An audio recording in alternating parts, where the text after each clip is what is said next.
Hello, everyone.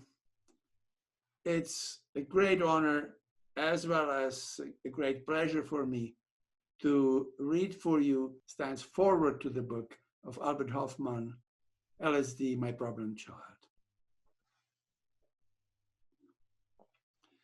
The use of psychedelic substances can be traced back for millennia to the dawn of human history. Since time immemorial, plant materials containing powerful consciousness expanding compounds have been used in many different parts of the world to induce non-ordinary states of consciousness in various ritual and spiritual contexts. They have played an important role in shamanic practice, Aboriginal healings, healing ceremonies, rites of passage, mysteries of death and rebirth, and spiritual traditions. The ancient and native cultures using psychedelic materials held them in great esteem and considered them to be sacraments, flesh of the gods, quote unquote. Human groups which had at their disposal psychedelic plants took advantage of their entheogenic effect. Entheogenic means literally awakening the divine within, and made them the principal vehicle of their ritual and spiritual life. The preparations made from these plants mediated for these people experiential contact with the archetypal dimensions of reality, deities, mythological realms, power animals, numinous forces, and aspects of nature. Another important area where states induced by psychedelics played a crucial role was diagnosing and healing various disorders. Anthropological literature contains many reports indicating that native cultures use psychedelics to cultivate intuition and extraordinary perception for a variety of divinatory as well as practical purposes, such as finding lost persons and objects, obtaining information about people in remote locations, and for following the movement of the game these people were hunting. In addition, psychedelic experiences served as an important source of artistic inspiration, providing ideas for rituals, paintings, sculptures, songs. In the history of Chinese medicine, reports about psychedelic substances can be traced back about 3,000 years. The legendary divine potion referred to as Haoma in the ancient Persian Zendavestas and the Soma in the Indian Vedas was used by the Indo-Iranian tribes millennia ago. The mystical states of consciousness induced by Soma were very likely the principal source of the Vedic and the Hindu religion. Preparations from different varieties of herbs have been smoked and ingested under various names: hashish, charas, bhang, ganja, kiff, marijuana. In Asia, in Africa, and the Caribbean areas, for recreation, pleasure, during religious ceremonies. They represented an important sacrament for such diverse groups as the Indian Brahmins, certain orders of Sufis, ancient Scythians, Jamaican Rastafarians. The ceremonial use of various psychedelic substances also has long history in Central America.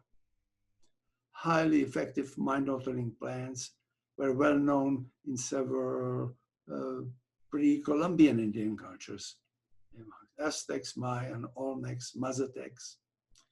The most famous of these are the Mexican cactus peyote, Andhalonium levini, the sacred mushroom, Teonanacatl, Psilocybe mexicana, and Ololiuqui, the morning glory seed, Rivera corimbosa. Now, these materials have been used as sacraments until this day by several Mexican tribes, Huichols, Mazatecs, Cora people, and others, and by the Native American Church. The famous South American yahe, or ayahuasca, is a decoction from a jungle liana, Banisteropsis capi, with other plant additives. The Amazonian area is also known for a variety of psychedelic snuffs, Virola calophylla, Liptadenia peregrina. Preparations from the bark of the shrub iboga, Tabernante iboga, have been used by African tribes in lower dosage as a stimulant during lion hunts and long canoe trips, and in higher doses as ritual sacrament. The above list represents only a small fraction of psychedelic compounds that have been used over many centuries in various countries of the world. The impact that the experience encountered in these states had on spiritual and cultural life of pre-industrial societies has been enormous.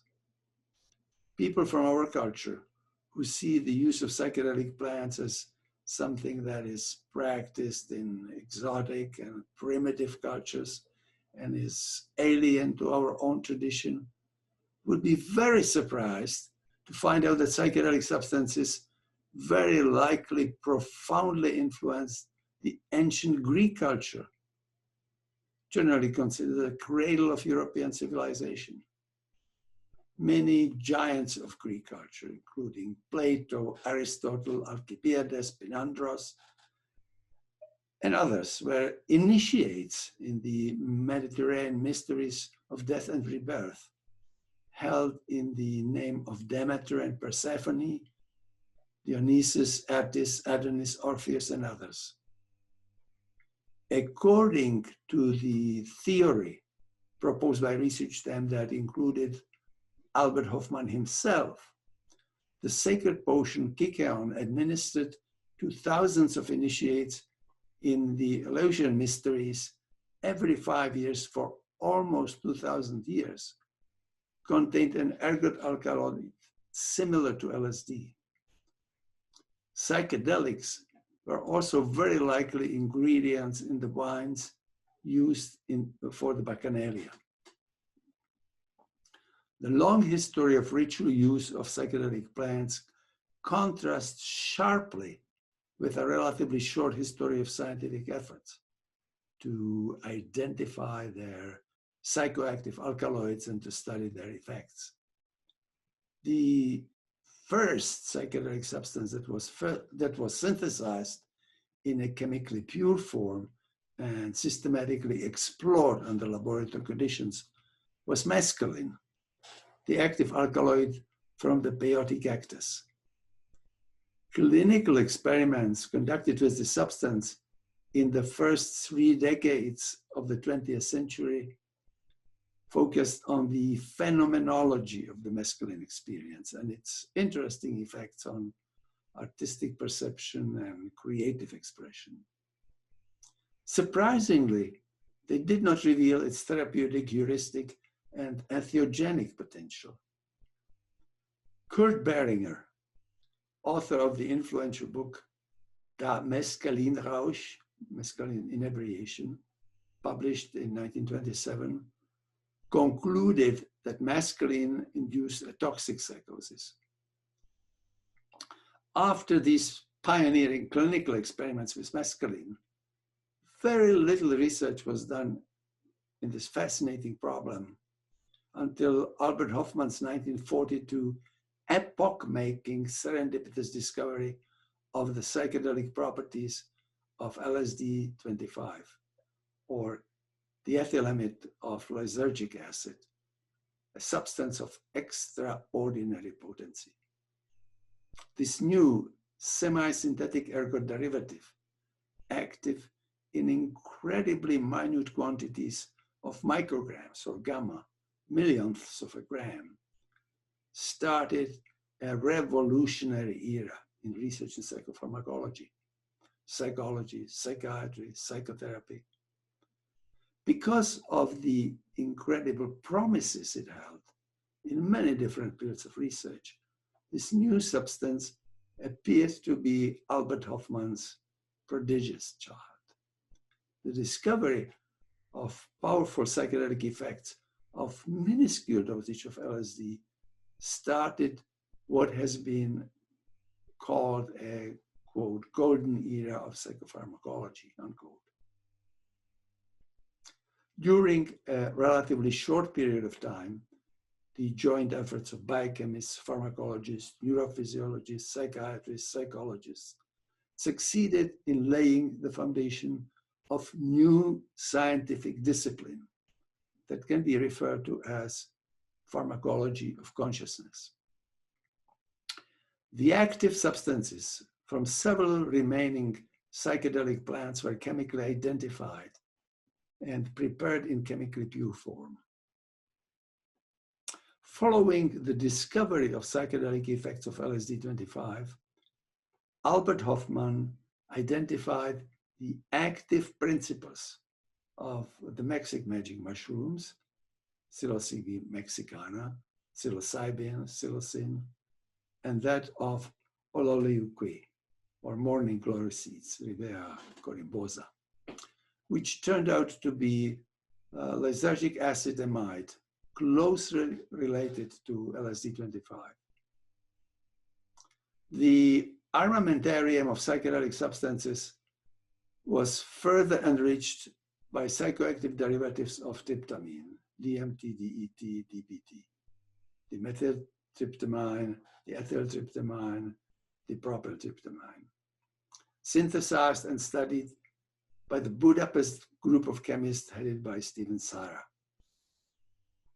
The active principle from the African shrub Tabernanche ibogaine and the pure alkaloid from ayahuasca's main ingredient, Banisteriopsis scapi, known under the names harmaline, yagelin, and telepathine, had already been isolated and chemically identified earlier in the 20th century. In the 1950s, a wide range of psychedelic alkaloids in pure form was available to researchers. It was now possible to study their properties in the laboratory and explore the phenomenology of their clinical effects and their therapeutic potential. The revolution triggered by Albert Hofmann's serendipitous discovery of LSD was underway. After the publication of the first clinical paper on LSD by Walter Stoll in the late 1940s, in which the author described the effects of this extraordinary substance in a group of volunteers and psychiatric patients, and mentioned its possible therapeutic potential, Albert Hofmann Wonder Child became an overnight sensation in the scientific world. Never before in the history of science had a single substance had so much promise in such a wide variety of fields.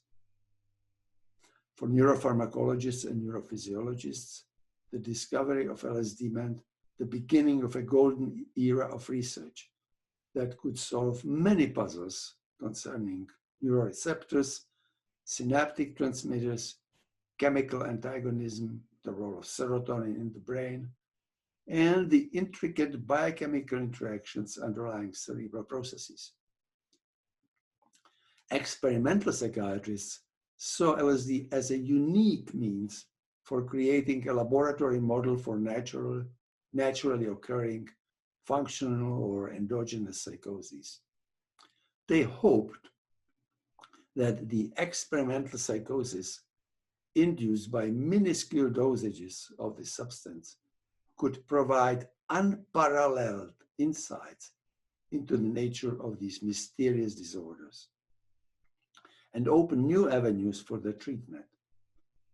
It was suddenly conceivable that the brain and other parts of the body could, under certain circumstances, produce small quantities of a substance similar to LSD, with similar effects.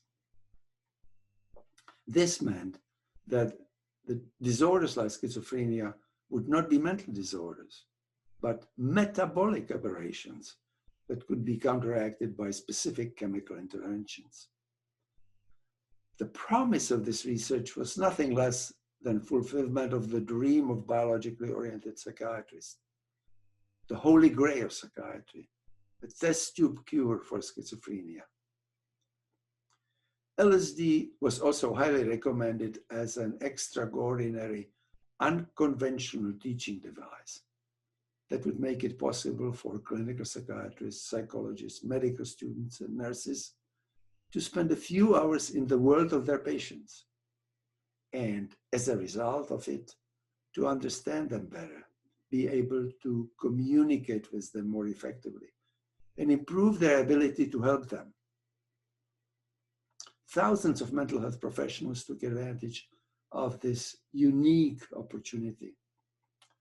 These experiments brought surprising and astonishing results. They not only provided deep insights into the world of psychiatric patients, but also revolutionized the understanding of the nature and dimensions of human psyche. Many found that the current model, limiting the psyche to postnatal biography and the Freudian individual unconscious, was superficial and inadequate. The new map of psyche that emerged out of this research added two large transbiographical domains: the perinatal level, closely related to memory of biological birth, and the transpersonal level, harboring the historical and archetypal domains of the collective unconscious as envisioned by C.G. Jung. Early experiments with LSD showed that the roots of emotional and psychosomatic disorders were not limited to traumatic memories from childhood and infancy, as traditional psychiatrists had assumed, but reached much deeper into the psyche, into the perinatal and transpersonal regions. Reports from psychedelic psychotherapists revealed LSD's unique potential as a powerful tool offering the possibility of deepening and accelerating the psychotherapeutic process.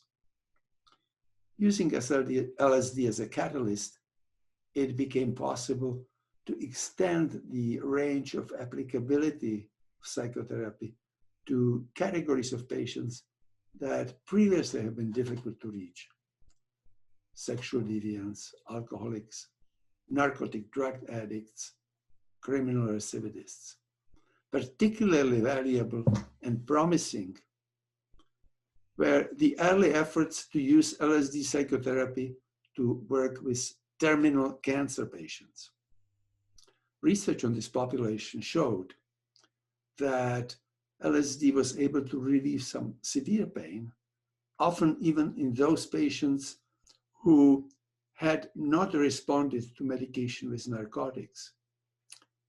In a large percentage of these patients, it was also possible to ease or even eliminate difficult emotional and psychosomatic symptoms, such as depression, general tension, insomnia, alleviate the fear of death, increase the quality of their life during their remaining days, and positively transform the experience of dying. For historians and critics of art, the LSD experiments provided extraordinary new insights into the psychology and psychopathology of art, particularly various modern movements such as abstractionism, cubism, surrealism, fantastic realism, and into painting and sculptures of various native, so-called primitive cultures.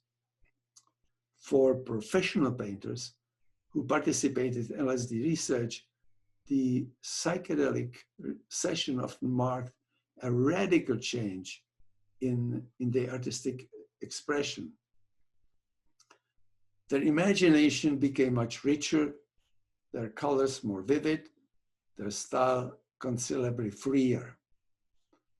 They could also often reach into deeper recesses of their unconscious psyche and tap archetypal sources of the inspiration.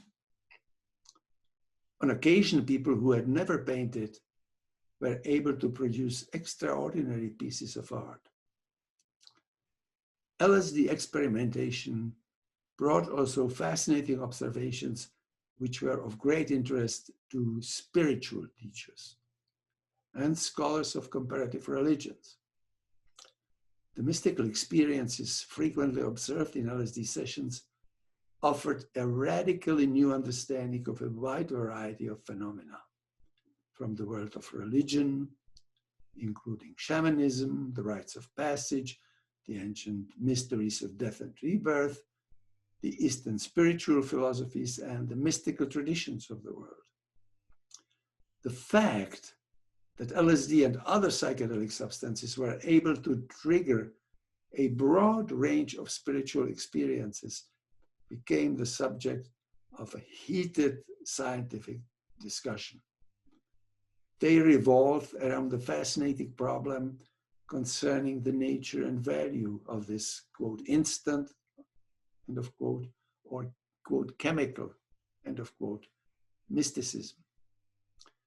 LSD research seemed to be well on its way to fulfill all the above promises and expectations when it was suddenly interrupted by the unsupervised mass experimentation of the young generation.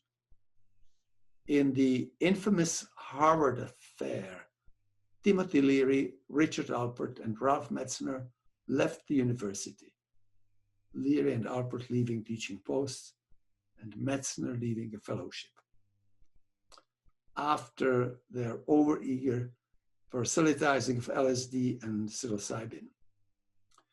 The ensuing repressive measures of administrative, legal, and political nature had very little effect on street use of LSD and other psychedelics, but they drastically terminated legitimate clinical research.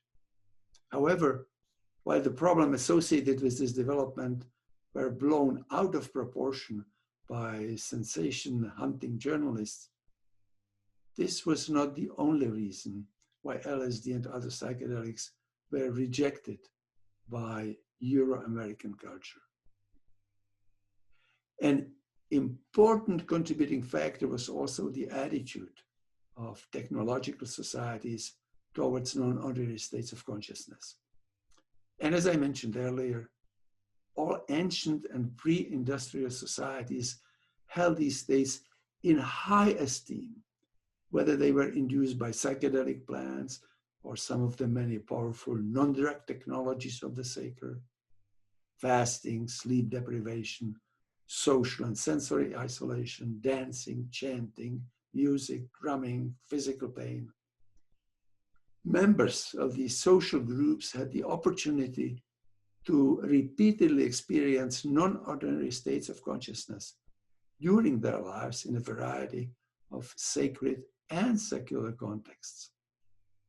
By comparison, the industrial civilizations have pathologized non-ordinary states, developed effective means of suppressing them when they occurred spontaneously, and have rejected or even outlawed the contexts and tools that can facilitate them.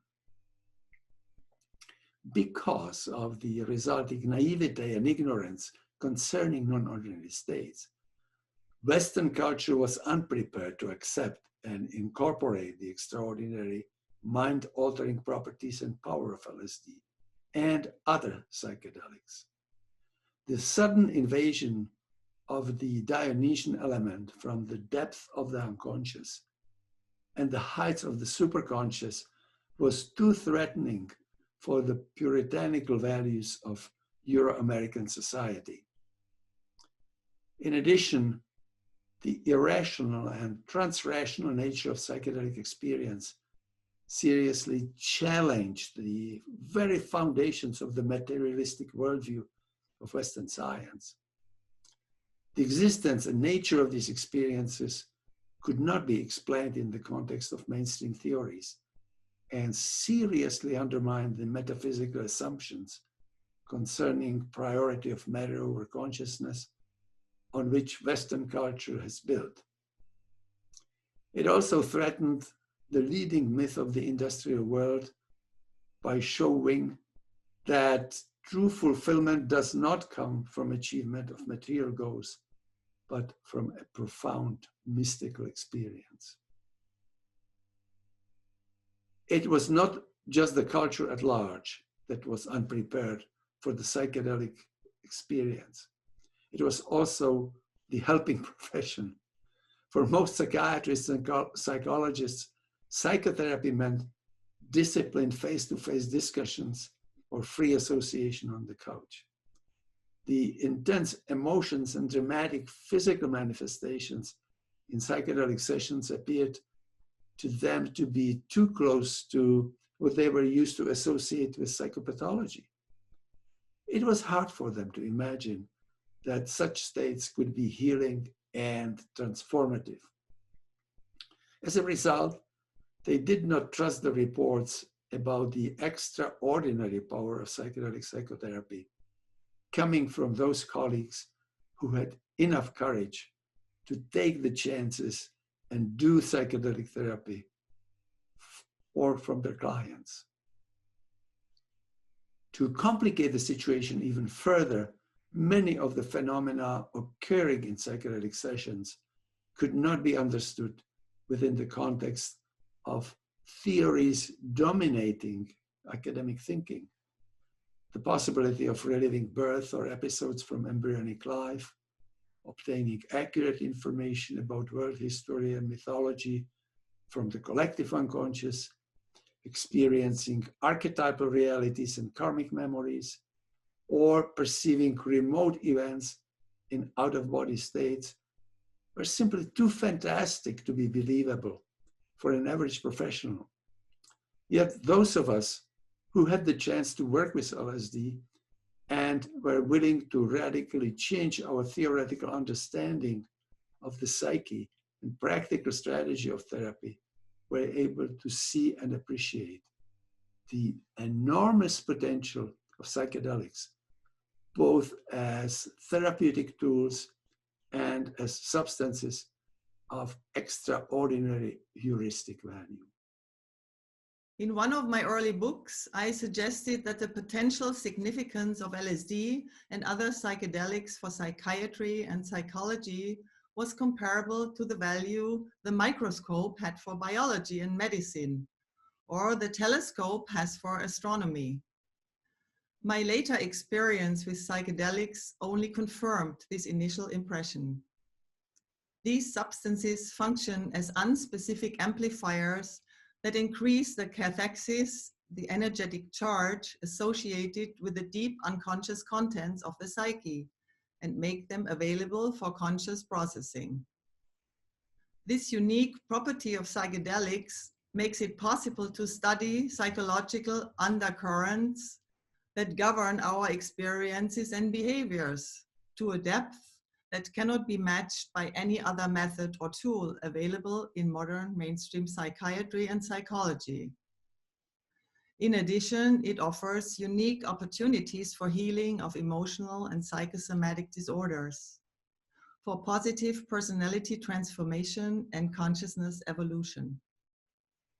Naturally, the tools of this power carry with them greater risks than more conservative and far less effective tools currently accepted and used by mainstream psychiatry, such as verbal psychotherapy or tranquilizing medication. Responsible clinical research has shown that these risks can be minimized by responsible use and careful control of the set and setting. However, legislators responding to unsupervised mass use of psychedelics did not get their information from scientific publications, but from the stories of sensation-hunting journalists. The legal and administrative sanctions against psychedelics did not deter lay experimentation, but they terminated all legitimate scientific research of these substances. By an unfortunate combination of circumstances, Albert Hofmann's wonder child became a problem child. For those of us who had the privilege to explore and experience the extraordinary potential of psychedelics, this was a tragic loss of for psychiatry, psychology, and psychotherapy. We felt that these unfortunate developments wasted what was probably the single most important opportunity in the history of these disciplines. Had it been possible to avoid the unnecessary mass hysteria and continue responsible research of psychedelics, they could have radically transformed the theory and practice of psychiatry. This research would have brought a new understanding of the psyche and of consciousness that could become an integral part of a comprehensive new scientific paradigm of the 21st century. LSD researchers responded in different ways to the legal and political sanctions against psychedelics. Some of them grudgingly accepted them and reluctantly returned to mainstream therapeutic practices, which now seem to them boring and painfully ineffective. A few of us attempted to develop non-drug methods for inducing non-ordinary states of consciousness with the experiential spectrum and healing potential comparable to psychedelics. There were also those who saw the extraordinary benefits of LSD psychotherapy and decided not to sacrifice the well-being of their clients to irrational and scientifically unsubstantiated legislation, and they continued their work in secret. In addition to the therapeutic value of psychedelics, many of these professionals were also aware of the entheogenic potential of these substances.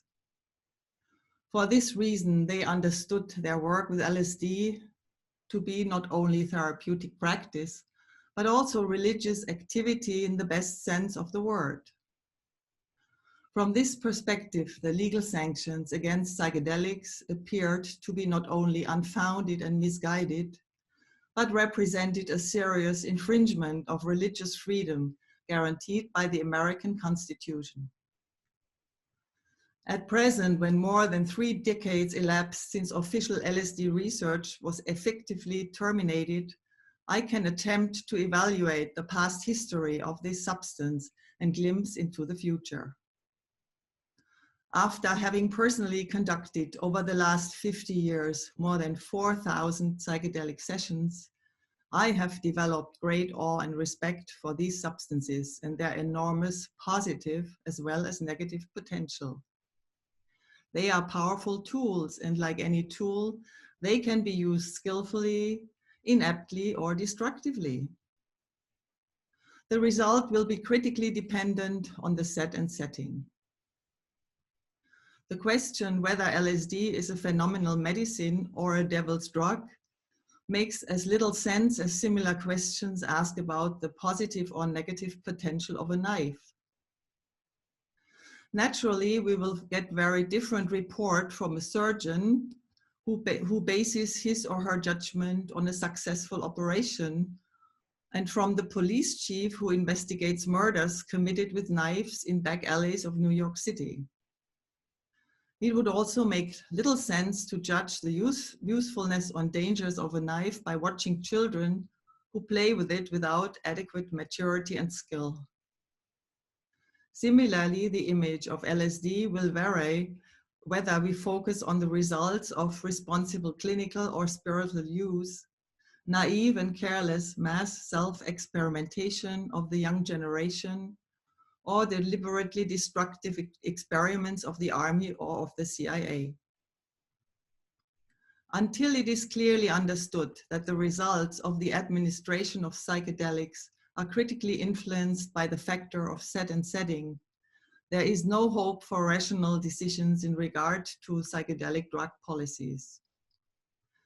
I firmly believe that psychedelics can be used in such a way that the benefits far outweigh the risk. This has been amply proven by millennia of safe ritual and spiritual use of psychedelics by generations of shamans. individual healers, and entire Aboriginal cultures. However, the Western industrial civilization has so far abused nearly all its discoveries, and there is not much hope that psychedelics will make an exception unless we rise as a group to a higher level of consciousness and emotional maturity. Whether or not psychedelics will return into psychiatry and will again become part of the therapeutic armamentarium is a complex problem, and its solution will probably be determined not only by the result of scientific research, but also by a variety of political, legal, economic, and mass psychological factors. However, I believe that Western society is at present much better equipped to accept and assimilate psychedelics than it was in the 1950s. At the time when psychiatrists and psychologists started to experiment with LSD, psychotherapy was limited to verbal exchanges between therapists and clients. Intense emotions and active behavior were referred as quote unquote acting out and were seen as violations of basic therapeutic rules. Psychedelic sessions were on the other side of the spectrum, evoking dramatic emotions, psychomotor excitement, and vivid perceptual changes.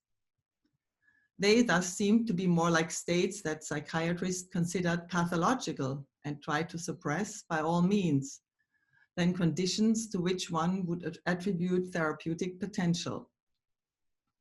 This was reflected in the terms hallucinogens, delirogens, psychotomimetics, and experimental psychosis, used initially for psychedelics and the states induced by them.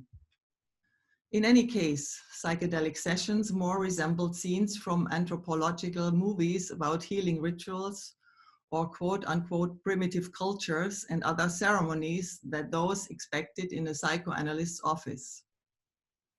In addition, many of the experiences and observations from psychedelic sessions seem to seriously challenge the image of the human psyche and of the universe developed by Newtonian Cartesian science and considered to be accurate and definite descriptions of the quote unquote objective reality. Psychedelic subjects reported experiential identification with other people, animals, and various aspects of nature, during which they gained access to new information about areas about which they previously had no intellectual knowledge. The same was true about experiential excursions into the lives of their human and animal ancestors, as well as racial, collective, and karmic memories. On occasion, this new information was drawn from experiences involving reliving biological birth and memories of prenatal life, encounters with archetypal beings, and visits of mythological realms of different cultures of the world. In out-of-body experiences, experimental subjects were able to witness and accurately describe remote events occurring in locations that were outside of the range of their senses. None of these happenings were considered possible in the context of traditional materialistic science, and yet in psychedelic sessions, they were observed frequently. This naturally caused deep conceptual turmoil and confusion in the minds of conventionally trained experimenters. Under these circumstances, many professionals choose to stay away from this area to preserve their scientific worldview and to protect their common sense and sanity. The last 3 decades have brought many revolutionary changes that have profoundly influenced the climate in the world of psychotherapy. Humanistic and transpersonal psychologies have developed powerful experiential techniques that emphasize deep regression, direct expression of intense emotion, and body work leading to release of physical energies. Among these new approaches to self-exploration are Gestalt practice, bioenergetics, and other neo-Reichian methods, primal therapy, rebirthing, and holotropic breathwork. The inner experiences and outer manifestations, as well as all therapeutic strategies in these therapies, bear a great similarity to those observed in psychedelic sessions. These non-drug therapeutic strategies involve a similar spectrum of experiences, as well as comparable conceptual challenges. As a result, for therapists practicing along these lines, the introduction of psychedelics would represent the next logical step, rather than a dramatic change in their practice.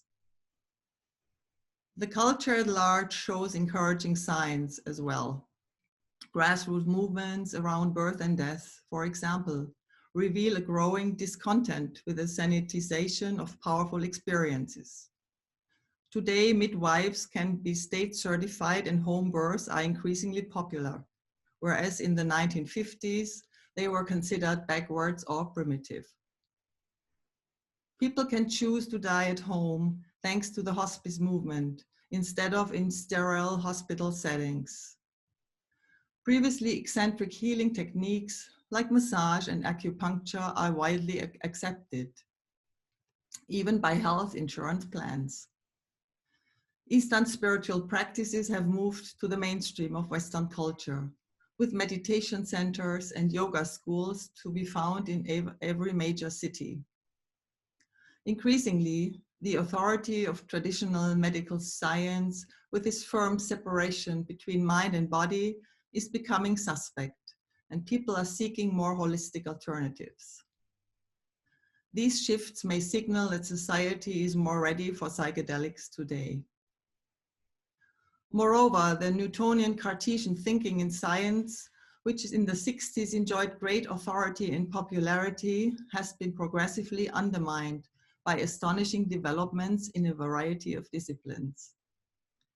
This has happened to such an extent that an increasing number of scientists feel an urgent need for an entirely different worldview, a new scientific paradigm.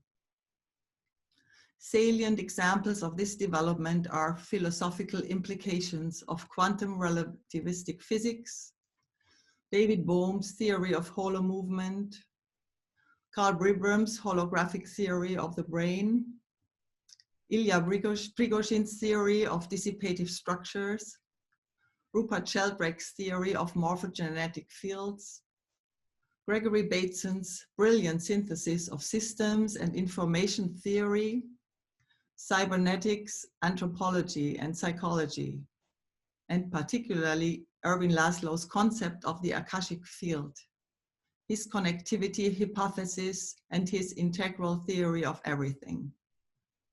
It's very encouraging to see all these new developments that are in an inconciliable conflict with traditional science seem to be compatible with the findings of psychedelic research and with transpersonal psychology.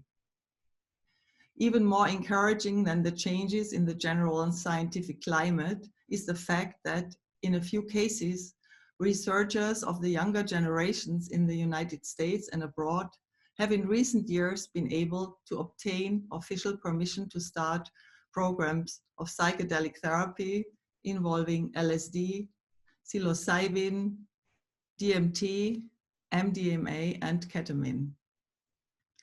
I hope that this is the beginning of a renaissance of interest in psychedelic research that will eventually return these extraordinary tools into the hands of responsible therapists.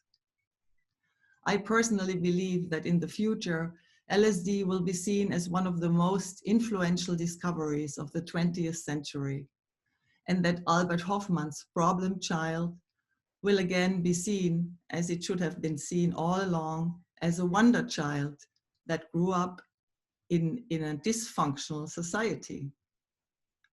I would like to end this forward on a personal note. Writing it gives me the opportunity to express my profound gratitude to Albert Hofmann for everything that his discovery brought into my personal and professional life, and the lives of countless others who used his gift responsibly and with respect that this extraordinary tool deserves. I have had the privilege to know Albert personally and met him repeatedly on various occasions. Over the years, I have developed great affection and deep admiration for him, not only as an outstanding scientist, but also as an extraordinary human being. After what will soon be a century of a full, blessed, and productive life, he radiates amazing vitality, curiosity, and love for all creation. I had another opportunity to meet Albert during my recent visit in Switzerland, where I was teaching an advanced training module on holotropic breathwork and entitled Fantastic Art. It was held in the Hans-Rudi Giger Museum in Gruyere, and Albert came as a guest of honor.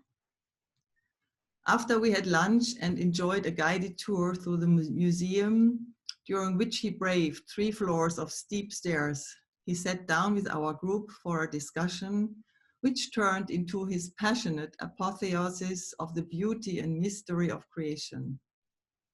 He spoke about the miraculous chemistry that gives rise to the pigments responsible for the colors of flowers and butterfly wings, about the gratitude he felt for being alive and participating in consciousness, and about the need to embrace creation in its totality, including its shadow side.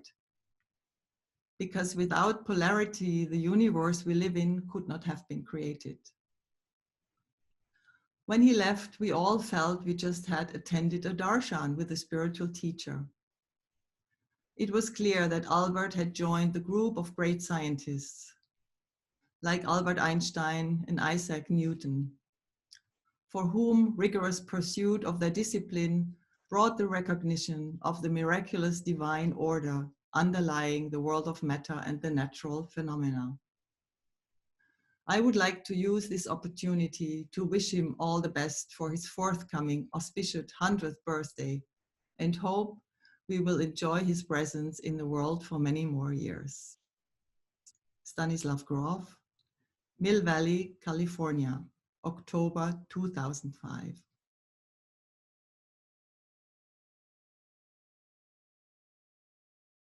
Hello, I'm Amanda Feilding, a friend and an enormous admirer of Albert Hofmann, whose magic elixir changed my life. I've been asked to read a foreword I wrote for a volume I edited at Albert's request of My Problem Child in a new translation by Jonathon. Albert Hofmann was the greatest alchemist of our time. He was a scientist who, through his most famous discovery, crossed the bridge from the world of science into the spiritual realm, transforming social and political culture in his wake. He was both a rationalist and a mystic, a chemist and a visionary, and in this transcendence of traditional dualities we find his true essence. He often spoke of how his mysterious elixir found him, and in that statement we find a clue to his all-encompassing worldview. The discovery of LSD in April 1943 was made by chance, but in Hofmann's mind also by synchronicity.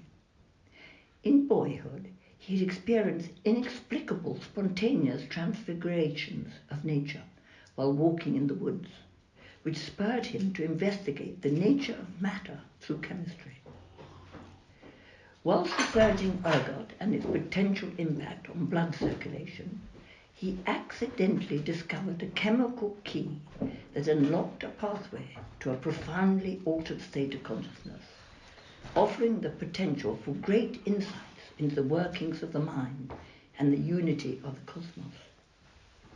Exploring its power and its danger at first hand, Hofmann understood that LSD, if used correctly and with care, could be a telescope into the human consciousness. In later research, he realized that the molecule had virtually the same chemical structure as those in plants used as sacraments for thousands of years by many highly evolved cultures around the world. He was also the first chemist to isolate the psychoactive compound psilocybin found in magic mushrooms, and also the psychoactive ergoline derivatives found in morning glory seeds. Following its discovery, LSD was acclaimed as a wonder drug in psychiatry, accelerating the access to psychological trauma and speeding up and deepening the healing process. It also had a profound effect on how science viewed the mind, changing the dominant view of mental illness from the psychoanalytic model to one based on brain chemistry and the role of neurotransmitters. The LSD experience resembled looking through a microscope and becoming aware of a different reality, a manifest mystical totality, normally filtered out and hidden from view in ordinary states of consciousness. LSD catalyzed a new era of consciousness expansion and caused dramatic changes in perception of both the inner and outer worlds. Significantly, the experience could be remembered, and therefore it changed how people thought about themselves and about reality itself.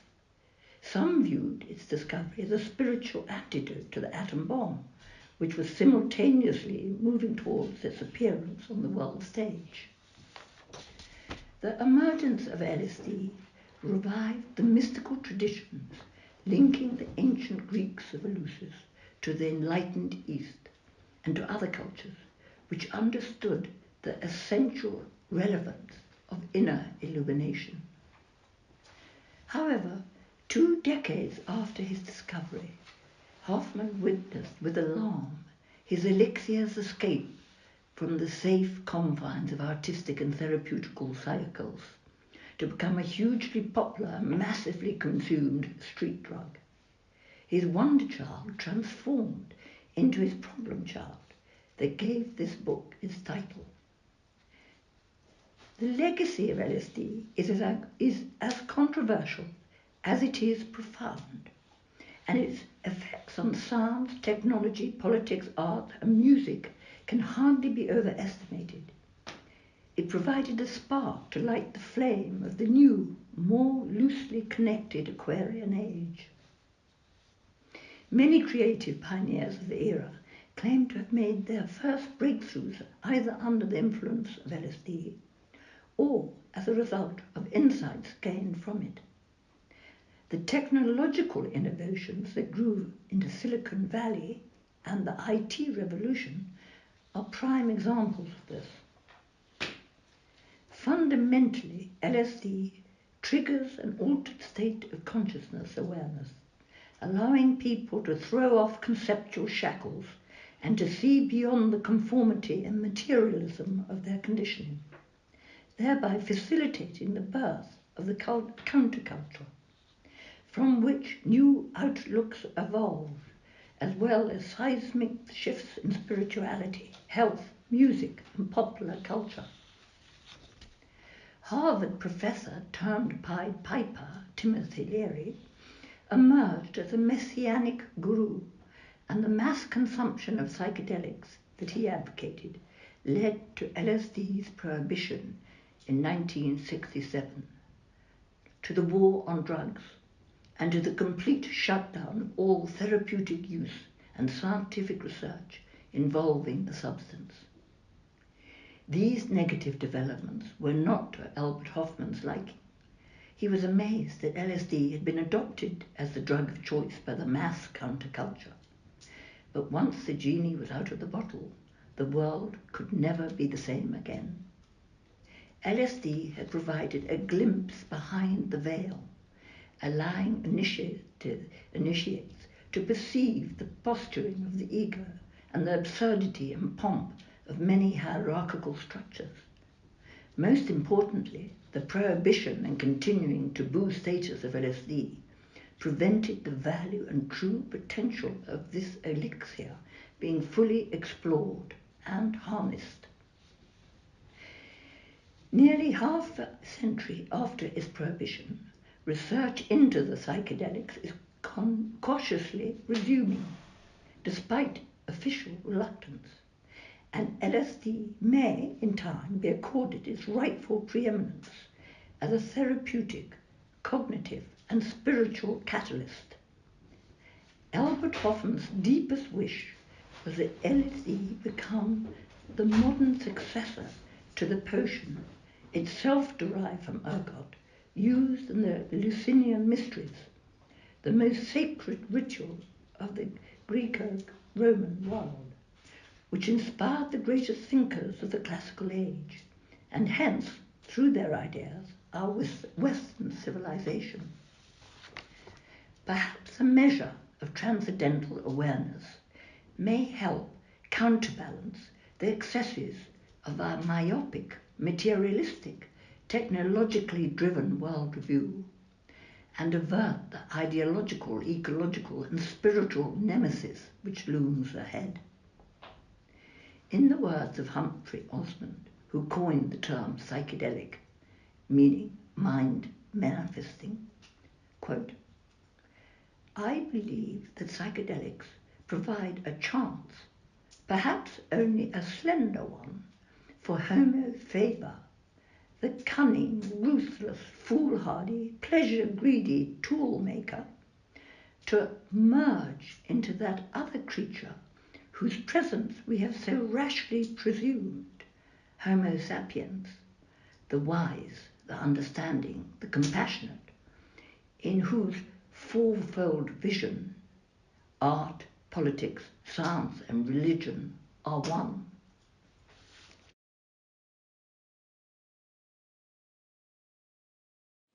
At the end of the last introduction, written over 30 years ago, I expressed my hope that the problem child LSD might become a miracle child, if one could learn how to make use of its extraordinary psychic effects.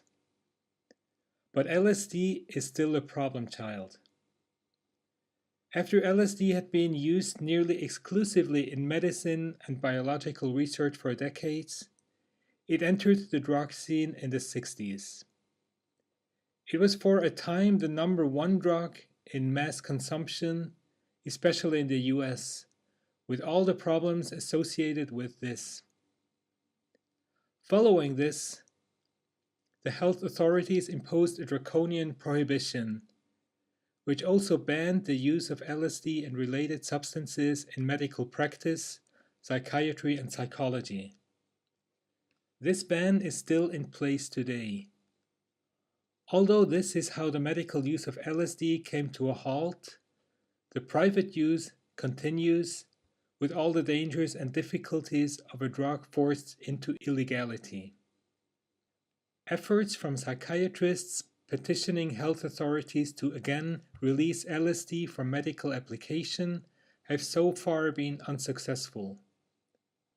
This is difficult to understand, because the documented experiences show that use in medical settings is safe and that LSD can be beneficial as a supplemental medication in psychiatry.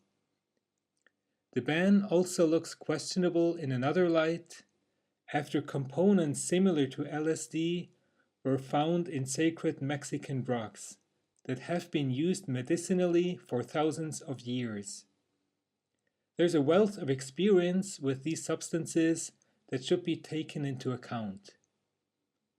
It is no accident that it was LSD which brought these Mexican drugs into my laboratory for chemical analysis. It was the similarity in the psychological effects between these sacred plants and LSD which led the anthropologists and botanists who had explored their use by the Mazatec in the mountains of southern Mexico to hand the chemical analysis to the same laboratory where LSD was discovered. The analysis gave the surprising result that the chemical structure of the components extracted from these plants was related closely to the structure of LSD. This resulted in the important finding that LSD belongs chemically, as well as in its psychological effects, to this group of sacred Mexican drugs. Thus, the adventure of the discovery of LSD found a surprising continuation 15 years later, in the exciting discovery of ancient sacred drugs, the account of which covers a big part of this book.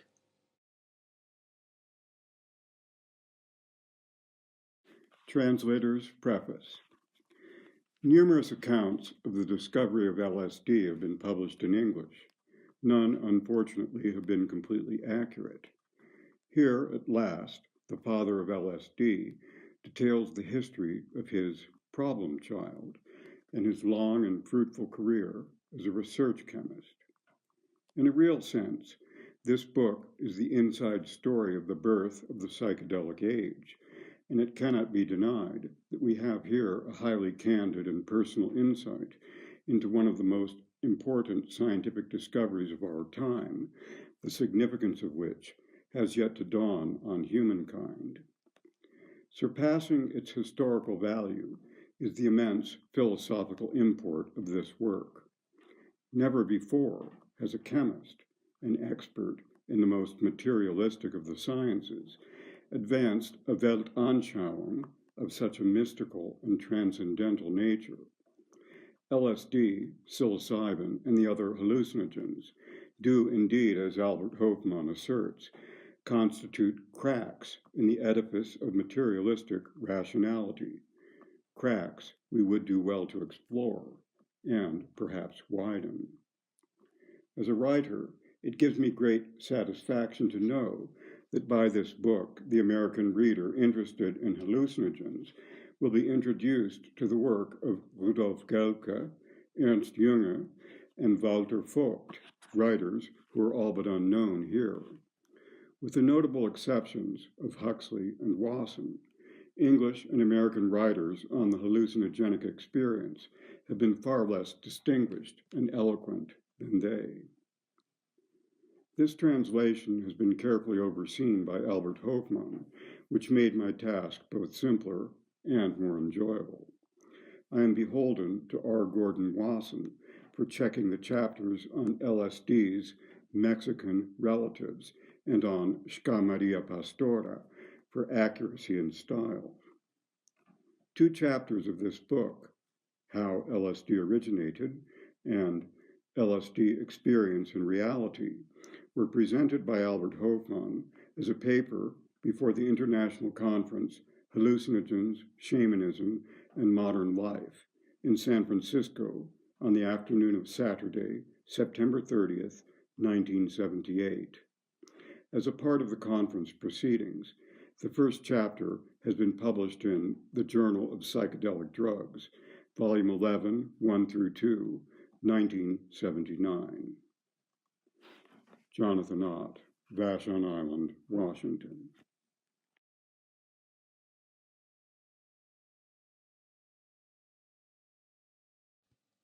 There are experiences that most of us are hesitant to speak about, because they do not conform to everyday reality and defy rational explanation.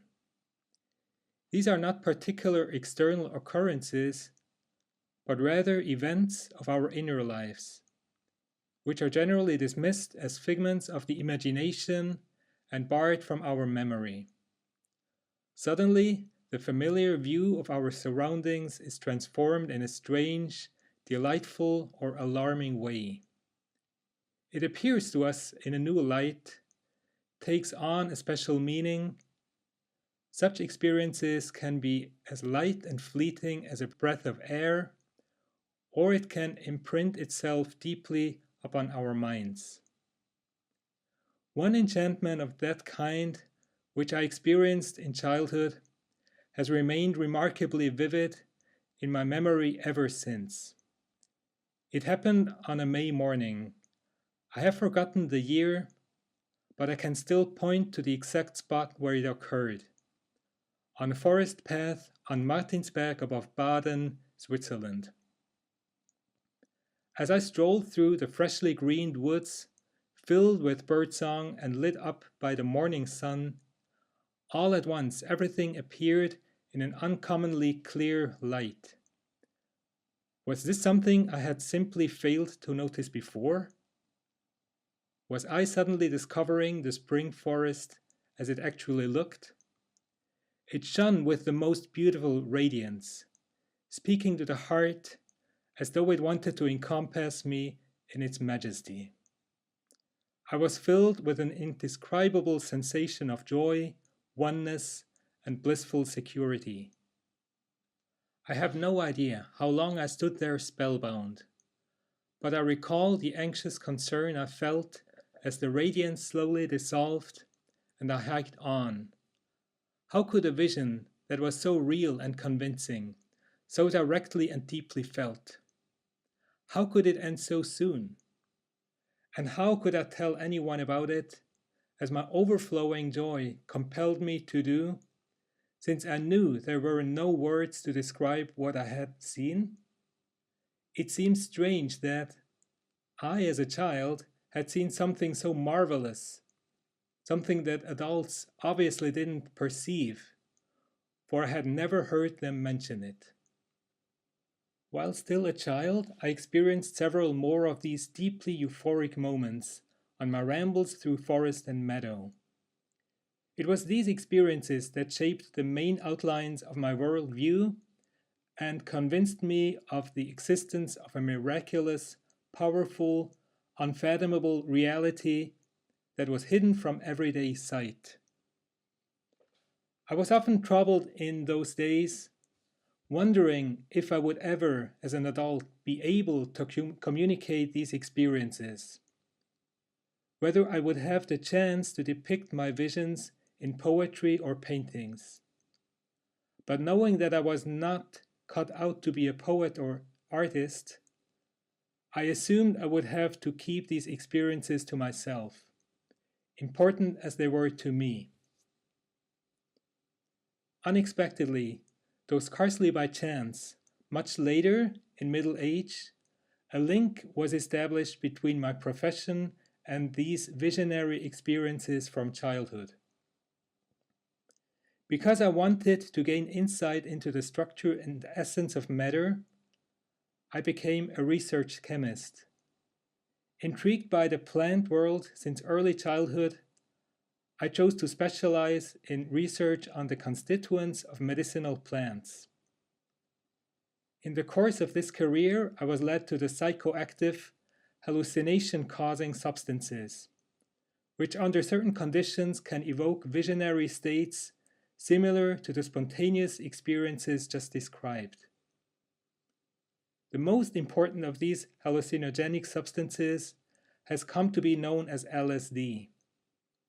Hallucinogens, as active compounds of considerable scientific interest, have gained entry into medicinal research, biology, and psychiatry, and later, especially LSD, also obtained wide diffusion in the drug culture.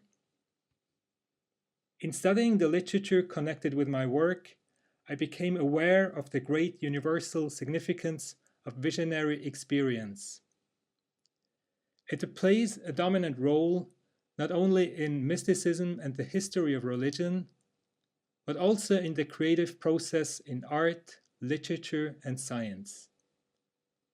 More recent investigations have shown that many persons also have visionary experiences in daily life, though most of us fail to recognize their meaning and value.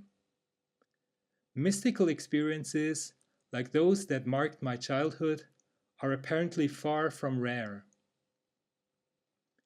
There is today a widespread striving for mystical experience, for visionary breakthroughs to a deeper, more comprehensive reality than that perceived by our rational, everyday consciousness.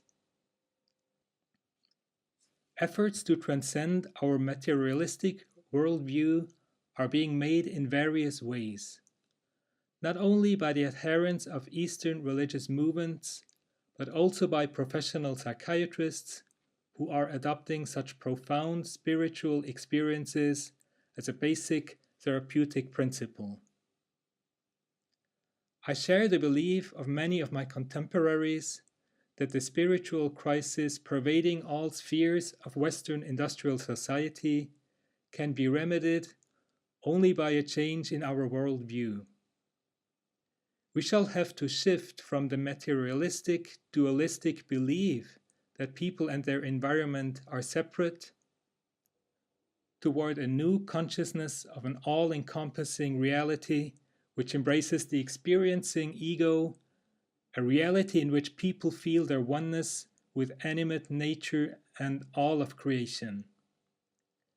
Everything that can contribute to such a fundamental alteration in our perception of reality must therefore command earnest attention.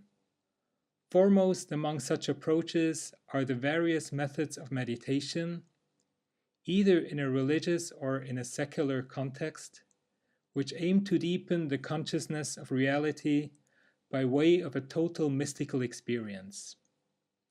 Another important but still controversial path to the same goal is the use of the consciousness-altering properties of hallucinogenic psychopharmaceuticals. LSD finds such an application in medicine by helping patients in psychoanalysis and psychotherapy to perceive their problems in their true significance. Deliberate provocation of mystical experience, particularly by LSD and related hallucinogens, in contrast to spontaneous visionary experiences, entails dangers that must not be underestimated. Practitioners must take into account the peculiar effects of those substances, namely their ability to influence our consciousness, the innermost essence of our being. The history of LSD to date amply demonstrates the catastrophic consequences that can ensue when its profound effect is misjudged and the substance is mistaken for a pleasure drug. Special internal and external advanced preparations are required. With them, an LSD experience can become a meaningful experience. Wrong and inappropriate use has caused LSD to become my problem child. It is my desire in this book to give a comprehensive picture of LSD, its origin, its effects, and its dangers, in order to guard against increasing abuse of this extraordinary drug. I hope thereby to emphasize possible uses of LSD that are compatible with its characteristic action. I believe that if people would learn to use LSD's vision-inducing capability more wisely, under suitable conditions, in medical practice and in conjunction with meditation, then in the future this problem child could become a wonder child.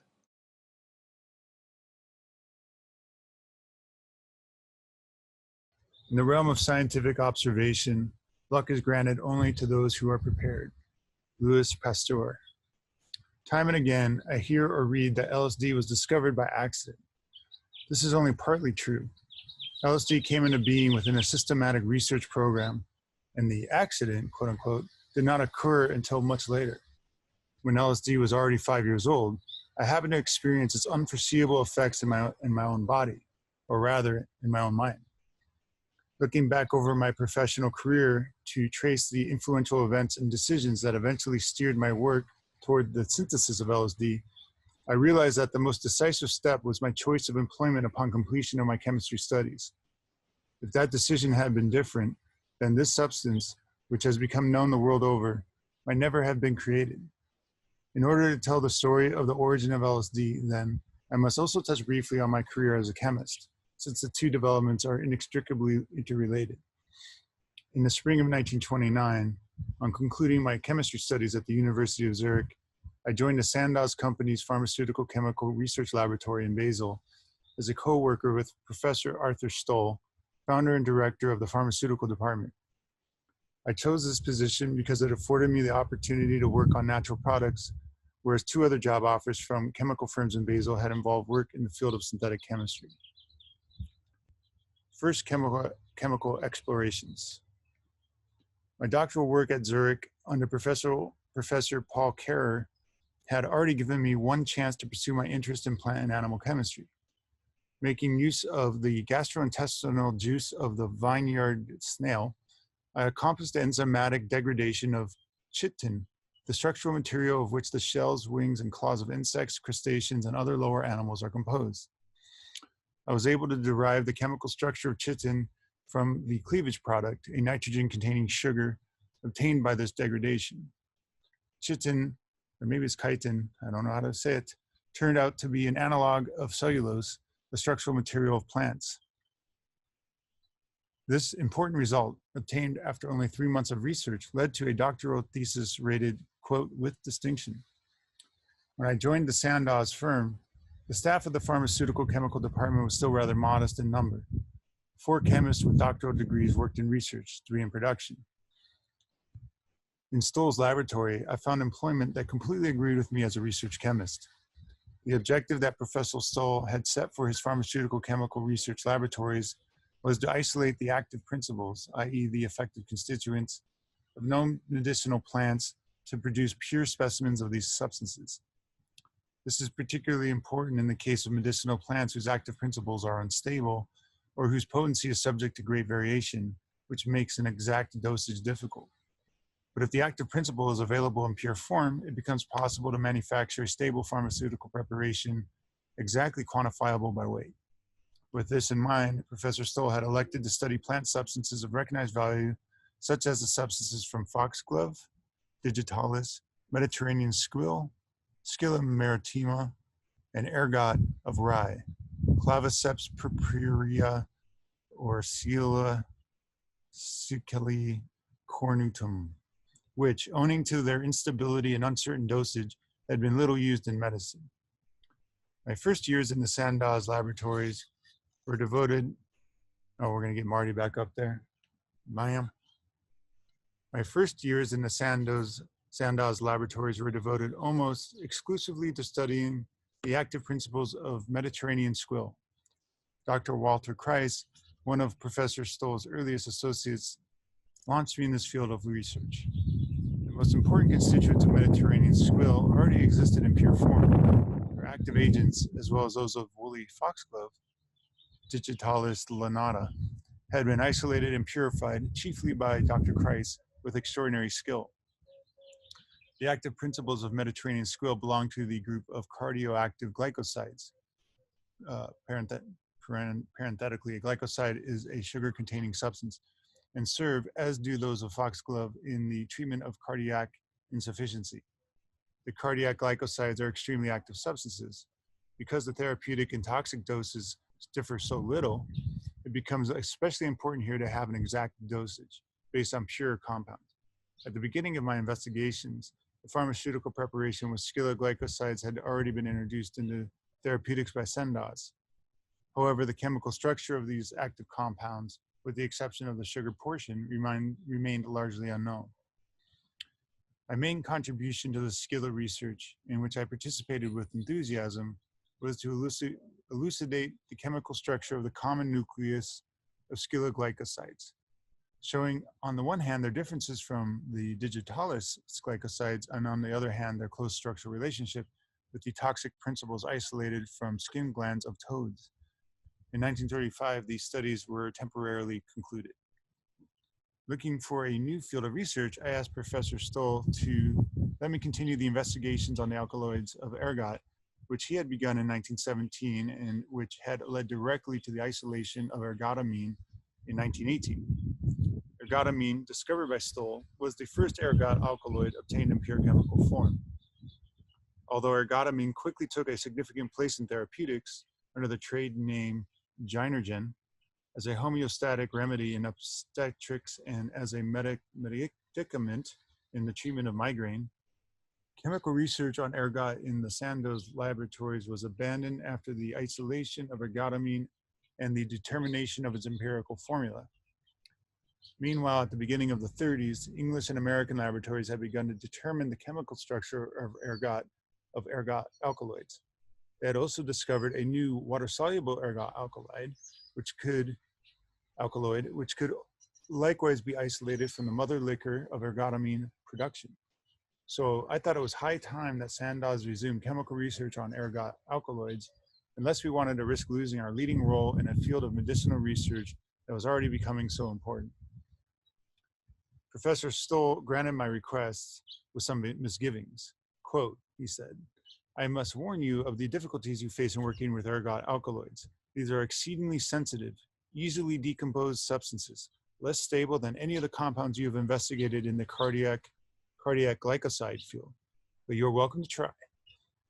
And so the switches were thrown, and I found myself engaged in a field of study that would become the main theme of my professional career. I've never forgotten the creative joy, the eager anticipation I felt in embarking on the study of ergot alkaloids, at that time a relatively uncharted field of research. Ergot. It may be helpful here to give some background information about ergot itself. For further information on ergot, readers should refer to the monographs of G. Barger, Ergot and Ergotism, and Albert Hofmann's Die Mutterkornalkaloid in German. The former is a classical presentation of the history of the drug, while the latter emphasizes the chemical aspects. It is produced by a lower fungus, Claviceps purpurea, that grows parasitically on rye, and to a lesser extent on other species of grain and on wild grasses. Kernels infested with this fungus develop into light brown to violet brown curved pegs, sclerotia, that push forth from the husk in place of normal grains. Ergot is described botanically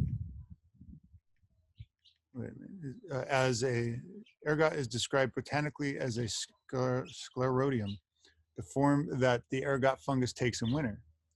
Ergot of rye, Seal, so Cecily cornutum, is the variety used medicinally. Ergot, more than any other drug, has a fascinating history, in the course of which its role and meaning have been reversed. Once dreaded as a poison, in the course of time it has become a rich storehouse of valuable remedies. Ergot first appeared on the stage of history in the early Middle Ages as the cause of outbreaks of mass poisonings affecting thousands of people at a time. The illness, whose connection with ergot was for a long time obscure, appeared in two characteristic forms. One gangrenous, caused by ergotismus gangrenosus, and the other convulsive, ergotismus convulsivus. Popular names for ergotism, such as mal des ardents, ignis sacer, haliges feuer, or St. Anthony's fire, refer to the gangrenous form of the disease. The patron saint of ergotism victims. The patron saint of ergotism victims was St. Anthony, and it was primarily the Order of St. Anthony that treated these patients. Until recent times, epidemic-like outbreaks of ergot poisoning have been recorded in most European countries, including certain areas of Russia. With progress in agriculture, and since the realization in the 17th century that ergot-containing bread was the cause, the frequency and extent of ergotism epidemics diminished considerably. The last great epidemic occurred in certain areas of southern Russia in the years 1926 to 27. The mass poisoning in the southern French city of Pointe-Saint-Esprit in the year 1951, which many writers have attributed to ergot-containing bread, actually had nothing to do with ergotism. They rather involved poisoning by an organic mercury compound that was utilized for disinfecting seed. The first mention of the medicinal use of ergot, namely as an ecbolic, a medicament to precipitate childbirth, is found in the herbal of the Frankfurt city physician Adam Launitzer in the year 1582. Although ergot, as Launitzer stated, had been used since olden times by midwives, it was not until 1808 that this drug gained entry into academic medicine, on the strength of a work by the American physician John Stearns entitled Account of the Putvis Parturiens, a Remedy for Quickening Childbirth. The use of ergot as an ecbolic did not, however, endure. Practitioners became aware quite early of the great danger to the child, owing primarily to the uncertainty of dosage, which when too high led to uterine spasms. From then on, the use of ergot in obstetrics was confined to stopping postpartum hemorrhage, bleeding after childbirth. It was not until ergot's recognition in various pharmacopoeias during the first half of the 19th century that the first steps were taken toward isolating the active principles of the drug.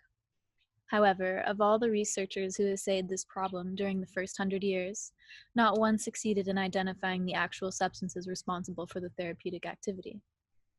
In 1907, the Englishmen G. Barger and F. H. Carr were the first to isolate an active alkaloidal preparation, which they named ergotoxin, because it produced more of the toxic than therapeutic properties of ergot.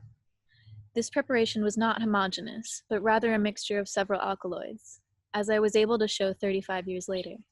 Nevertheless, the pharmacologist H. H. Dale discovered that ergotoxin, besides the uteronic effect, had also an antagonistic activity on adrenaline in the autonomic nervous system that could lead to the therapeutic use of ergot alkaloids. Only with the isolation of ergotamine by A. Stoll, as mentioned previously, did an ergot alkaloid find entry and widespread use in therapeutics. The early 1930s brought a new era in ergot research, beginning with the determination of the chemical structure of ergot alkaloids, as mentioned, in English and American laboratories. By chemical cleavage, W. A. Jacobs and L. C. Craig of the Rockefeller Institute of New York succeeded in isolating and characterizing the nucleus common to all ergot alkaloids. They named it lysergic acid. Then came a major development for both chemistry and for medicine, the isolation of the specifically uteronic hemostatic principle of ergot, which was published simultaneously and quite independently by 4 institutions, including the Sandoz laboratories. The substance, an alkaloid of comparatively simple structure, was named ergobasine, synonymous ergometrine, ergonovine, by A. Stoll and E. Buckert. By the chemical degradation of ergobasine, W. A. Jacobs and L. C. Craig obtained lysergic acid and the amino alcohol propenylamine as cleavage products. I set as my first goal the problem of preparing this alkaloid synthetically. Through chemical linking of the 2 components of ergobasine, lysergic acid, and propenylamine, see structural formulas in the appendix. The lysergic acid necessary for these studies had to be obtained by chemical cleavage of some other ergot alkaloid. Since only ergotamine was available as a pure alkaloid and was already being produced in kilogram quantities in the pharmaceutical production department, I chose this alkaloid as the starting material for my work. I set about obtaining 0.5 grams of ergotamine from the ergot production people. When I sent the internal requisition form to Professor Stoll for his countersignature, he appeared in my laboratory and reproved me. If you want to work with ergot alkaloids, you will have to familiarize yourself with the techniques of microchemistry. I can't have you consuming such a large amount of my expensive ergotamine for your experiments. The ergot production department, besides using ergot of Swiss origin to obtain ergotamine, also dealt with Portuguese ergot, which yielded an amorphous alkaloidal preparation that corresponded to the aforementioned ergotoxin first produced by Barger and Carr. I decided to use this less expensive material for the preparation of lysergic acid. The alkaloid obtained from the production department had to be purified further before it would be suitable for cleavage to lysergic acid. Observations made during the purification process led me to think that ergotoxin could be a mixture of several alkaloids, rather than one homogeneous alkaloid. I will speak later of the far-reaching sequelae of these observations.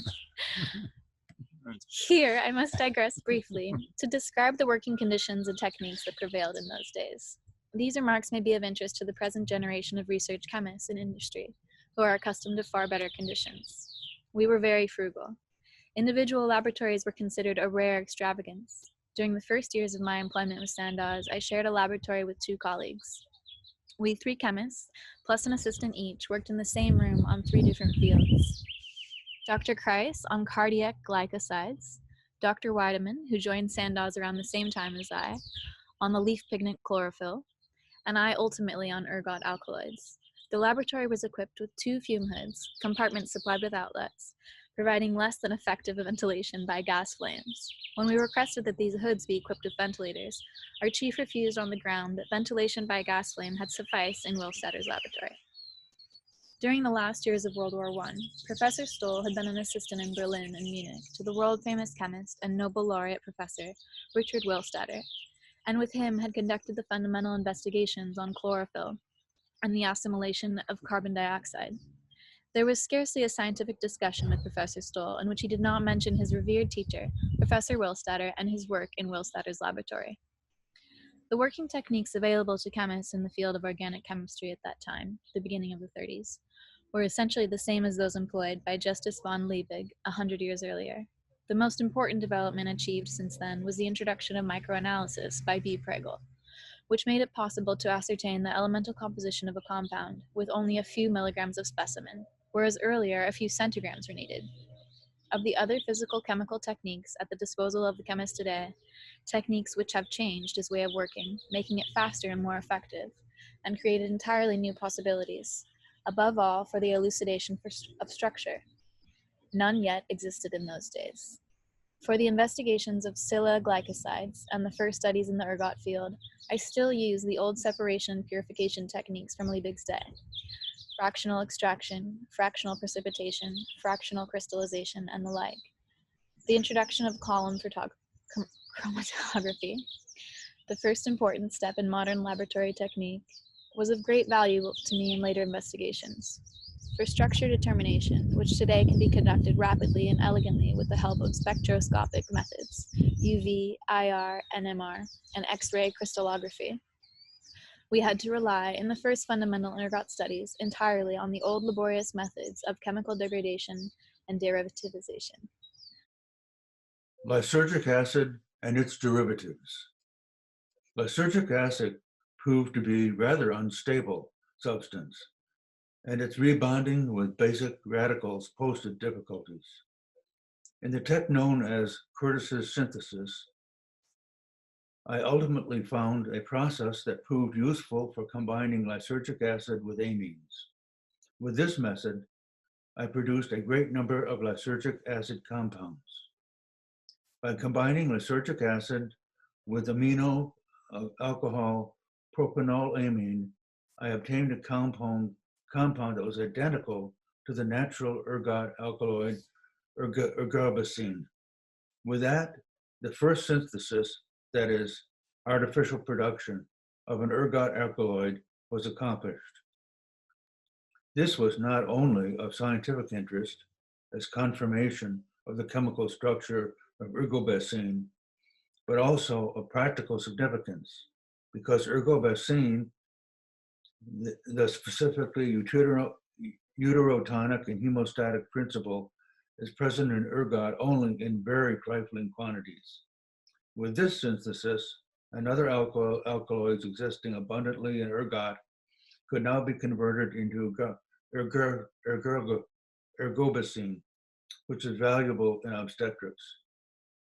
After this first success in the ergot field, my investigations went forward on two fronts. First, I attempted to improve the pharmacological properties of ergobasine by variations of its amino alcohol radical. My colleague, Dr. J. Pear, and I developed a process for the economic production of propanolamine and other amino alcohols. Indeed, by substitution of the propanolamine contained in ergobasine with the amino alcohol butanolamine, an active principle was observed that even surpassed the natural alkaloid in its therapeutic properties. This improved ergobasine as found worldwide application as a dependable utero-hemostatic remedy under the trade name Methergine, and is today the leading medicament in obstetrics. I further employed my synthetic procedure to produce new lysergic acid compounds, for which uterotonic activity was not prominent, but from which, on the basis of their chemical structure, other types of interesting pharmacological properties could be expected.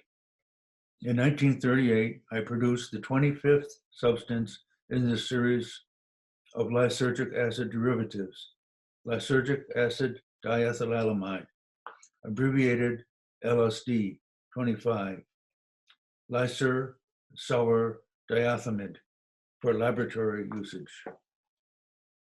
I had planned the synthesis of this compound with the intention of obtaining a circulatory and respiratory stimulant and analeptic. Such stimulating properties could be expected from lysergic acid diethylamide because it shows similarities in chemical structures to the analeptic already known by that name, namely nicotinic acid diethylamide choramine. During the testing of LSD in the pharmacological department at Sandoz, whose director at that time was Professor Ernst Rothlin, a strong effect on the uterus was established. It amounted to some 70% of the activity of ergobasine. The research report also noted, in passing, that the experimental animals became restless during the narcosis. The new substance, however, aroused no special interest in our pharmacologists and physicians. Testing was therefore discontinued. For the next 5 years, nothing more was heard of the substance LSD-25. Meanwhile, in my work in the ergot field advanced further in other areas.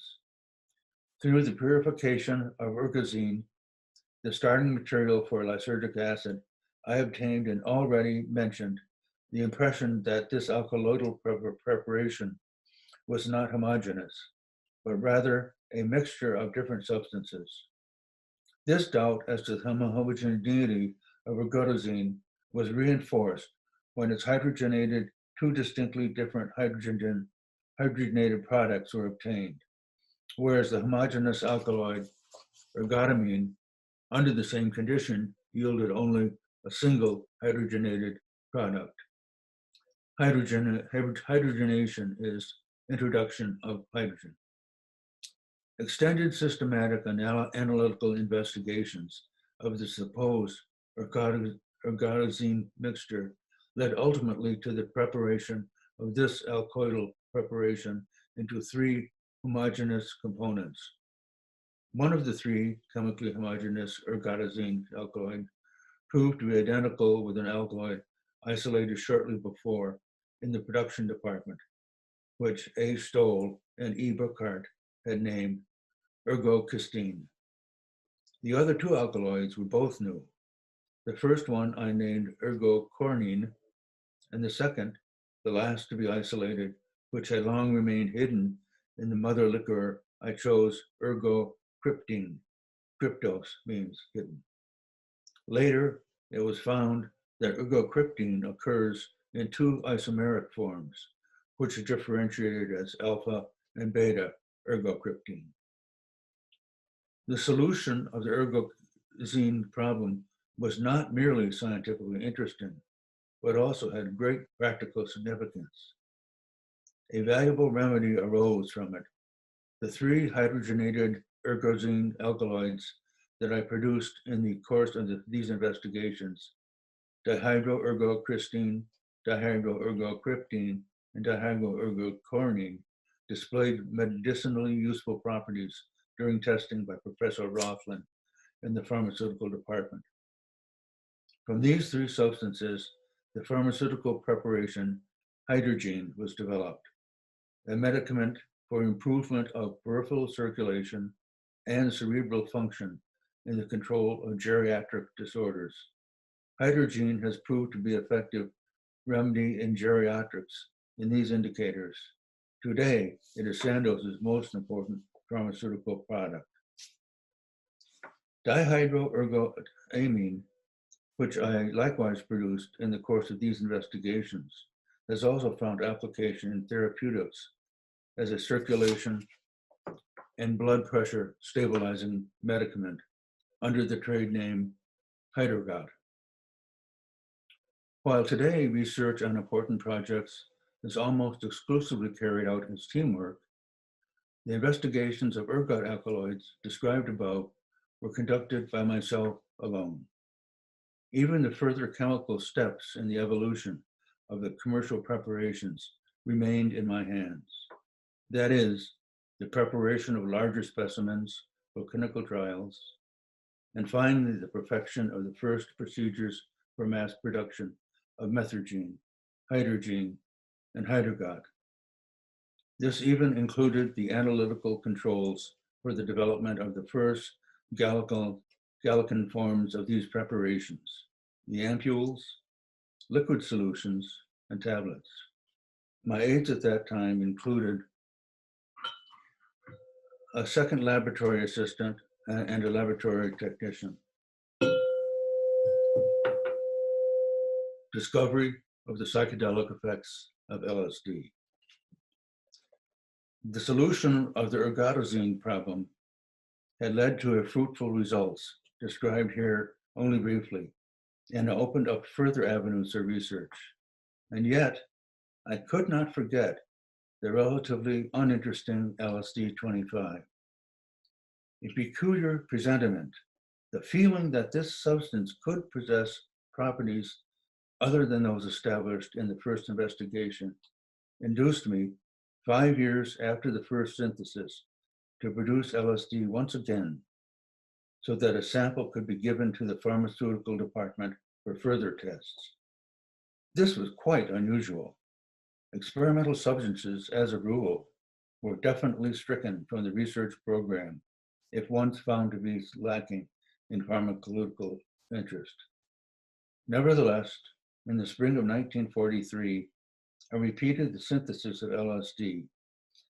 As in the first synthesis, this involved the production of only a few centigrams of the compound. In the final step of the synthesis, during purification and crystallization of lysergic acid diethylamide in the form of tartric, that is tartric acid salt, I was interrupted in my work by unusual sensations. The following description of this incident comes from the report that I sent at this time to Professor Stoll. Last Friday, April 16, 1943, I was forced to interrupt my work in the laboratory in the middle of the afternoon and proceed home, being afflicted by a remarkable restlessness, combined with slight dizziness. At home, I lay down and sank into a not unpleasant intoxicated condition, characterized by extremely stimulated imagination. In a dreamlike state, with eyes closed, I found the daylight to be unpleasantly glaring. I perceived an uninterrupted stream of fantastic pictures, extraordinary shapes with intense kaleidoscopic play of colors. After some 2 hours, this composition faded away. This was altogether a remarkable experience, both in its sudden onset and its extraordinary course. It seemed to have resulted from some external toxic influence. I surmised a connection with the substance I had been working on with at the time, lysergic acid diethylamide tartrate. But this led to another question. How had I managed to absorb this material? Because of the known toxicity of ergot substances, I always maintained meticulous, neat work habits. Possibly a bit of LSD solution had contacted my fingertips during crystallization, and a trace of the substance was absorbed in the skin. If LSD had indeed been the cause of this bizarre experience, then it must be a substance of extraordinary potency. There seemed only one way to get rid of the problem of this. I decided to self-experiment. Exercising extreme caution, I began the planned series of experiments with the smallest quantity that could be expected to produce some effect, considering the activity of the ergot alkaloids known at the time, namely 0.5 milligrams. That equals a milligram 1,000th of a gram of lysergic acid diethylamide tartrate. Quoted below is the entry from this experiment in my laboratory journal on April 19th, 1943. Self-experiments. April 19th, 1943, 16 hours, 20 minutes, 0.5 cubic centimeters of 1/2 promil aqueous solution of dimethyl tartrate orally equals 0.25 milligrams tartrate, taken diluted with about 10 centimeters of water. Tasteless. Time, 1700 hours. Beginning dizziness. Feeling of anxiety. Visual distortions. Symptoms of paralysis. Desire to laugh. Supplemental of 421. Home by bicycle from around 1800 hours to 20 hours with severe crisis. See special report. Here are the notes in my laboratory journal. 6. I was able to write the last words only with the greatest difficulty. By now, it was already clear to me that LSD had been the cause of the remarkable experiences of the previous Friday, for the altered perceptions were of the same type as before, only much more intense. I had to struggle to speak intelligibly. I asked my library assistant, who was informed of the self-experiment, to escort me home. We went by bicycle, no automobile being available of wartime restrictions on their use. On the way home, my condition began to assume threatening proportions. Everything in my field of vision wavered and was distorted, as if seen in a curved mirror. I also had the sensation of being unable to move from the spot. Nevertheless, my assistant later told me we had traveled very rapidly. Finally, we arrived at home, safe and sound. I was just as barely capable of asking my companion to summon our family doctor and request milk for the neighbors.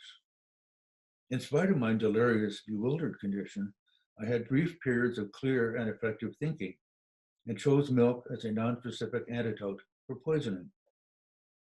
The dizziness and sensation of fainting became so strong at times, I could no longer hold myself erect and had to lie down on the sofa. My surroundings had now transformed themselves into more terrifying ways.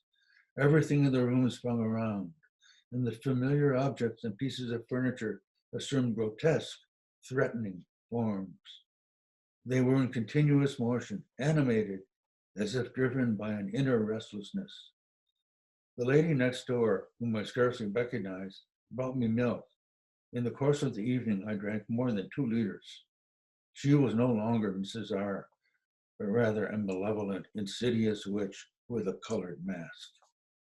Even worse than these demonic transformations of the outer world were the alterations I perceived in myself, in my ever inner being. Every exertion of my will, every attempt to put an end to the disintegration of the outer world and the dissolution of my ego seemed to be wasted effort. A demon had invaded me and taken possession of my body, mind, and soul. I jumped up and screamed, trying to free myself from him, but then sank down again and lay helpless on the sofa. The substance which I had wanted to experiment had vanquished me. It was the demon that scornfully triumphs over my will. I was seized by the dreadful fear of going insane. I was taken to another world, another place, another time. My body seemed to be without sensation, lifeless, strange. Was I dying? Was this the transition? At times, I believed myself to be outside of my body, and then perceived clearly, as an outside observer, the complete tragedy of my situation. I had not even taken leave of my family. My wife, with our 3 children, had traveled that day to visit her grandparents in Lucerne. Would they ever understand that I had not experimented thoughtlessly, irresponsibly, but rather with the utmost caution, and that as a result was in no way foreseeable? My fear and despair intensified, not only because a young family would lose its father, but also because I dreaded leaving my chemical research work, which meant so much to me, unfinished in the midst of a fruitful, promising development. Another reflection took place, an ideal full of bitter irony.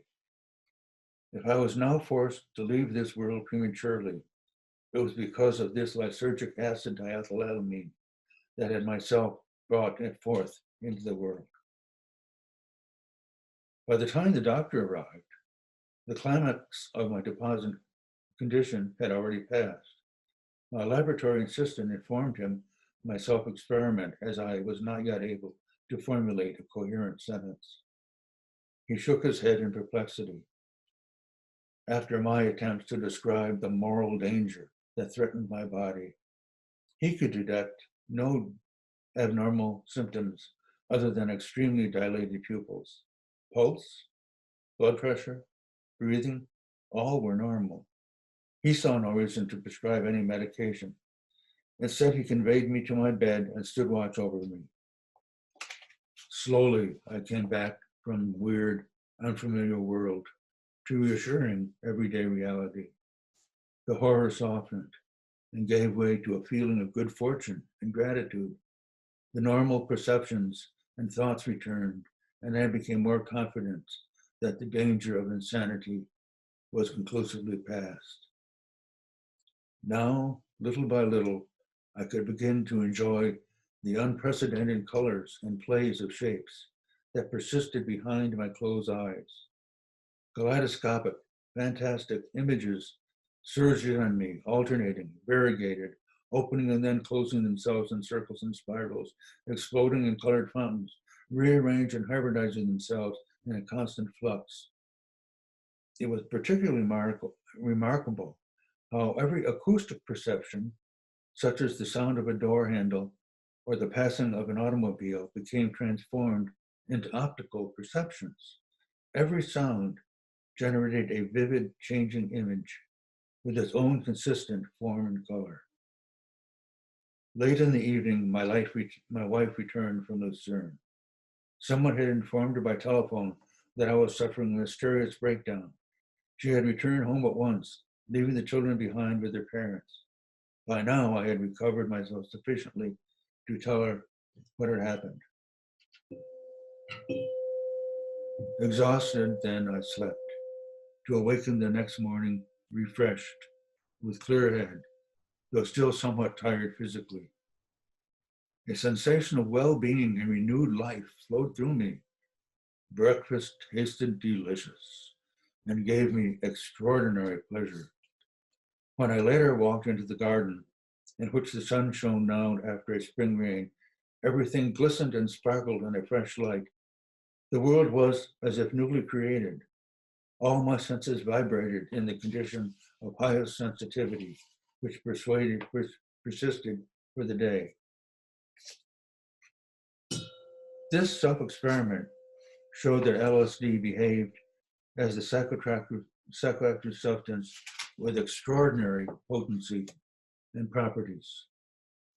There was, to my knowledge, no other known substance that evoked such profound psychic effects in such extremely low doses that caused dramatic changes in human consciousness and our experience of the inner and outer world. What seemed even more significant was that I could remember the experience of LSD inebriation in every detail.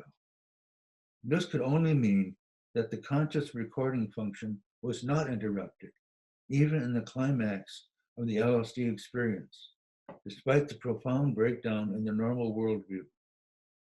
For the entire duration of the experiment, I had been aware of participating in an experiment, but despite this recognition of my condition, I could not, with every exertion of my will, shake off the LSD world.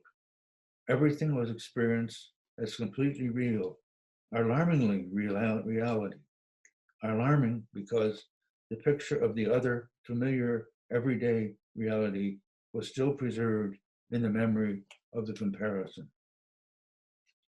Another surprising aspect of LSD was the ability to produce such far-reaching, powerful state of inebriation without giving a hangover. Quite the contrary. On the day after the LSD experience, I felt myself to be, as already described, in excellent physical and mental condition. I was aware that LSD, a new active compound with such properties would have use in pharmacology, in neurology, and especially psychiatry, and that it would attract the interest of concerned specialists. But at that time, I had no inkling that the new substance would also come to be used beyond medical science, as an inebriant in the drug sense. Since my self-experiment had revealed LSD in its terrifying demonic aspect, the last thing I could have expected was that this substance would ever find application as anything approaching a pleasure drug. I failed, moreover, to recognize the meaningful connection between LSD inebriation and spontaneous visionary experience until much later, after further experiments, which were carried out with far lower doses and under different conditions. The next day, I wrote Professor Stoll the above-mentioned report about my extraordinary experience with LSD-25 and sent a copy to the director of the pharmacological department, Professor Rothman. As expected, the first reaction was incredulous astonishment. Instantly, a telephone call came from the management. Professor Stoll asked, "Are you certain you made no mistake in weighing? Is the stated dose really correct?" Professor Rothman also called, asking the same question. I was certain at this point, for I had executed the weighing and the dosage with my own hands. Yet their doubts were justified to some extent. Until then, no known substance had displayed even the slightest psychic effect in fractions of a milligram dose. An active compound of such potency seemed almost unbelievable. Professor Rothman himself and his two colleagues were the first to repeat my experiment with only 1/3 the dose I had utilized. But even at that level, the effects were still extremely impressive and quite fantastic. All doubts about the statement in my report were eliminated.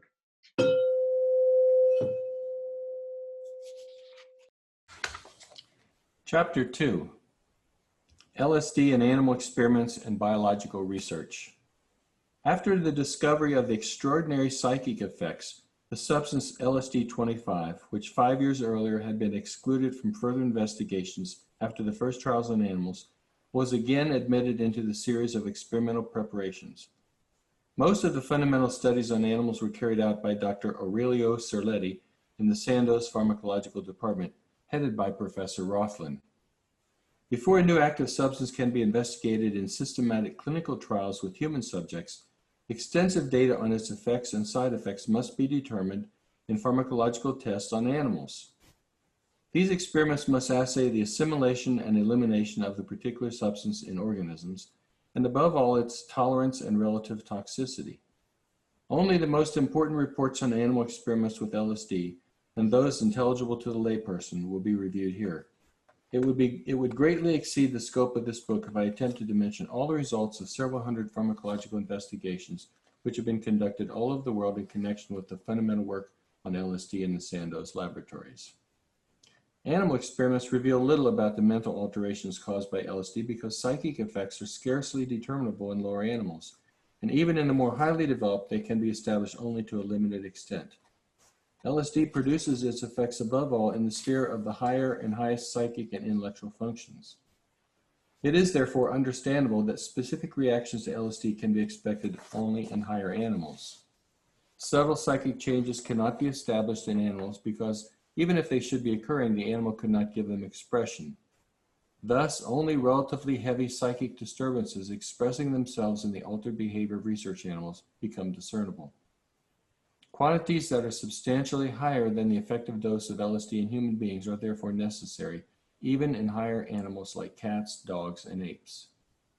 While the mouse under LSD shows only motor disturbances and alterations in licking behavior, in the cat we see, besides vegetative symptoms like bristling of the hair, piloerection, and salivation, indications that point to the existence of hallucinations. The animals stare anxiously in the air, and instead of attacking the mouse, the cat leaves it alone or will even stand in fear before the mouse. One could also conclude that the behavior of dogs that are under the influence of LSD involves hallucinations. A caged community of chimpanzees reacts very sensitively if a member of the tribe has received LSD. Even though no changes appear in this single animal, the whole cage gets in an uproar because the LSD chimpanzee no longer observes the laws of its finely coordinated hierarchic tribal order. Of the remaining animal species on which LSD was tested, only aquarium fish and spiders need be mentioned here. In the fish, unusual swimming postures were observed, and in the spiders, alterations in web building were apparently produced by LSD. At very low optimum doses, the webs were even better proportioned and more exactly built than normally. However, with higher doses, the webs were badly and rudimentarily made. How toxic is LSD? The toxicity of LSD has been determined in various animal species.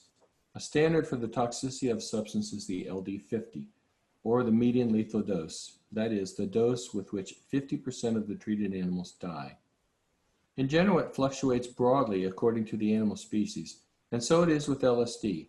The LD50 for the mouse amounts to 50 to 60 milligrams per kilogram intravenously, that is 50 to 60 thousandths of a gram of LSD per kilogram of animal weight upon injection of an LSD solution into the veins. In the rat, the LD50 drops to 16.5 milligrams per kilogram, and in rabbits to 0.3 milligrams per kilogram. One elephant given 0.297 grams of LSD died after a few minutes. The weight of this animal was determined to be 5,000 kilograms, which corresponds to a lethal dose of 0.06 milligrams per kilogram, or 0.06 thousandths of a gram per kilogram of body weight. Because this involves only a single case, this value cannot be generalized, but we can at least deduce from it that the largest land animal reacts proportionally very sensitively to LSD, since the lethal dose in elephants must be some 1,000 times lower than in the mouse. Most animals die from a lethal dose of LSD by respiratory arrest. The minute doses that cause death in animal experiments may give the impression that LSD is a very toxic substance. However, if one compares the lethal dose in animals with the effective dose in human beings, which is 0.0003 to 0.001 milligrams per kilogram, or 0.003 to 0.001 thousandths of a gram per kilogram of body weight, this shows an extraordinarily low toxicity for LSD. Only a 300 to 600-fold overdose of LSD compared to the lethal dose in rabbits, or fully a 50,000 to 100,000-fold overdose in comparison to the toxicity in the mouse, would have fatal results in human beings. These comparisons of relative toxicity are, to be sure, only understandable as estimates of orders of magnitude. For the determination of the therapeutic index, that is, the ratio between the effective and the lethal dose, is only meaningful within a given species. Such a procedure is not possible in this case because the lethal dose of LSD for humans is not known. To my knowledge, there have not as yet occurred any casualties that are a direct consequence of LSD poisoning. Numerous episodes of fatal consequences attributed to LSD ingestion have indeed been recorded, but these were accidents, even suicides, that may be attributed to the mentally disoriented condition of LSD intoxication. The danger of LSD lies not in its toxicity, but rather in its unpredictability of its psychic effects. Some years ago, reports appeared in the scientific literature and also in the lay press alleging that damage to chromosomes or the genetic material had been caused by LSD. These effects, however, have been observed in only a few individual cases. Subsequent comprehensive investigations of a large, statistically significant number of cases, however, showed that there was no connection between the chromosomal anomalies and LSD medication. The same applies to reports about fetal deformities that had allegedly been produced by LSD. In animal experiments, it is indeed possible to induce fetal deformities through extremely high doses of LSD, which lie well above the doses used in human beings. But under these conditions, even harmless substances produce such damage. Examination of reported individual cases of human fetal deformities reveals, again, no connection between LSD use and such injury. If there had been any such connection, it would long since have attracted attention, for several million people by now have taken LSD. Pharmacological properties of LSD. LSD is absorbed easily and completely through the gastrointestinal tract. It is therefore unnecessary to inject LSD except for special purposes. Experiments on mice with radioactively labeled LSD have established that intravenously injected LSD disappeared down to a small vestige very rapidly from the bloodstream and was distributed throughout the organism. Unexpectedly, the lowest concentration is found in the brain. It's concentrated here in certain centers of the midbrain that play a role in the regulation of emotion. Such findings give indications as to the localization of certain psychic functions in the brain. The concentration of LSD in the various organs attains maximum values 10 to 15 minutes after injection, then falls off again swiftly. The small intestine, in which the concentration attains the maximum within 2 hours, constitutes an exception.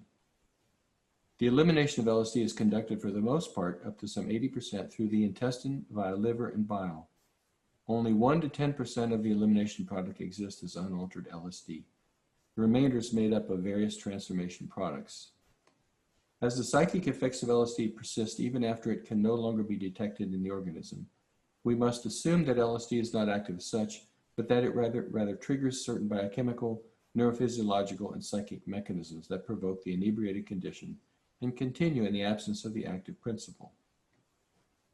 LSD stimulates centers of the sympathetic nervous system in the midbrain, which leads to pupillary dilatation, increase in body temperature, and rise in the blood sugar level. The uterine constricting activity of LSD has already been mentioned. An especially interesting pharmacological property of LSD, discovered by J.H. Gadam in England, is its serotonin blocking effect. Serotonin is a hormone-like substance occurring naturally in various organs of warm-blooded animals. Concentrated in the midbrain, it plays an important role in the propagation of impulses in certain nerves, and therefore in the biochemistry of psychic functions. The distribution of natural functioning of serotonin by LSD was for some time regarded as an explanation of its psychic effects. However, it was soon shown that even certain derivatives of LSD, compounds in which the chemical structure of LSD is slightly modified, that exhibit no hallucinogenic properties, inhibit the effects of serotonin just as strongly or yet more strongly than unaltered LSD. The serotonin blocking effect of LSD thus does not suffice to explain its hallucinogenic properties. LSD also influences neurophysiological functions that are connected with dopamine, which is, like serotonin, a naturally occurring hormone-like substance. Most of the brain centers receptive to dopamine become activated by LSD, while the others are yet depressed. As yet, we do not know the biochemical mechanisms through which LSD exerts its psychic effects. Investigations of the interactions of LSD with brain factors like serotonin and dopamine, however, are examples of how LSD can serve as a tool in brain research in the study of the biochemical processes that underlie psychic function. Chapter 3, Chemical Modifications of LSD. When a new type of active compound is discovered in pharmaceutical chemical research, whether by isolation from a plant drug or from animal organs or through synthetic production, as in the case of LSD, then the chemist attempts, through alterations in its molecular structure, to produce new compounds with similar, perhaps improved activity or with other valuable active properties. We call this process a chemical modification of this type of active substance. Of the approximately 20,000 new substances that are produced annually in the pharmaceutical chemical research laboratories of the world, the overwhelming majority are modification products of proportionally few types of active compounds. The discovery of a really new type of active substance, new with regard to chemical structure and pharmacological effect, is a rare stroke of luck. Soon after the discovery of the psychic effects of LSD, 2 workers were assigned to join me in carrying out the chemical modification of LSD on a broader basis and in further investigations in the field of ergot-alkaloids. The work on the chemical structure of ergot-alkaloids of the peptide type, to which argotamine and the alkaloids of the ergotoxine group belong, continued with Dr. Theodor Petrozilka. Working with Dr. Franz Troxler, I produced a great number of chemical modifications of LSD. And we attempted to gain further insights into the structure of lysergic acid, for which the American researchers had already proposed a structural formula. In 1949, we succeeded in correcting this formula and specifying the valid structure of this common nucleus of all ergot-alkaloids, including, of course, LSD. The investigations of the peptide alkaloids of ergot led to the complete structural formulas of these substances, which we published in 1951.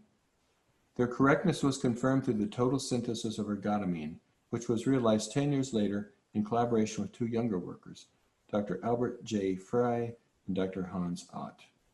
Another co-worker, Dr. Paul A. Stadler, was largely responsible for the development of this synthesis into a process practicable on an industrial scale. The synthetic production of peptide ergot alkaloids using lysergic acid obtained from special cultures of the ergot fungus in tanks has great economic importance. This procedure was used to produce the starting material for the medicaments hydrogen and dihydroergot. Now we return to the chemical modifications of LSD. Many LSD derivatives were produced since 1945 in collaboration with Dr. Troxler, but none proved hallucinogenically more active than LSD. Indeed, the very closest relatives proved themselves essentially less active in this respect. There are 4 different possibilities of spatial arrangement of atoms in the LSD molecule. They are differentiated in technical language by the prefix iso and the letters D and L. Besides LSD, which is more precisely designated as D-lysergic acid diethylamide, I've also produced and likewise tested in self-experiments the 3 other spatially different forms, namely D-isolysergic acid diethylamide, or iso-LSD, L-lysergic acid diethylamide, L-LSD, and L-isolysergic acid diethylamide, L-iso-LSD. The last 3 forms of LSD showed no psychic effects up to a dose of 0.5 milligrams, which corresponds to a 20-fold quantity of a still distinctly active dose of LSD. A substance very closely related to LSD, the monoethylamide of lysergic acid, or LAE23, in which an ethyl group is replaced by a hydrogen atom on the diethylamide residue of LSD, proved to be some 10 times less psychoactive than LSD. The hallucinogenic effect of this substance is also qualitatively different. It is characterized by a narcotic component. This narcotic effect is yet more pronounced than lysergic acid amide, LA111, in which both ethyl groups of LSD are displaced by hydrogen atoms. These effects, which I established in comparative self-experiments with LA111 and LAE32, were corroborated by subsequent clinical investigations. 15 years later, we encountered lysergic acid amide, which had been produced synthetically for these investigations, as a naturally occurring active principle of the Mexican magic drug Oluluki. In a later chapter, I shall deal more fully with this unexpected discovery. Certain results of the chemical modification of LSD proved valuable to medicinal research. LSD derivatives were found that were only weakly or not at all hallucinogenic, but instead exhibited other effects of LSD to an increased extent. Such an effect of LSD and its blocking effect on the neurotransmitter serotonin, referred to previously in this discussion of the pharmacological properties of LSD. As serotonin plays a role in allergic inflammatory responses and also in the generation of migraine, a specific serotonin blocking substance was of great significance to medicinal research. We therefore searched systematically for LSD derivatives without hallucinogenic effects, but with the highest possible activity as serotonin blockers. The first such active substance was found in bromo-LSD, which has become known in medicinal biological research under the designation BOL-148. In the course of our investigations on serotonin antagonist, Dr. Troxler produced in the sequel yet stronger and more specifically active compounds. The most active entered the medicinal market as a medicament for the treatment of migraine under the trademark Desiril, or in English-speaking countries as Sansert.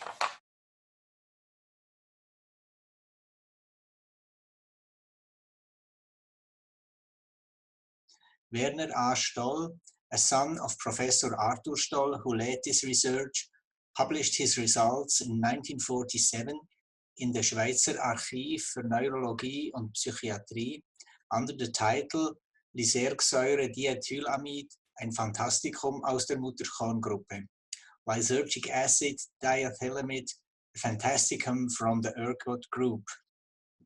The tests involved healthy research subjects as well as schizophrenic patients. The dosages, substantially lower than in my first self-experiment with 0.25 milligrams LSD tartrate, amounted to only 0.02 to 0.13 milligrams. The emotional state during the LSD inebriation was here predominantly euphoric, whereas in my experiment, the mood was marked by grave side effects resulting from overdosage and, of course, fear of the uncertain outcome. This fundamental publication, which gave a scientific description for all the basic features of LSD inebriation, classified in the new active principle as a fantasticum. However, the question of therapeutic application of LSD remained unanswered. On the other hand, the report emphasized the extraordinarily high activity of LSD, which corresponds to the activity of trace substances occurring in the organism that are considered to be responsible for certain mental disorders. Another subject discussed in this first publication was the possible application of LSD as a research tool in psychiatry, which follows from its tremendous psychic activity. First, self-experiment by a psychiatrist. In his paper, W.A. Stoll also gave a detailed description of his own personal experiment with LSD. Since he was the first self-experimented published by a psychiatrist, and since it describes many characteristic features of LSD inebriation, it is interesting to quote extensively from the report. I warmly thank the author for kind permission to republish this extract. At 8 o'clock, I took 60 micrograms of LSD. Some 20 minutes later, the first symptoms appeared. Heaviness in the limbs, slight atactic, that means confused, uncoordinated symptoms. A subjectively very unpleasant phase of general malaise followed in a parallel with the drop in blood pressure registered by the examiners.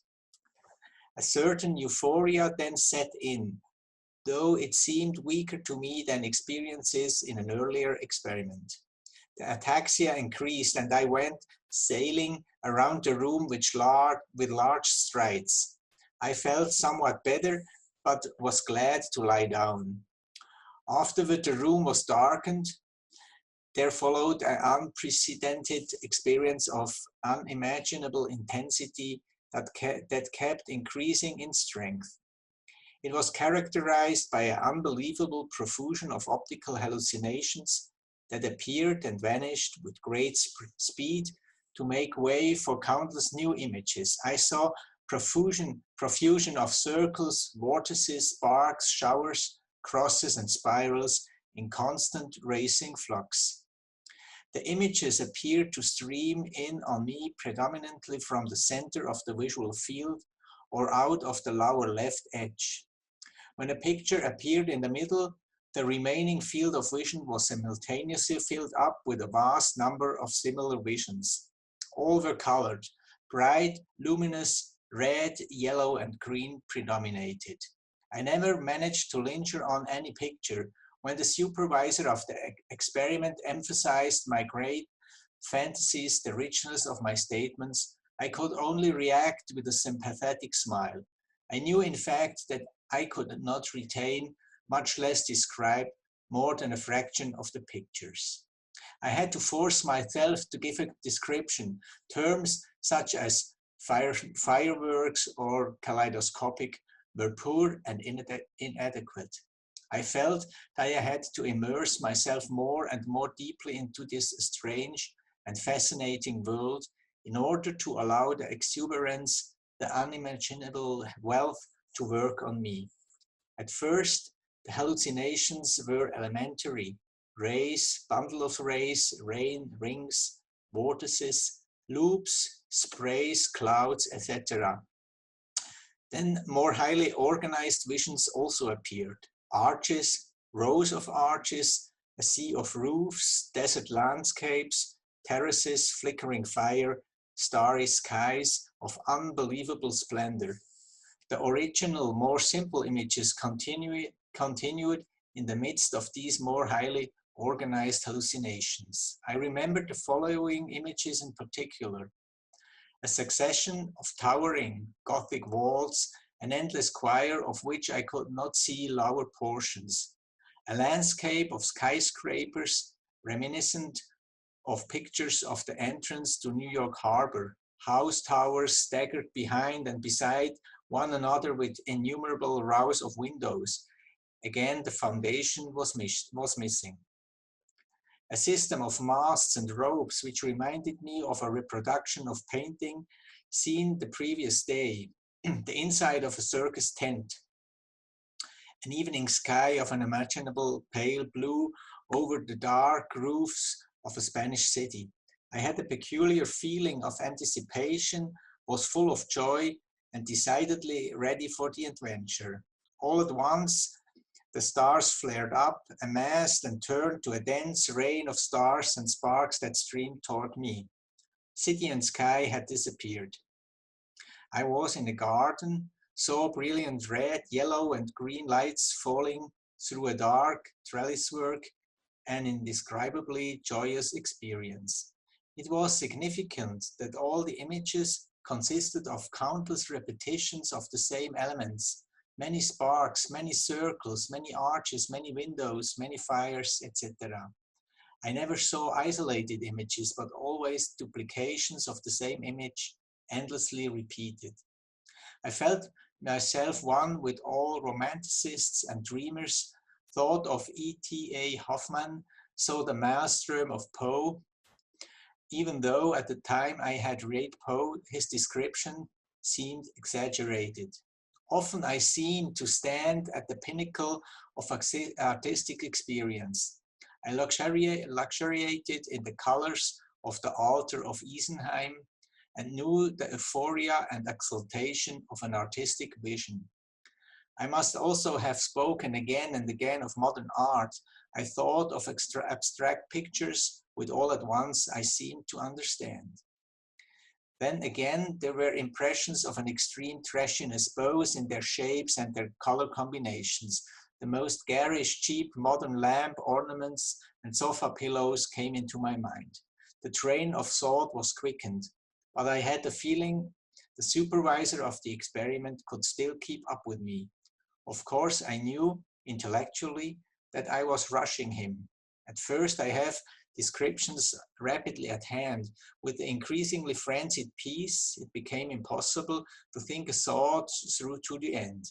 I must have only started many sentences. When I tried to restrict myself to specific subjects, the experiment proved most unsuccessful. My mind would even focus, in a certain sense, on contrary images of a mountain. I assumed that I had accurately estimated the elapsed time, but did not take the matter very seriously. Such questions did not interest me in the slightest. My state of mind was consciously euphoric. I enjoyed the condition, was serene, and took a most active interest in the experience. From time to time, I opened my eyes. The weak red light seemed mysterious, much more than before. The busily writing research supervisor appeared to me to be very far away. Often I had peculiar bodily sensations. I believed my hands to be attached to some distant body, but was not certain whether it was my own. After termination of the first dark experiment, I strolled away about in the room a bit, was unsure on my legs, and again felt less well. I became cold and was thankful that the research supervisor covered me with a blanket.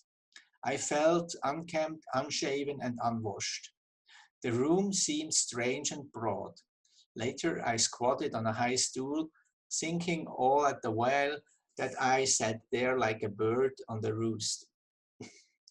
The supervisor emphasized my own wretched appearance. He seemed remarkably graceful.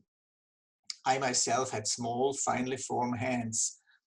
As I washed them, it was happening a long way from me, somewhere down below on the right. It was questionable, but utterly unimportant, whether there were my own hands.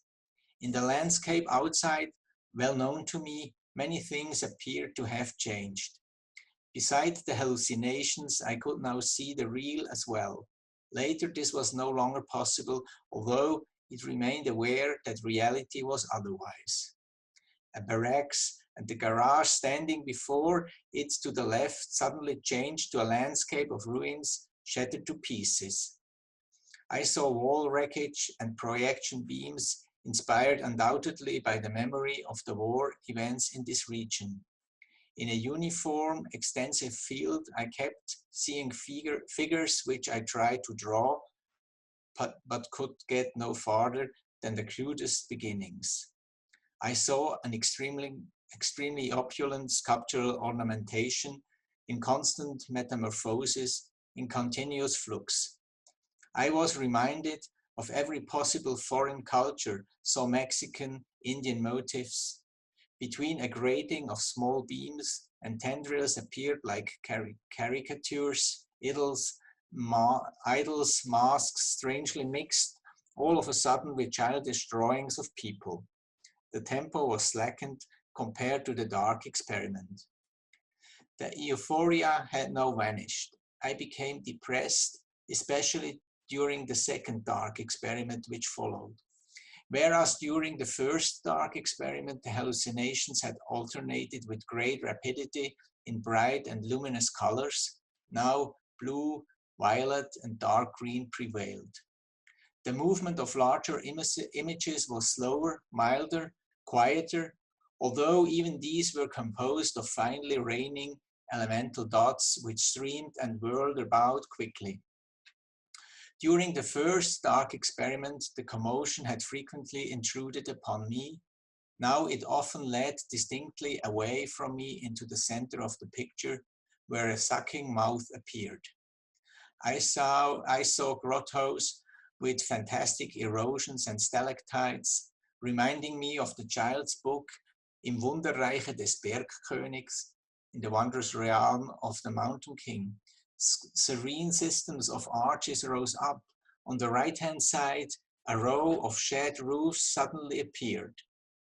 I thought of an evening ride homeward during military service. Significantly, it involved a homeward ride.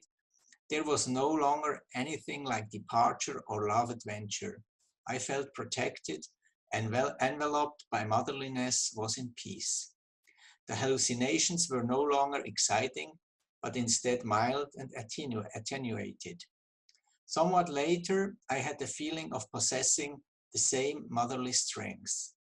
I perceived an inclination, a desire to help, and behaved then in an exaggeratedly sentimental and trashy manner where medical ethics are concerned. I realized this and was able to stop. But the depressed state of mind remained. I tried again and again to see bright and joyful images, but to no avail. Only dark blue and green patterns emerged.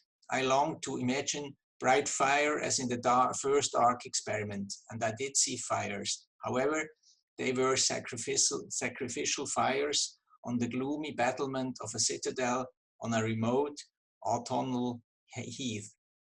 Once I managed to behold a bright ascending multitude of sparks, but a half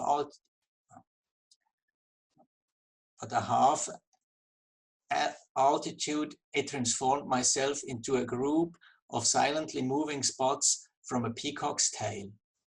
During the experiment, I was very impressed that my state of mind and the type of hallucinations harmonized so constantly and uninterruptedly. During the second dark experiment, I observed that random noises and also noises intentionally produced by the supervisor of the experiment provoked simultaneous changes in the optical impressions, synesthesia. In the same manner, pressure on the eyeball produced alterations of visual perceptions. Toward the end of the second dark experiment, I began to watch for sexual fantasies, which were, however, totally absent. In no way could I experience sexual desire. I wanted to imagine a picture of a woman, only a crude, modern, primitive sculpture appeared. It seemed completely unerotic, and its forms were immediately replaced by agitated circles and loops. After the second dark experiment, I felt benumbed and physically unwell. I perspired, was exhausted. I was thankful to not to have to go to the cafeteria for lunch. The laboratory assistant who brought us the food appeared to me small and distant, of the same remarkable daintiness as the supervisor of the experiment. Sometime around 3 p.m., I felt better so that the supervisor could pursue his work. With some effort, I managed to take notes myself. I sat at the table, wanted to read, but could not concentrate. Once I seemed to myself like a shape from a surrealistic picture whose limbs were not connected with the body, but were rather painted somewhere close by. I was depressed and thought with interest of the possibility of suicide. With some terror, I apprehended that such thoughts were remarkably familiar to me. It seemed singularly self-evident that a depressed person commits suicide. On the way home and in the evening, I was again euphoric, brimming with the experience of the morning. I had experienced unexpected, impressive things. It seemed to me that a great epoch of my life had been crowded into a few hours. I was tempted to repeat the experiment. The next time I was careless in my thinking and conduct, had great trouble concentrating, was apathetic. The casual, slightly dreamlike condition persisted into the afternoon. I had great trouble reporting in any organized way on a simple problem. I felt a growing general weariness and increasing awareness that I had now returned to everyday reality. The second day after the experiment brought an irresolute state. Mild but distinct depression was experienced during the following week, a feeling which of course could be related only indirectly to LSD. Hi, this is Paul Summergrad, and I'm pleased to join this reading of Albert Hofmann's book on the 77th anniversary of his serendipitous discovery of the effects of LSD. As Pasteur said, chance favors the prepared mind, and clearly Hofmann's mind was prepared. The psychic effects of LSD. The picture of the activity of LSD obtained from these first investigations was not new to science. It largely matched the commonly held view of mescaline, an alkaloid that had been investigated as early as the turn of the century. Mescaline is the active, psychoactive constituent of a Mexican cactus, Lophophora williamsi, synonym Anhelonium lewinii. The cactus has been eaten by American Indians ever since pre-Columbian times and is still used today as a sacred drug in religious ceremonies. In his monograph, Fantasica, it's been amply described the history of this drug called peyote by the Aztecs. The alkaloid mescaline was isolated from the cactus by A. Hefter in 1896, and in 1919 its chemical structure was elucidated and was produced synthetically by E. Spath. It was the first hallucinogen, or fantasticum, as this type of active compound was described by Lewin, to become available as a pure substance, permitting the study of chemically induced changes of sensory perceptions, mental illusions, hallucinations, and alterations of consciousness. In the 1920s, extended experiments with mescaline were carried out on animal and human subjects and described comprehensively by K. Berenger in his book, Der Mescalrausch, from Berlin in 1927. Because these investigations failed to indicate any applications of mescaline in medicine, interest in this active substance waned. With the discovery of LSD, hallucinogen research received a new impetus. The novelty of LSD, as opposed to mescaline, was its high activity, lying in a different order of magnitude. The active dose of mescaline is 0.2 to 0.5 grams, and that's comparable to 0.00002 to 0.0001 grams of LSD.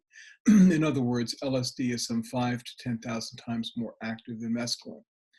LSD's unique position among the psychopharmaceuticals is not only due to its high activity in a quantitative sense. The substance also has a qualitative significance. It manifests a high specificity, that is, an activity aimed specifically at the human psyche. It can be assumed, therefore, that LSD affects the highest control centers of the psychic and intellectual functions. The psychic effects of LSD, which are produced by such minimal quantities of material, are too meaningful and too multiform to be explained by toxic alterations of brain function. If LSD acted only through a toxic effect on the brain, then LSD experiences would be entirely psychopathological in meaning without any psychological or psychiatric interest. On the contrary, it's likely that the activity of nerve connections, it's likely that the alterations of nerve conductivity and influence on the activity of nerve connection synapses, which have been experimentally demonstrated, play an important role. This could mean that an influence is being exerted on the extremely complex system of cross connections and synapses between the many billions of brain cells, the system on which the higher psychic and intellectual functions depend. This would be a promising area to explore in the search for an explanation of LSD's radical efficacy. The nature of LSD's activity could lead to numerous possibilities of medicinal psychiatric uses, as W.A. Stoll's groundbreaking studies had already shown. Sandoz therefore made the new substance available to research institutes and physicians as an experimental drug, giving it the trade name Diethylamide, diethylamide, which I had proposed. The printed prospectus below describes possible applications of this kind and voices the necessary precautions. D-lysid, LSD 25. D-lysergic acid diethylamide tartrate, sugar-coated tablets containing 0.025 milligrams, 25 micrograms, ampules of 1 ml containing 0.1 milligram, 100 micrograms for oral administration. The solution may also be injected subcutaneously or intravenously. The effect is identical with that of oral administration, but sets in more rapidly. Properties: the administration of very small doses of Diethylamide, 1/2 to 2 micrograms per kilogram of body weight, results in transitory disturbances of affect, hallucinations, depersonalization, reliving of repressed memories, and mild neurovegetative symptoms. The effect sets in after 30 to 90 minutes and generally lasts 5 to 12 hours. However, intermittent disturbances of affect may occasionally persist for several days. Method of administration. For oral administration, the contents of 1 ampule of Diethylamide are diluted with distilled water, a 1% solution of tartaric acid, or halogen-free tap water. The absorption of the solution is somewhat more rapid and more constant than that of the tablets. Ampules which have not been opened, which have been protected against light and stored in a cool place, are stable for an unlimited period. Ampules which have been opened or diluted solutions retain their effectiveness for 1 to 2 days if stored in a refrigerator. Indications and dosage. A, analytical psychotherapy, to elicit release of repressed material and provide mental relaxation, particularly in anxiety states and obsessional neuroses. The initial dose is 25 micrograms, 1/4 of an ampule or 1 tablet. The dose is increased at each treatment by 25 micrograms until the optimum dose, usually between 50 and 200 micrograms, is found. The individual treatments are best given at intervals of 1 week. Experimental studies on the nature of psychosis. By taking Diethylamide himself, the psychiatrist is able to gain an insight into the world of ideas and sensations of mental patients. Diethylamide can also be used to induce model psychoses of short duration in normal subjects, thus facilitating studies in the pathogenesis of mental disease. In normal subjects, doses of 25 to 75 micrograms are generally sufficient to produce a hallucinatory psychosis on an average 1 microgram per kilogram of body weight. In certain forms of psychosis and in chronic alcoholism, higher doses are necessary, 2 to 4 micrograms per kilogram of body weight. Precautions. Pathological mental conditions may be intensified by Diethylamide. Particular caution is necessary in subjects with a suicidal tendency and in those cases where a psychotic development appears imminent. The psychoactive liability and the tendency to commit impulsive acts may occasionally last for some days. Diethylamide should only be administered under strict medical supervision. The supervision should not be discontinued until the effects of the drug have completely worn off. Antidote. The mental effects of Diethylamide can be rapidly reversed by the IM administration of 50 milligrams of chlorpromazine. Literature available on request. Sandoz Limited, Basel, Switzerland. The use of LSD in analytical psychotherapy is based mainly on the following psychic effects. In LSD inebriation, the accustomed worldview undergoes a deep-seated transformation and disintegration.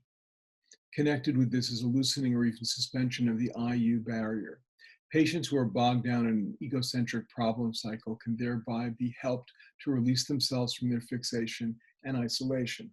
The result can be an improved rapport with the doctor and a greater susceptibility to psychotherapeutic influence.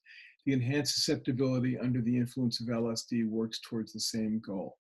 Another significant psychotherapeutically valuable characteristic of LSD inebriation is the tendency of long forgotten or suppressed contents of experience to appear again in consciousness. Traumatic events which are sought in psychoanalysis may then become accessible to psychotherapeutic treatment. Numerous case histories tell of experiences from even the earliest childhood that were vividly recalled during psychoanalysis under the influence of LSD. This does not involve an ordinary recollection, but rather a true reliving, not a reminiscence, but rather a reviviscence, as the French psychiatrist Jean Delay has formulated it. LSD does not act as a true medicament, rather it plays the role of a drug aid in the context of psychoanalytic and psychotherapeutic treatment, and it serves to channel the treatment more effectively and to shorten its duration. It can fulfill this function in two particular ways. In one procedure, which was developed in European clinics and given the name psycholytic therapy, moderately strong doses of LSD are administered in several successive sessions at regular intervals. Subsequently, the LSD experiences are worked out in group discussions and in expression therapy by drawing and painting. The term psycholytic therapy was coined by Ronald A. Sanderson, an English therapist of Jungian orientation and a pioneer of clinical LSD research. The root lysis or lytic signifies the dissolution of tension or conflicts in the human psyche. In the second procedure, which is the favored treatment in the United States, a single very high LSD dose, 0.3 to 0.6 milligrams, is administered after correspondingly intensive psychological preparation of the patients. This method, described as psychedelic therapy, attempts to induce a mystical religious experience through the shock effects of LSD. This experience can then serve as a starting point for restructuring and curing of the patient's personality in the accompanying psychotherapeutic treatment. The term psychedelic, which can be translated as mind manifesting or mind expanding, was introduced by Humphrey Osmond, a pioneer of LSD research in the United States. LSD's apparent benefits as a drug auxiliary in psychoanalysis and psychotherapy are derived from properties diametrically opposed to the effect of tranquilizer-type psychopharmaceuticals. Whereas tranquilizers tend to cover up the patient's problems and conflicts, reducing their apparent gravity and importance, LSD makes them more exposed and more intensely experienced. This clear recognition of problems and conflicts makes them, in turn, more susceptible to psychotherapeutic treatment. The suitability and success of LSD in psychoanalysis and psychotherapy are still a subject of controversy in professional circles. The same could be said, however, of other procedures employed in psychiatry, such as electroshock, insulin therapy, or psychosurgery, procedures that entail, moreover, a far greater risk than the use of LSD, which under suitable conditions can be considered practically safe. Because forgotten or repressed experiences under the influence of LSD may become conscious with considerable speed, the treatment can be correspondingly shortened. To some psychiatrists, however, this reduction of the therapy's duration is a disadvantage. They are of the opinion that this precipitation leaves the patient insufficient time for psychotherapeutic working through. The therapeutic effect, they believe, persists for a shorter time than when there is a gradual treatment, including a slow process of becoming conscious of the traumatic experiences. Psycholytic and especially psychedelic therapy require thorough preparation of the patient for the LSD experience to avoid his or her being frightened by the unusual and unfamiliar. Only then is a positive interpretation of the experience possible. The selection of patients is also important, since not all types of psychic disturbance respond equally well to these methods of treatment. Successful use of LSD-assisted psychoanalysis and psychotherapy presupposes specific knowledge and experience. In this respect, self-examination by psychiatrists, as W.A. Stoll has pointed out, can be most useful. They provide the doctors with direct insight based on firsthand experience into the strange world of LSD inebriation and make it possible for them to truly understand these phenomena in their patients, to interpret them properly, and to take full advantage of them. The following pioneers in the use of LSD as a drug aid to psychoanalysis and psychotherapy deserve to be named in the front rank. A.K. Bush and W.C. Johnson, S. Cohn and A.H. Abramson, H. Osmond and A. Hoffer in the United States, R.A. Sanderson in England, W. Frederking and H. Lerner in Germany, and G. Rubicek and S. Grof in Czechoslovakia. The second indication for LSD cited in the Sandoz perspective on Delisted concerns its use in experimental investigations on the nature of psychosis. This arises from the fact that extraordinary psychic states are experimentally produced by LSD in healthy research subjects and are similar to many manifestations of certain mental disturbances. In the early days of LSD research, it was often claimed that LSD inebriation had something to do with a type of model psychosis. This idea was dismissed, however, because extended comparative investigations showed that there were essential differences between the manifestations of psychosis and the LSD experience. With the LSD model, nevertheless, it is possible to study deviations from the normal psychic and mental condition and to observe the biochemical and electrophysiological alterations associated with them. Perhaps we shall thereby gain new insights into the nature of psychosis. According to certain theories, various mental disturbances could be produced by psychotoxic metabolites that have power, even in minimal quantities, to alter the function of brain cells.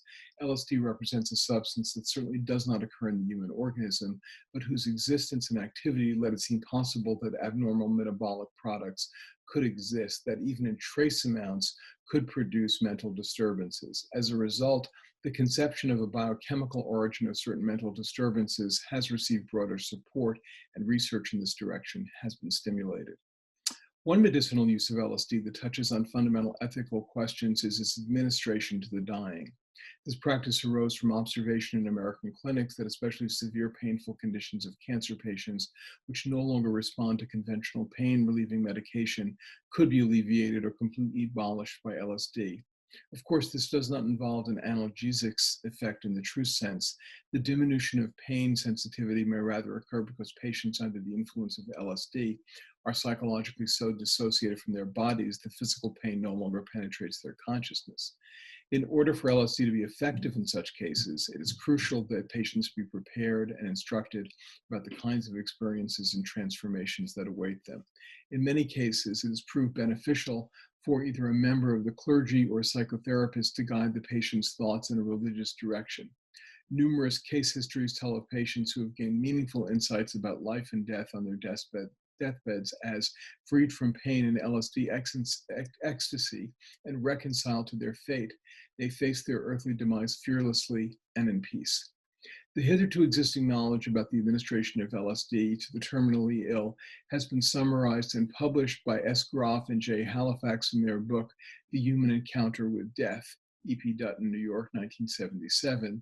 The authors, together with E. Cast, S. Cohn, and W. A. Ponke, are among the pioneers of this application of LSD. The most recent comprehensive publication on the use of LSD in psychiatry, Realms of the Human Unconscious, Observations from LSD Research, the Viking Press, New York, 1975, likewise comes from the Czech psychiatrist who has emigrated to the United States. This book offers a critical evaluation of the LSD experience from the viewpoint of Freud and Jung, as well as of existential analysis, and that would be Stanislav Grof. Thank you very much for the opportunity to join you on this anniversary and at this time of such great suffering and challenge for the entire world. Chapter 5, From Remedy to Inebriant. During the first years after its discovery, LSD brought me the same happiness and gratification that any pharmaceutical chemist would feel on learning that a substance he or she produced might possibly develop into a valuable medication. For the creation of new remedies is the goal of a pharmaceutical chemist's research activity. Therefore, and therein lies the meaning of his or her work. Non-medical use of LSD. The joy of having fathered LSD was tarnished after more than 10 years of uninterrupted scientific research and medicinal use when LSD was swept up in the huge wave of an inebriant mania that began to spread over the Western world, above all the United States, at the end of the 1950s. It was strange how rapidly LSD adopted its new role as inebriant and for a time became the #1 inebriating drug, at least as far as publicity was concerned. The more its use as an inebriant was disseminated, bringing an upsurge in the number of untoward incidents caused by careless, medically unsupervised use, the more LSD became a problem child for me and for the Sandoz firm. It was obvious that a substance with such fantastic effects on mental perception and on the experience of the outer and inner world would also arouse interest outside medical science. But I'd not expected that LSD, with its unfathomably uncanny, profound effects, so unlike the character of a recreational drug, would ever find worldwide use as an inebriant. I'd expected curiosity and interest on the part of artists outside of medicine, performers, painters, and writers, but not among people in general. After the scientific publications around the turn of the century on mescaline, which, as has already been mentioned, evokes psychic effects quite like those of LSD, use of the compound remained confined to medicine and to experiments within artistic and literary circles. I'd expected the same fate for LSD. And indeed, the first non-medical self-experiments with LSD were carried out by writers, painters, musicians, and other intellectuals. LSD sessions had reportedly provoked extraordinary aesthetic experiences and granted new insights into the essence of the creative process. Artists were influenced in their creative work in unconventional ways. A particular type of art developed that has become known as psychedelic art. It comprises creations produced under the influence of LSD and other psychedelic drugs. Whereas the drugs acted as stimulus and source of inspiration. The standard publication in the field is the book by Robert E. Masters and Gene Houston, Psychedelic Art. Works of psychedelic art are not created while the drug is in effect, but only afterwards, the artist being inspired by these experiences. As long as the inebriated condition lasts, creative activity is impeded, if not completely halted. The influx of images is too great and is increasing too rapidly to be portrayed and fashioned.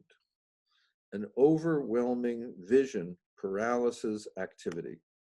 Artistic productions arising directly from LSD inebriation, therefore, are mostly rudimentary in character and deserve consideration, not because of their artistic merit, but because they're a type of psychoprogram, which offers insight into the deepest mental structures of the artist, activated and made conscious by LSD. This was demonstrated later in a large-scale experiment by the Munich psychiatrist Richard P. Hofmann, in which 30 famous painters took part. He published the results in his book, Painting from Spheres of the Unconscious, Artists' Experiments with LSD.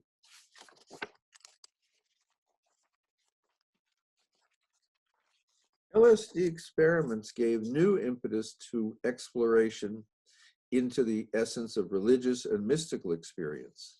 Religious scholars and philosophers discussed the question of whether the religious and mystical experiences, often discovered in LSD sessions, were genuine, that is, comparable to spontaneous mystico-religious enlightenment.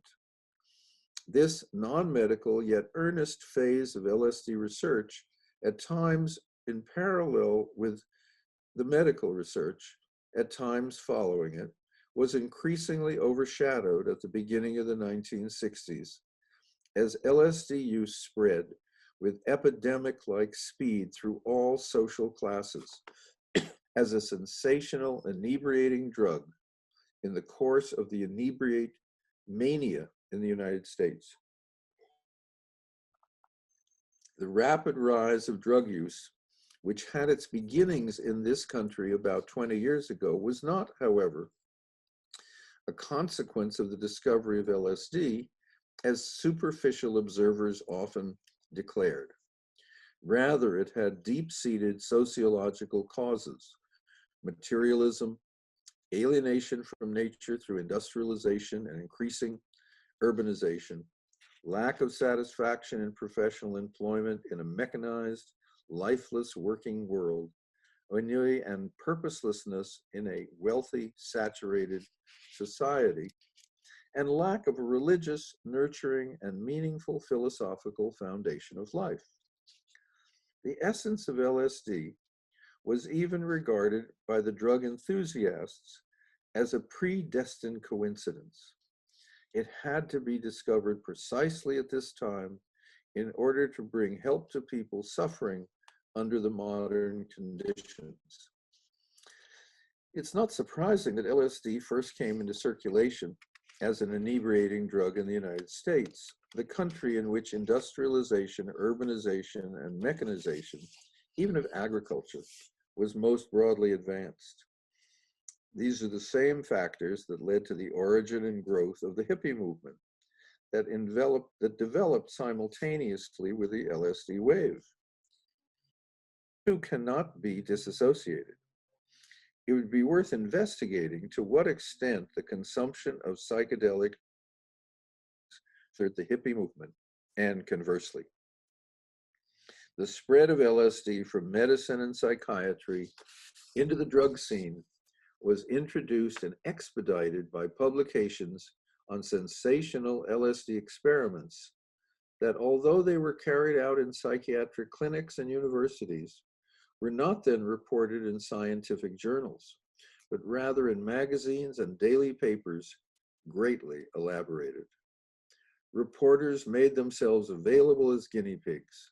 Sidney Katz, for example, participated in an LSD experiment in the Saskatchewan Hospital in Canada under the supervision of noted psychiatrists. His experiences, however, were not published in a medical journal. Instead, he described them in an article entitled "My 12 Hours as a Madman" in the magazine Maclean's, Canada's national magazine, colorfully illustrated in fanciful fullness of detail. The widely distributed German magazine Quick, in its issue 12 of the 21st of March of 1954, reported a sensational eyewitness account on a daring scientific experiment by the painter Wilfrid Zeller, who took, quote, a few drops of lysergic acid, unquote, in his university psychiatric clinic. Of the numerous publications of this type that have made effective lay propaganda for LSD, it is sufficient to cite just one more example: a large-scale illustrated article in Look magazine of September 1959, entitled, quote, "The Curious Story Behind the New Cary Grant," unquote. It must have contributed enormously to the diffusion of LSD consumption. The famous movie star had received LSD in a respected clinic in California in the course of a psychotherapeutic treatment. He informed the Look reporter that he'd sought inner peace his whole life, but yoga, hypnosis, and mysticism had not helped him. Only the treatment with LSD had made him a new, self-strengthened man, so that after 3 frustrating marriages, he now believed himself really able to love and to make a woman happy. The evolution of LSD from remedy to inebriating drug was, however, primarily promoted by the activities of Dr. Timothy Leary and Dr. Richard Alpert of Harvard University. In a later section, I'll come to speak in more detail about Dr. Leary and my meetings with this personage who has become known worldwide as an apostle of LSD. Books also appeared on the US market in which the fantastic effects of LSD were reported more fully. Here, only two of the most important will be mentioned: Exploring Inner Space by Jane Dunlap and Myself by Constance Newland. Although in both cases, LSD was used within the scope of a psychiatric treatment, the authors addressed their books, which became bestsellers, to the broad public. In her book subtitled The Intimate and Completely Frank Record of One Woman's Courageous Experiment with Psychiatry's Newest Drug, LSD 25, Constance A. Newland described in intimate detail how she'd been cured of frigidity. After such avowals, one can easily imagine that many people would want to try the wondrous medicine for themselves. The mistaken opinion created by such reports that it would be sufficient simply to take LSD in order to accomplish such miraculous effects and transformations in oneself soon led to broad diffusion of self-experimentation with the new drug. Objective, informative books about LSD and its problems also appeared, such as the excellent work by the psychiatrist Dr. Sidney Cohen, The Beyond Within, in which the dangers of careless use are clearly exposed. This, however, had no power to stop the LSD epidemic. As LSD experiments were often carried out in ignorance of the uncanny, unforeseeable, profound effects, and without medical supervision, they frequently came to a bad end. With increasing LSD consumption in the drug scene, there came an increase in horror trips, LSD experiments that led to disoriented conditions and panic, often resulting in accidents and even crime.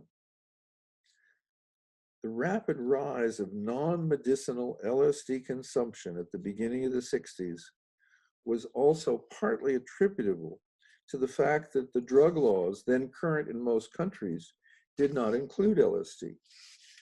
For this reason, drug users changed from the legally prescribed narcotics to the still legal substance LSD.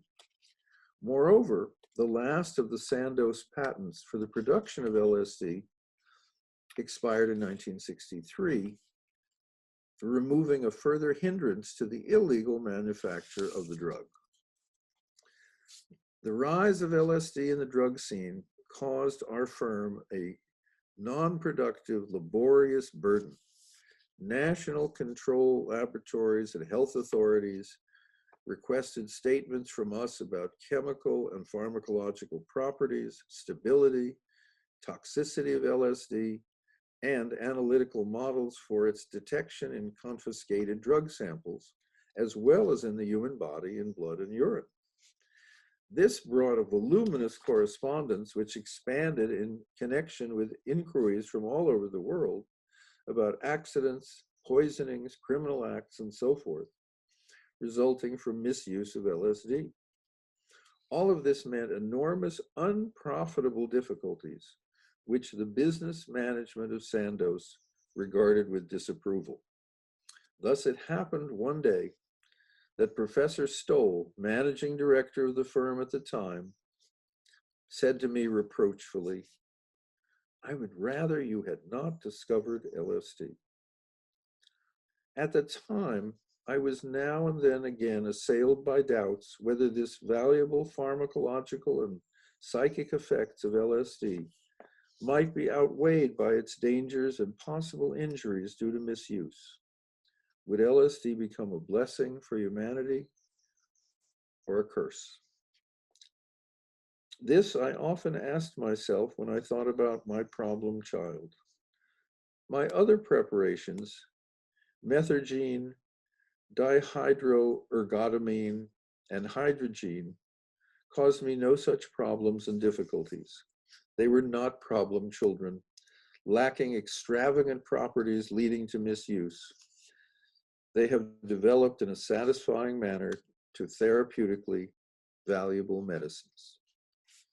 The publicity about LSD attained its high points in the years 1964 to 1966, not only with regard to enthusiastic claims about the wondrous effects of LSD by drug fanatics and hippies, but also to reports of accidents, mental breakdowns, criminal acts, murders, and suicides under the influence of LSD.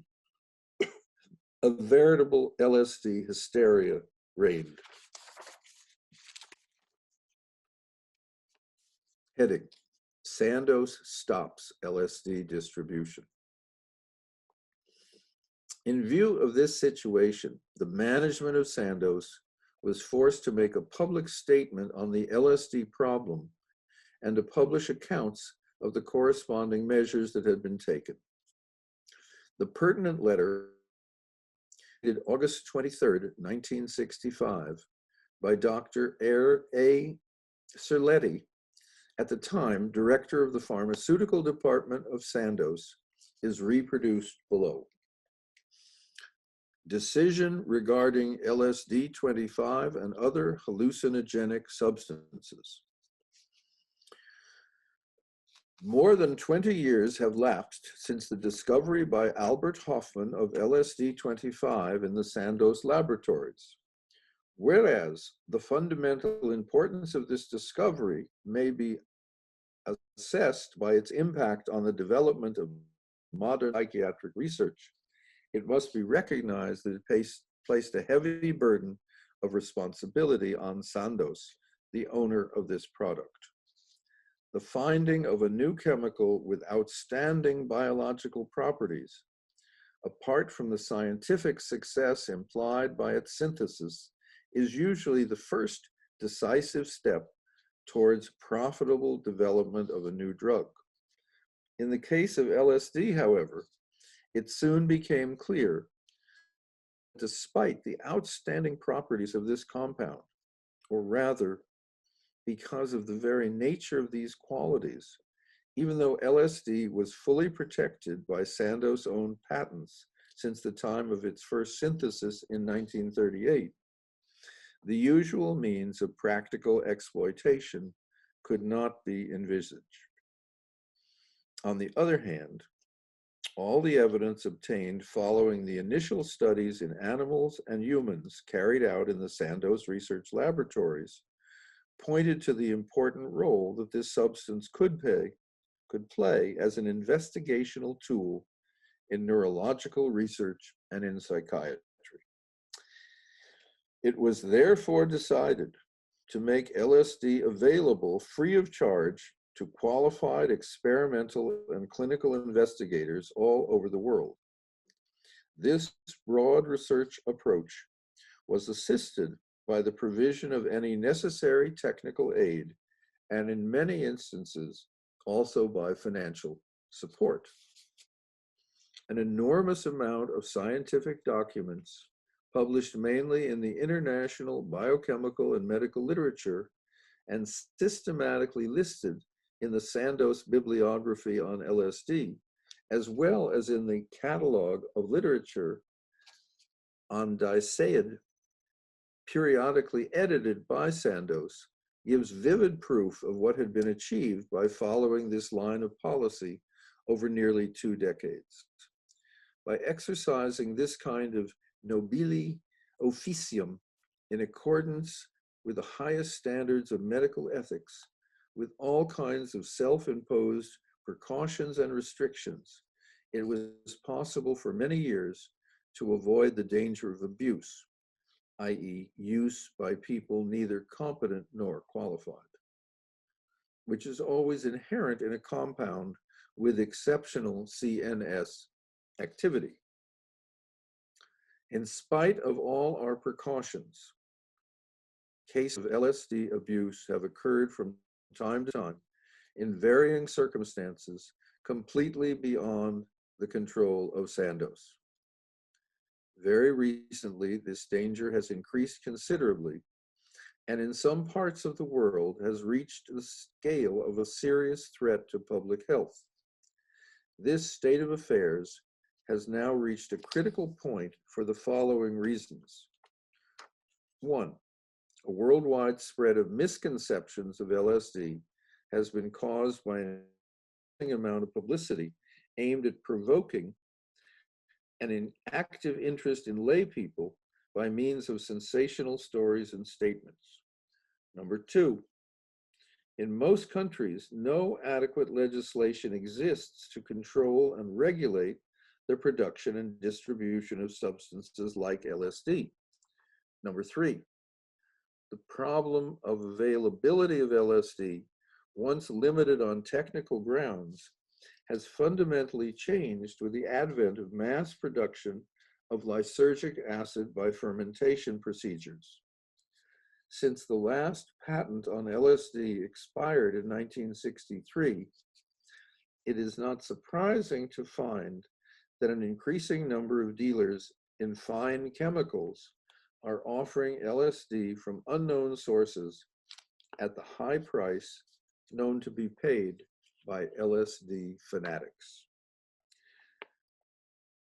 Taking into consideration all of the above-mentioned circumstances and the flood of requests for LSD, which has now become uncontrollable, the pharmaceutical management of Sandoz has decided to stop immediately all further production and distribution of LSD.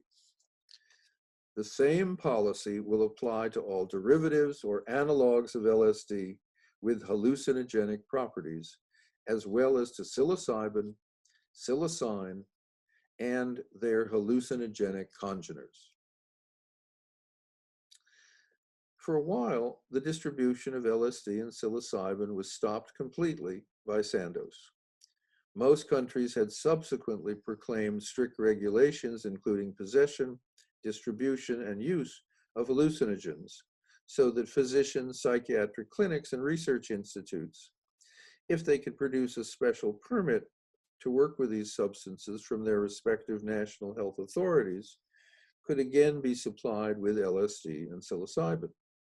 In the United States, the National Institutes of Mental Health, NIMH, undertook the distribution of these agents to licensed research institutes.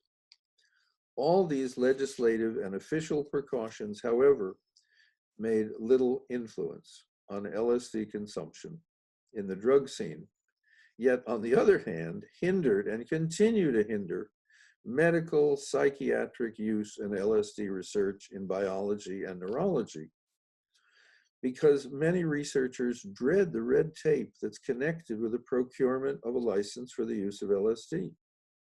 The bad reputation of LSD, its depiction as, quote, insanity drug, unquote, and, quote, a satanic invention, unquote, constitutes a further reason why many doctors shunned use of LSD in their psychiatric practice.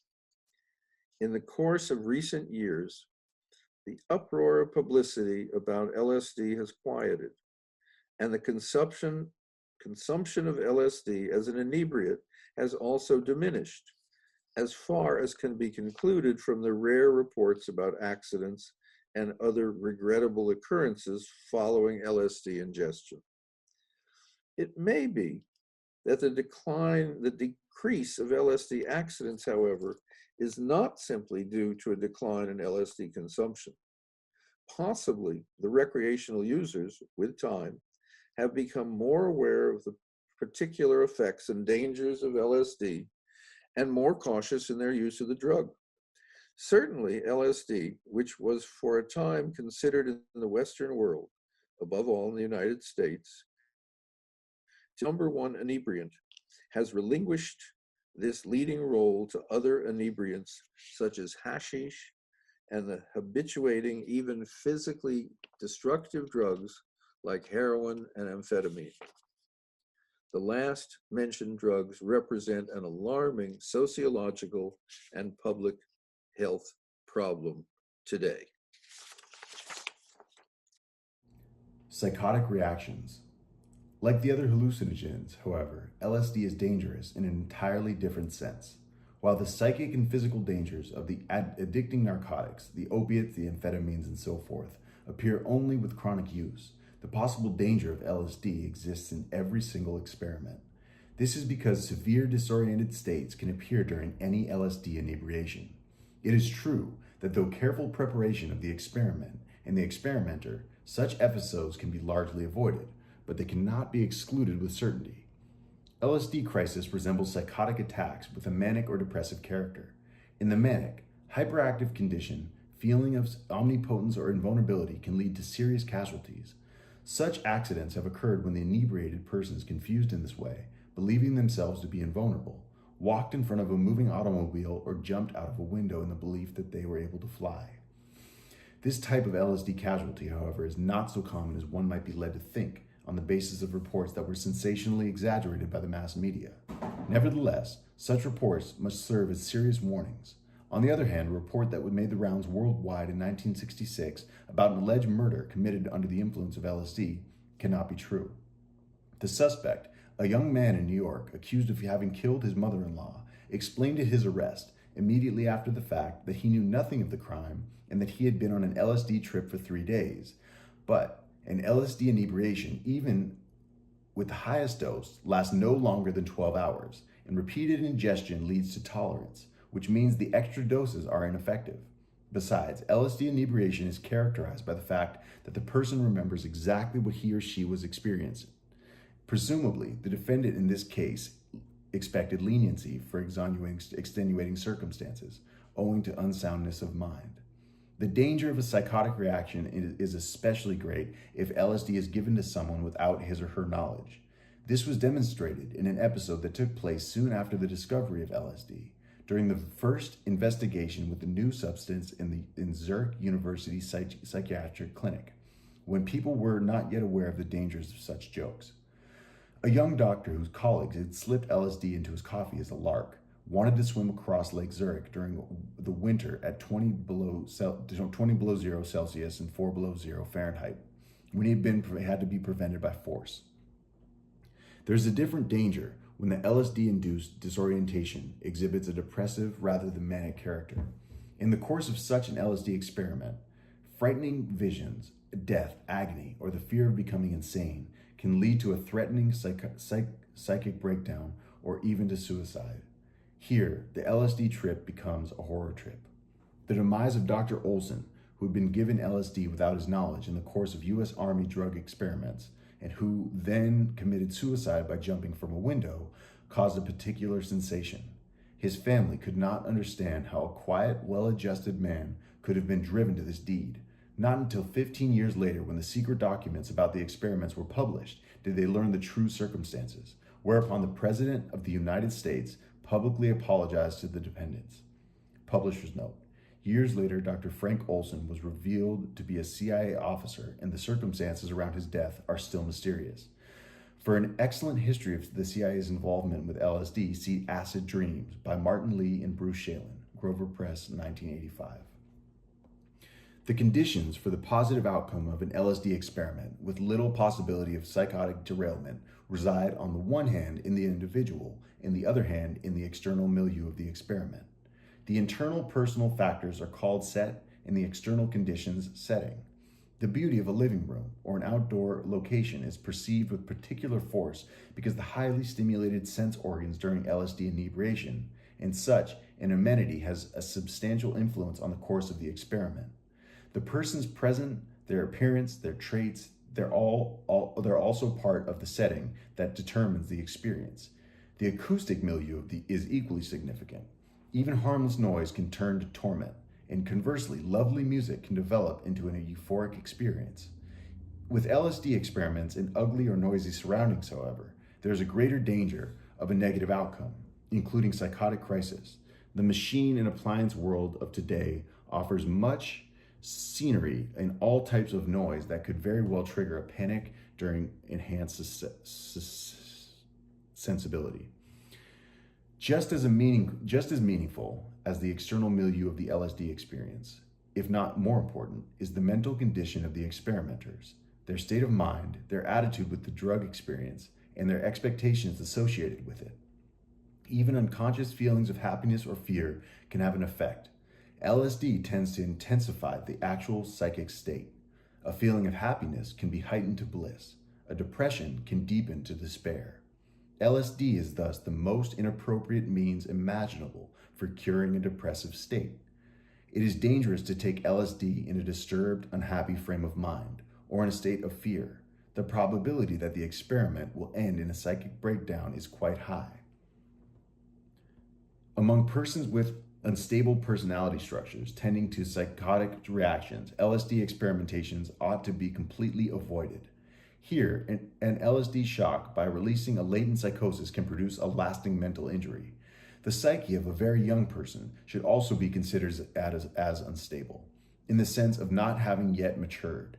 In any case, the shock of such a powerful stream of new and strange perceptions and feelings, such as engendered by LSD, endangers the sensitive, still developing psychoorganism. Even the medical use of LSD in youths under 18 years of age in the scope of psychoanalytic or psychotherapeutic treatment is discouraged in professional circles, correctly so, in my opinion. Juveniles, for the most part, still lack a secure, solid relationship to reality. Such a relationship is needed before the dramatic experience of a new dimensions of reality can be meaningfully integrated into the worldview. Instead of leading to a broadening and deepening of reality consciousness, such an experience in adolescence will lead to an insecurity and a feeling of being lost. Because the freshness of sensory perception in youth and the still unlimited capacity for experience, spontaneous visionary experiences occur much more frequently than later in life. For this reason as well, psychostimulating agents should not be used by juveniles. Even in healthy adult persons, even with adherence to all of the preparatory and protective measures discussed, an LSD experiment can fail, causing psychotic reactions. Medical supervision is therefore earnestly to be recommended, even for non-medical LSD experiments. This should include an experimentation of the state of health before the experiment. The doctor need not be present at the session. However, medical help should at all times be readily available. Acute LSD psychosis can be cut short and brought under quick control and reliably by injection of chloromazepine or another sedative of this type. The presence of a familiar person who can request medical help in the event of an emergency is also an indispensable psychological assurance. Although the LSD inebriation is characterized mostly by an immersion in the individual inner world, a deep need for human contact sometimes arises, especially in depressive phases. LSD from the black market. Non-medicinal LSD consumption can bring dangers of an entirely different type than hitherto discussed, for most of the LSD offered in the drug scene is of unknown origin. LSD preparations from the black market are unreliable when it comes to both quality and dosage. They rarely contain the declared quantity, but mostly have less LSD, or often none at all, and sometimes even too much. In many cases, other drugs or even poisonous substances are sold as LSD. These observations were made in our laboratory upon analysis of a great number of LSD samples from the black market. They coincide with the experiences of national drug control departments. The unreliability and the strength of LSD preparations on the illicit drug market can lead to dangerous overdoses. Okay, next. Well, how do I get the next page here? This is often proved to be the cause of failed LSD experiments that led to severe psychic and physical breakdowns. God, I hope I'm still on the same page. Does that sound right? Alleged fatal LSD poisoning, however, have yet to be confirmed. Close scrutiny of such cases invariably established other causative factors.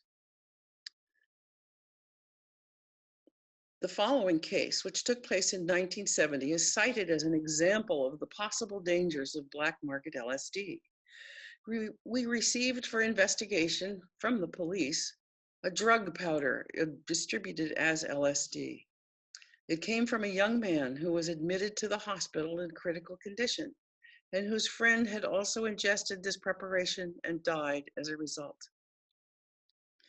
Analysis showed that the powder contained no LSD, but rather the very poisonous alkaloid strychnine.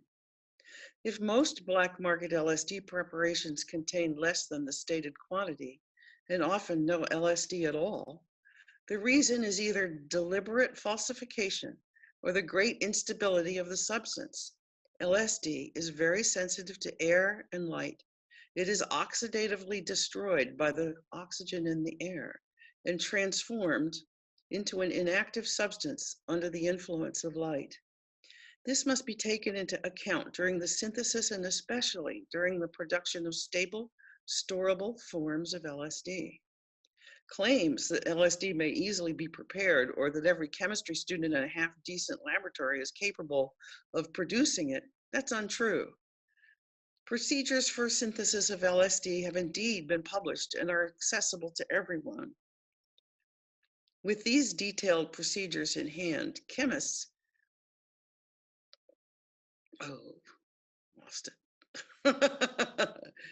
chemists would be able to carry out the synthesis provided they had pure lysergic acid at their disposal. In its possession today, however, is subject to the same strict regulations as LSD.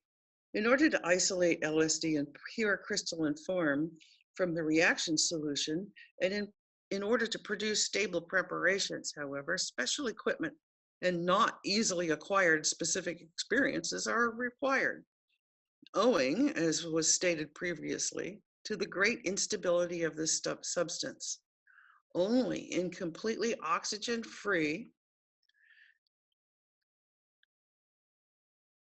ampules protected from light is LSD absolutely stable. Such ampules containing 100 micrograms, which is 0.1 milligram, LSD tartrate or tartaric acid salt of LSD in 1 cc of aqueous solution were produced for biological research and medicinal use by Sandoz firm. LSD in tablets prepared with additives that inhibit oxidation, while not absolutely stable, at least keeps for a longer time.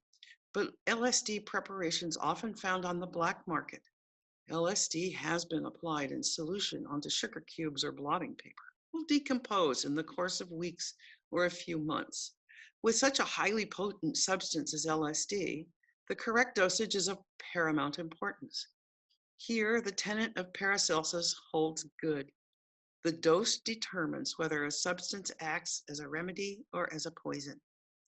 A controlled dosage, however, is not possible with preparations from the black market, whose active strength is in no way guaranteed. One of the greatest dangers of non-medicinal LSD experiments lies, therefore, in the use of such preparations of unknown provenance. The case of Dr. Leary. Dr. Timothy Leary, who has become known worldwide in his role of drug apostle, had an extraordinarily strong influence on the diffusion of illegal LSD consumption in the United States. On the occasion of a vacation in Mexico in the year 1960, Leary had eaten the legendary sacred mushrooms, which he had purchased from a shaman. During the mushroom inebriation, he entered into a state of mystico-religious ecstasy, which he described as the deepest religious experience of his life. From then on, Dr. Leary, who at the time was a lecturer in psychology at Harvard University in Cambridge, Massachusetts,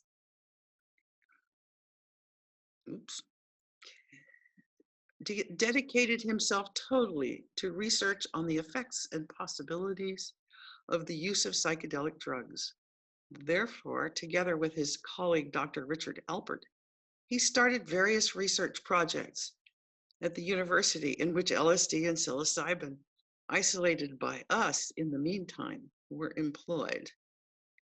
The reintegration of convicts into society, the production of mystico-religious experiences in theologians and members of the clergy, and the furtherance of creativity in artists and writers with the help of LSD and psilocybin were tested with scientific methodologists.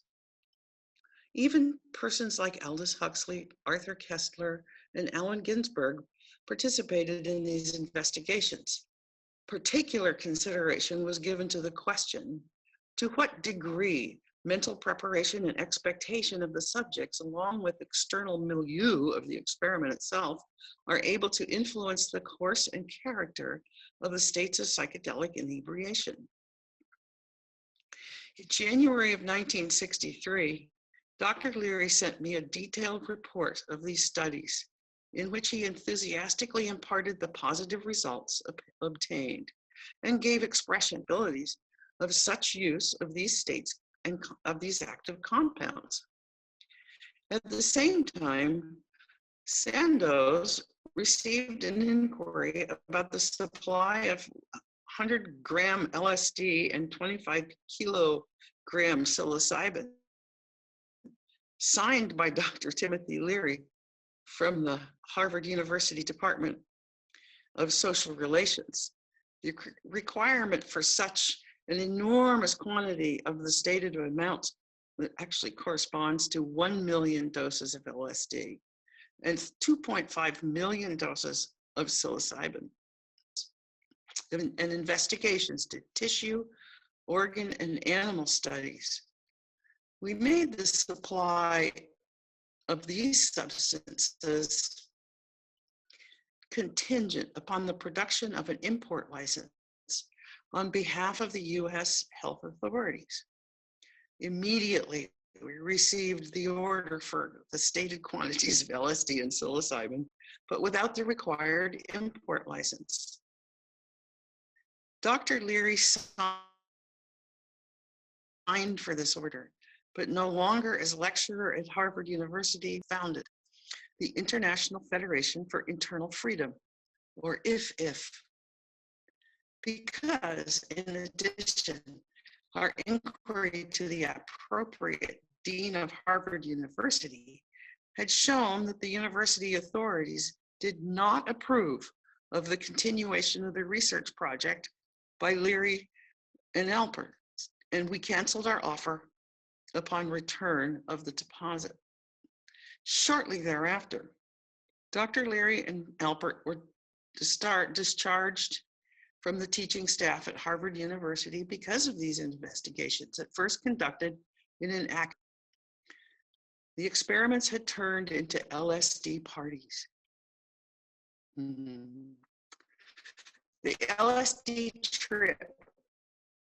LSD is a ticket to an adventurous journey into new worlds of mental and physical experience among academic youth, spreading rapidly from Harvard to other universities.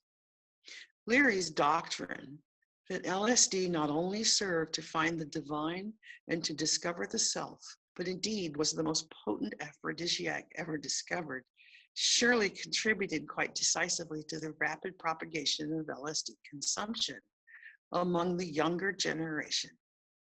Playboy, Leary said that the intensification of sexual experience and the potential of sexual ecstasy by LSD was one of the chief reasons for the LSD boom. After his expulsion from Harvard University, Leary was completely transformed from a psychology lecturer pursuing his research into the messiah of the psychedelic movement. He and his friends of the IFIF founded a psychedelic research center in lovely scenic. I received a personal invitation from Dr. Leary to participate in a top-level planning session in psychedelic drugs, scheduled to take place in August of 1963 there. I would gladly have accepted this grand invitation, in which I was offered reimbursement for travel expenses and free lodging in order to learn from personal observation the methods, operation, and the entire atmosphere of such a psychedelic research center, about which contradictory to somewhat extent, very remarkable reports were then circulating. Unfortunately, professional obligations kept me at that moment from flying to Mexico to get a picture at first hand of the controversial enterprise. The Zihuatanejo Research Center did not last long. Leary and his adherents were expelled from the country by the Mexican government. Leary, however, who had now become not only the Messiah, but also the martyr of the mystico-religious experiences in theologians and members of the clergy. Oh, did I go to the wrong page? Wait a second. Martyr. Leary was the martyr of the psychedelic movement, and he soon received help from the young New York millionaire William Hitchcock, who made a manorial house on his large estate in Millbrook, New York, available to Leary as a new home and his headquarters. Millbrook was also the home of another foundation for the psychedelic transcendental way of life, the Castalia Foundation. On a trip to India in 1965, Leary was converted to Hinduism. In the following year, he founded a religious community, the League for Spiritual Discovery, whose initials give the abbreviation LSD.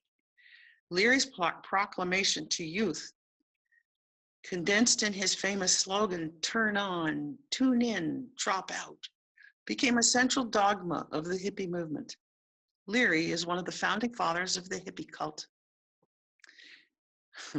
The last of these three precepts, drop out, was the challenge to escape from the bourgeois life, to turn one's back on society, to give up school, studies, and employment, and to dedicate oneself wholly to the true inner universe, the study of one's own nervous system after one is tall, went beyond the psychological and religious domain to assume social and political significance. It is therefore understandable that Leary not only became one of the founding fathers of the hippie cult, he became the enfant terrible of the university, and among his academic colleagues of psychology and psychiatry, and he also earned the wrath of the political authorities. He was therefore placed under surveillance, followed, and ultimately locked in prison. The high sentences, 10 years imprisonment for each for convictions in Texas and California. Boy, that's a lot. And convictions in California concerning possession of LSD and marijuana, and conviction later overturned with a sentence of 30 years imprisonment for marijuana smuggling, show that the punishment of these offenses was only a pretext. The real aim was to put under lock and key the seducer and instigator of youth, who could not otherwise be prosecuted. On the night of 13th and 14th of September 1970, Leary met Luis Obispo on a detour from Algeria, where he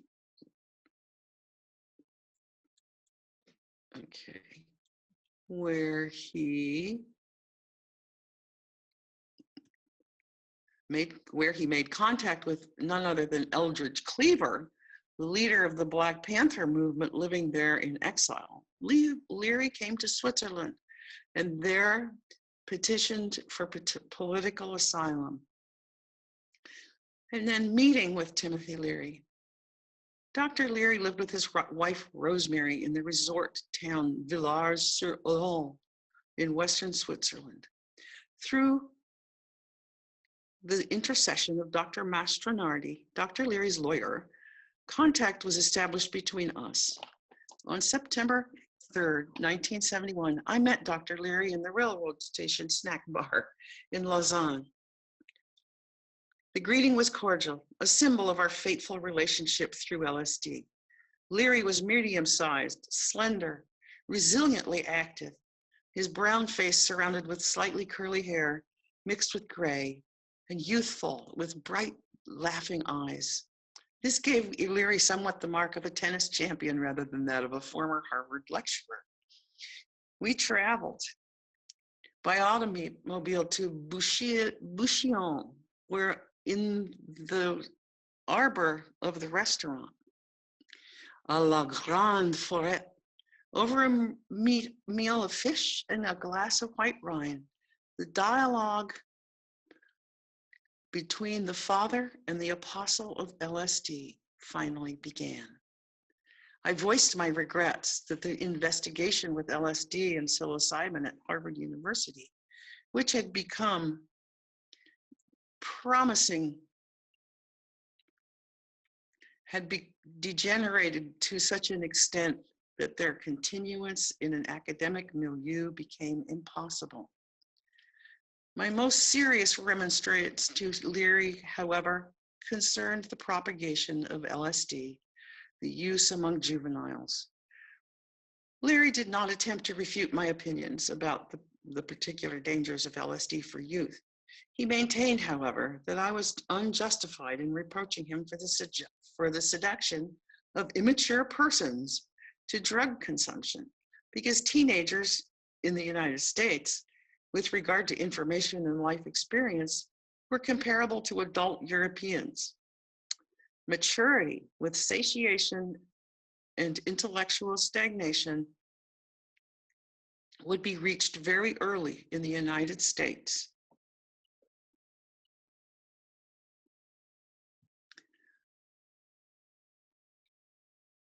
For that reason, he deemed the LSD experience significant, useful, and enriching, even for people still very young in years.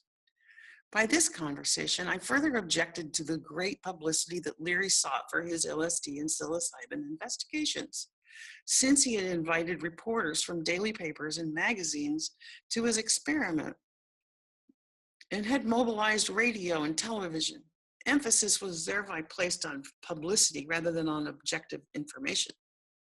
Leary defended this publicity program because he felt it had been his fateful historic role to make LSD known worldwide. The overwhelmingly positive effects of such dissemination, above all among America's younger generation, would make any trifling injuries, any regrettable accidents as a result of improper use of LSD, unimportant in comparison and a small price to pay. During this conversation,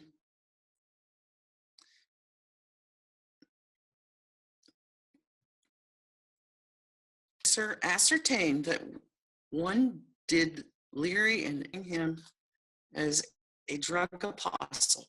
He made a sharp distinction between psychedelic drugs, LSD, psilocybin, mescaline, hashish, of whose salutary effects he was persuaded, and the addicting narcotic morphine, heroin, against whose use he repeatedly cautioned.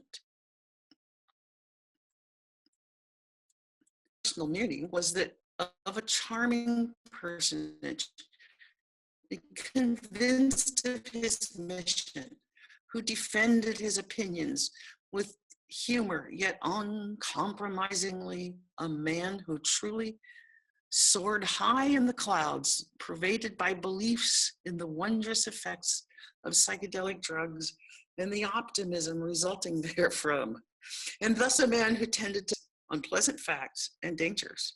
Leary also showed carelessness regarding the changes and dangers that concerned his own person, as his further path in life emphatically showed.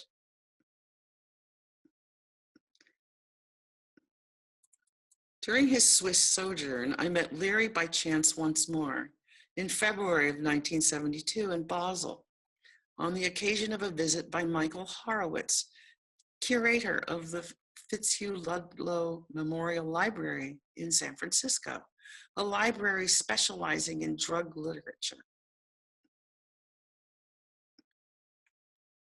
We traveled together to my house in the country near Berg, where we resumed our conversation of the previous September. Leary appeared fidgety and detached, probably owing to a momentary indisposition, so that our discussions were less productive this time.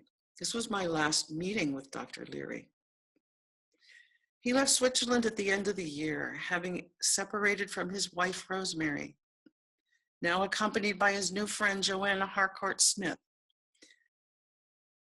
After a short stay in Austria, where he assisted in a documentary film about heroin, Dr. Leary and his friend traveled to Afghanistan.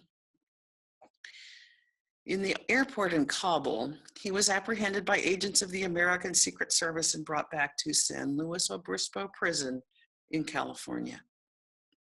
After nothing had been heard from Leary for a long time, his name once again appeared in the daily papers in the summer of 1975 with the announcement of a parole and early release from prison, but he was not set free until early 1976. I learned from his friends that he was now occupied with psychedelic and psychological problems. This problems of space travel and with exploration of cosmic relationships between the human nervous system and interstellar space, that is, with problems whose study would bring him no further difficulties on the part of governmental authorities. Travels in the universe of the soul. Thus, the Islamic scholar Dr. Rudolf Glepke entitled his accounts of self-experiments with LSD and psilocybin, which appeared in the publication Antios for January 1962. And this title could also be used for the following descriptions of LSD experiments, LSD trips, and the space flights of the astronauts are comparable in many respects. But enterprises require very careful preparations as far as measures for safety as well as objectives are concerned in order to minimize danger and to derive the most valuable results possible. The astronauts cannot remain in space, nor the LSD experimenters in transcendental spheres. They have to return to Earth and everybody's reality, where the newly acquired experiences must be evaluated. The following reports were selected in order to demonstrate how varied the experience of LSD inebriation can be. The particular motivation for undertaking the experiments was also decisive in their selection. Without exception, the selection involves only reports by persons who have tried LSD not simply out of curiosity or as a sophisticated pleasure drug, but who rather experimented with it in the quest for expanded possibilities of experience of the inner and outer world, who attempted, with the help of this drug, key to unlock the new doors of perception, William Blake, or to continue with the comparison chosen by Dr. Rudolf Klepke, who employed LSD to surmount the force of gravity of space and time in the accustomed worldview in order to arrive thereby at new outlooks and understanding in the universe of the soul. The first two of the following research records are taken from the previously cited report by Rudolf Klepke in Antios. Dance of the Spirits in the Wind. 0.75 milligrams LSD on 23rd June 1961, 1300 hours. After I injected this dose, which could be considered average, I had conversed very animaically with a professional colleague. At approximately 1400 hours following this, I proceeded alone to Windmiller Bookstore, where the drug now began to act most unmistakably. I discerned above all that the subject of the books in which I rummaged peacefully in the back of the shop were indifferent to me, whereas random details of my surroundings suddenly stood out strongly and somehow appeared to be meaningful. Then, after some 10 minutes, I was discovered by a married couple known to me and had to let myself become involved in a conversation with them that I admit was by no means pleasant for me, though not really painful either. I listened to the conversation, even to myself, as from far away. The things that were discussed, the conversation dealt with the Persian stories that I had untranslated, belonging to another world, a world about which I could indeed express myself. I had, after all, recently still inhabited it myself and remembered the rules of the game,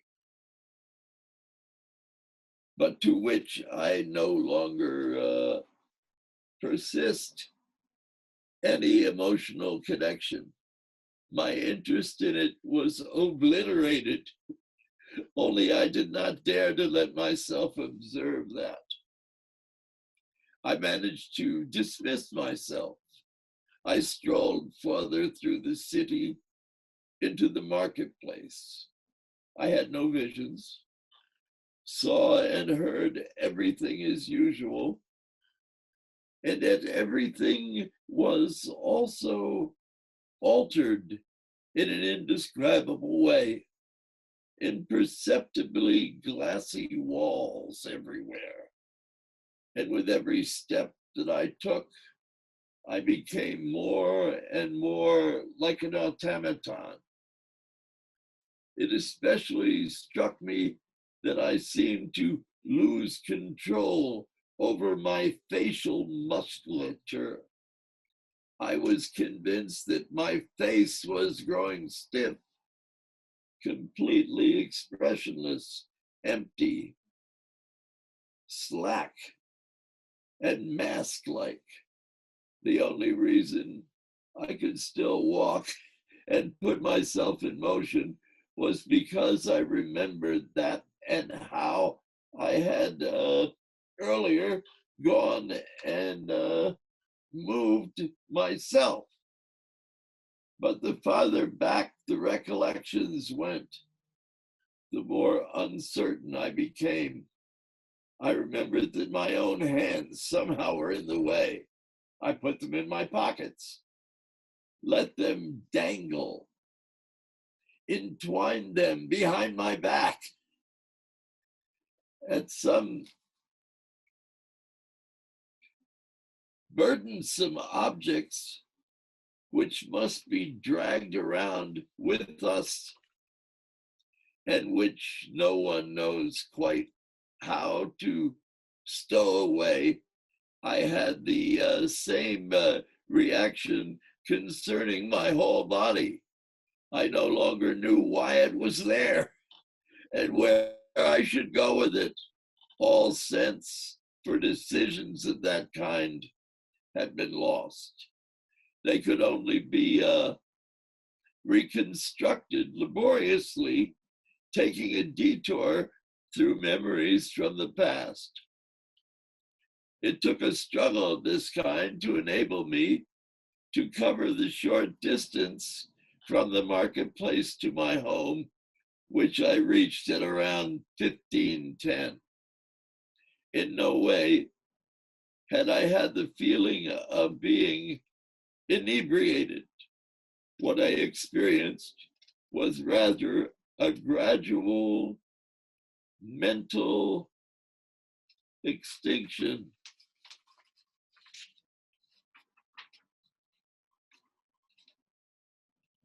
It was not at all frightening, but I can imagine that in the transition to certain mental disturbances naturally dispersed over a greater interval, a very similar process happens as long as the recollection of the former individual existence in the human world is still present.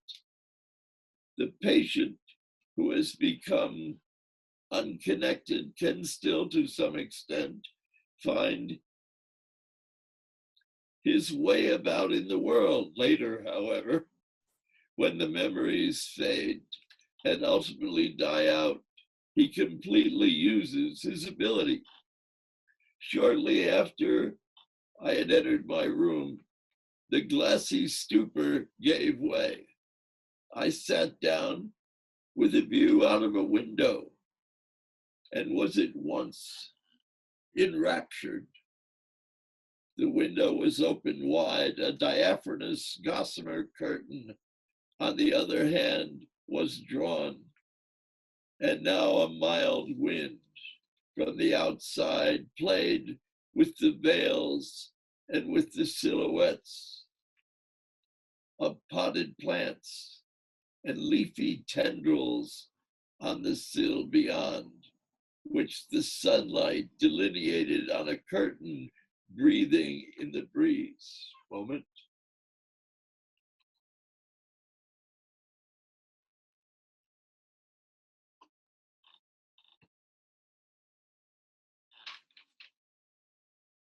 This spectacle captivated me completely.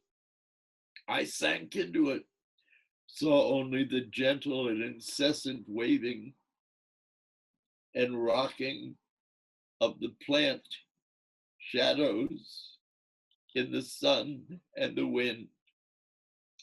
I knew what it was, but I sought after the name for it, after the formula, after the magic word that I knew, and already I had it. Totemance, the dance of the dead. This was what the wind and the light were showing me on the screen of gossamer. Was it frightening? Was I afraid? Oh, perhaps at first. But then a great cheerfulness infiltrated me, and I heard the music of silence, and even my soul danced with the redeemed shadows to the whistle of the wind. Yes, I understood this is the curtain, and that this curtain itself is the secret, the ultimate that it concealed. Why, therefore, tear it up? He who does not, that only tears himself, because there behind the curtain is nothing. Polyp from the deep, 150 milligrams of LSD, April 13th, 15th, 1961, 9:15 hours. Beginning of the effect already after about 30 minutes, with strong inner agitation, trembling hands, skin chills, taste of metal on the palate. 10 o'clock, the environment of the room transforms itself into phosphorescent waves, running hither from the feet, even through the body, the skin, and above all the toes, as electrically charged, the still constantly growing excitement hinders all clear thoughts. 10:20. I lack the words to describe my current condition. It is if an other complete stranger were seizing possession of me bit by bit. Have the greatest trouble writing, inhibited or uninhibited, I don't know. The sinister process of an advancing self-estrangement aroused in me the feeling of powerlessness, of being helplessly delivered up around 10:30, though closed eyes, I saw innumerable self-entwining threads on a red background.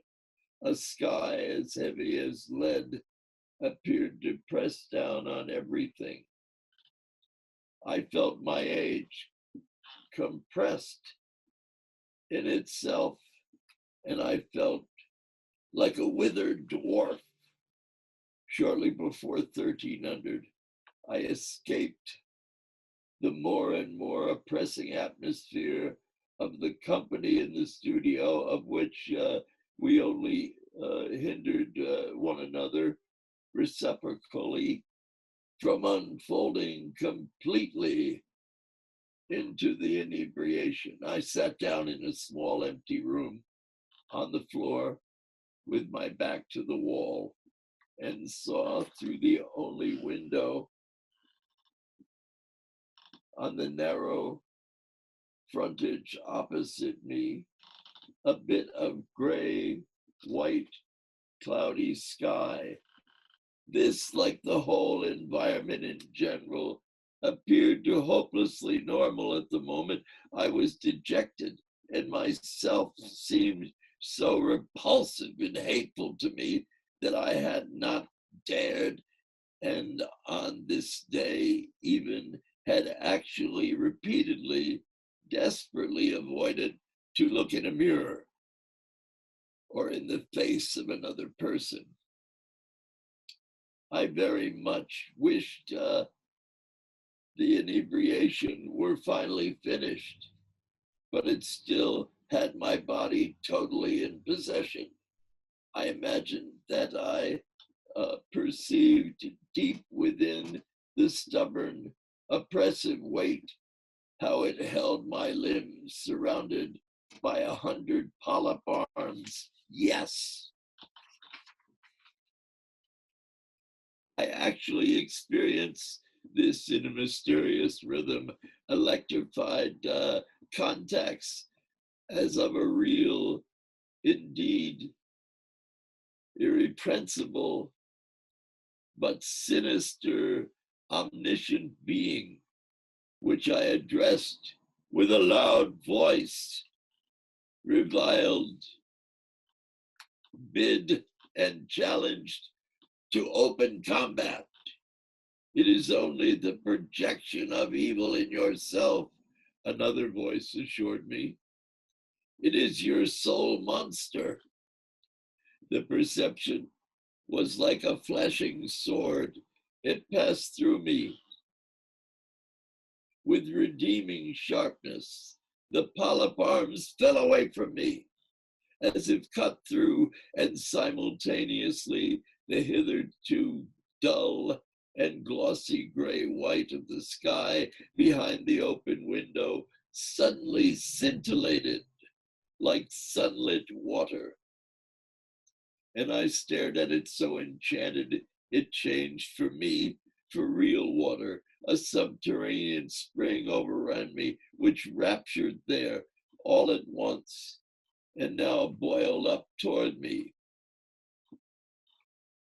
wanting to become a swarm, a lake, an ocean with millions and millions of drops. And on all of these drops, on every single one of them, the light danced as the room, windows, and the sky came back into my consciousness. It was 1325 hours. The inebriation was certainly not at an end, not yet.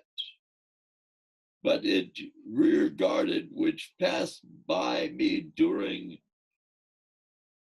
the evening 2 hours, very much resembled the rainbow that follows the storm. Both the estrangement from the environment and the estrangement from the individual body experienced in both of the preceding experiments described by Gelpi, as well as the feeling of an alien being, a demon seizing possession of oneself, are features of LSD inebriation that, in spite of all of the other diversity and pliability of the experience, are cited in research reports. I have already described the possession by the LSD demon as an uncanny experience in my first planned self-experiment.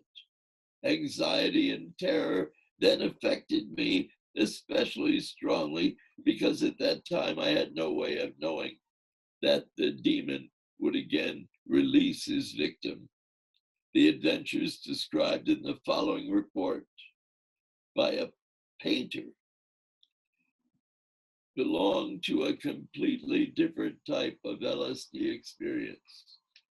This artist visited me in order to obtain my opinion about how the experience under LSD should be understood and interpreted. He feared that the profound transformation of his personal life, which had resulted from his experiment with LSD, could rest on a mere delusion. My explanation that LSD is a biochemical agent only triggered his vision, but had not created them, and that these visions rather originated from his own soul and gave him confidence in the meaning of the transformation. LSD experience of a painter. Here we go. Therefore, I traveled with Eva to a solitary mountain valley. Up there in nature, I thought it would be particularly beautiful with Eva. Eva was young and attractive, 20 years old. I was already in the middle of life. Despite the sorrowful consequences that I experienced previously as a result of erotic escapades, despite the pain and the disappointments that I had inflicted on those who loved me and had believed in me, I was drawn again with irresistible power to this adventure, to Eva, to her youth. I was under the spell of the girl. Our affair indeed was only beginning, but I felt the seductive power more strongly than ever before. I knew that I could no longer resist.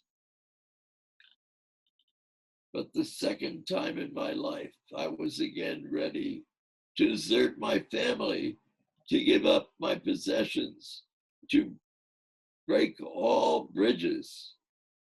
I wanted to hurl myself uninhibitedly into the lustful inebriation with Eva. She was life, youth, over again. It sighted in me again and again to drain the cup of lust and life until the last drop, until death and perdition. Let the devil fetch me later on. I had indeed long ago done away with God and the devil. They were for me only human inventions, which came to be utilized by a skeptical, unscrupulous minority in order to suppress and exploit a believing, naive majority. I wanted to have nothing to do with the mendacious social moral. To enjoy at all costs, I wish to enjoy et après vu le déluge. Whoopee. Moment.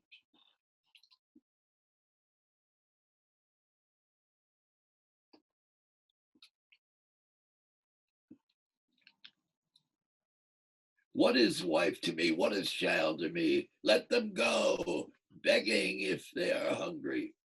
I had perceived the institution of marriage as a social lie, the marriage of my parents and marriages of my acquaintances seemed to confirm that sufficiently for me.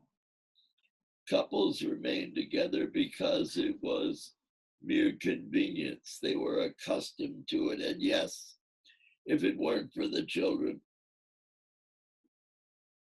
under the presence of a good marriage, each tormented the other emotionally to the point of rushes and stomach ulcers.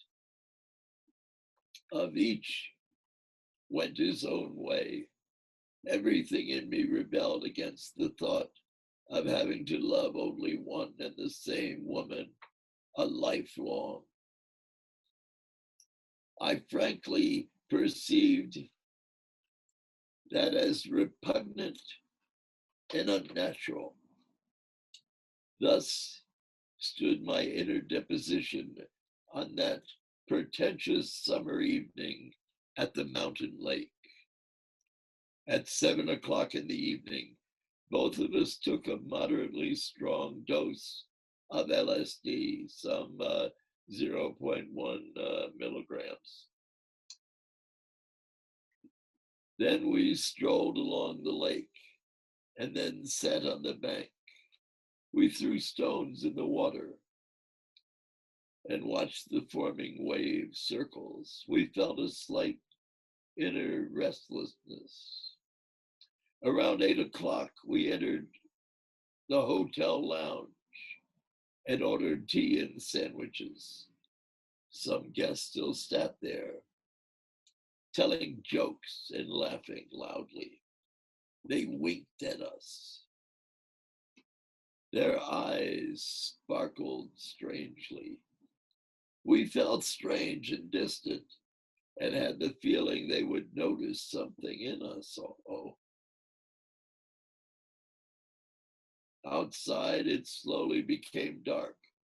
We decided only reluctantly to go to our hotel rooms.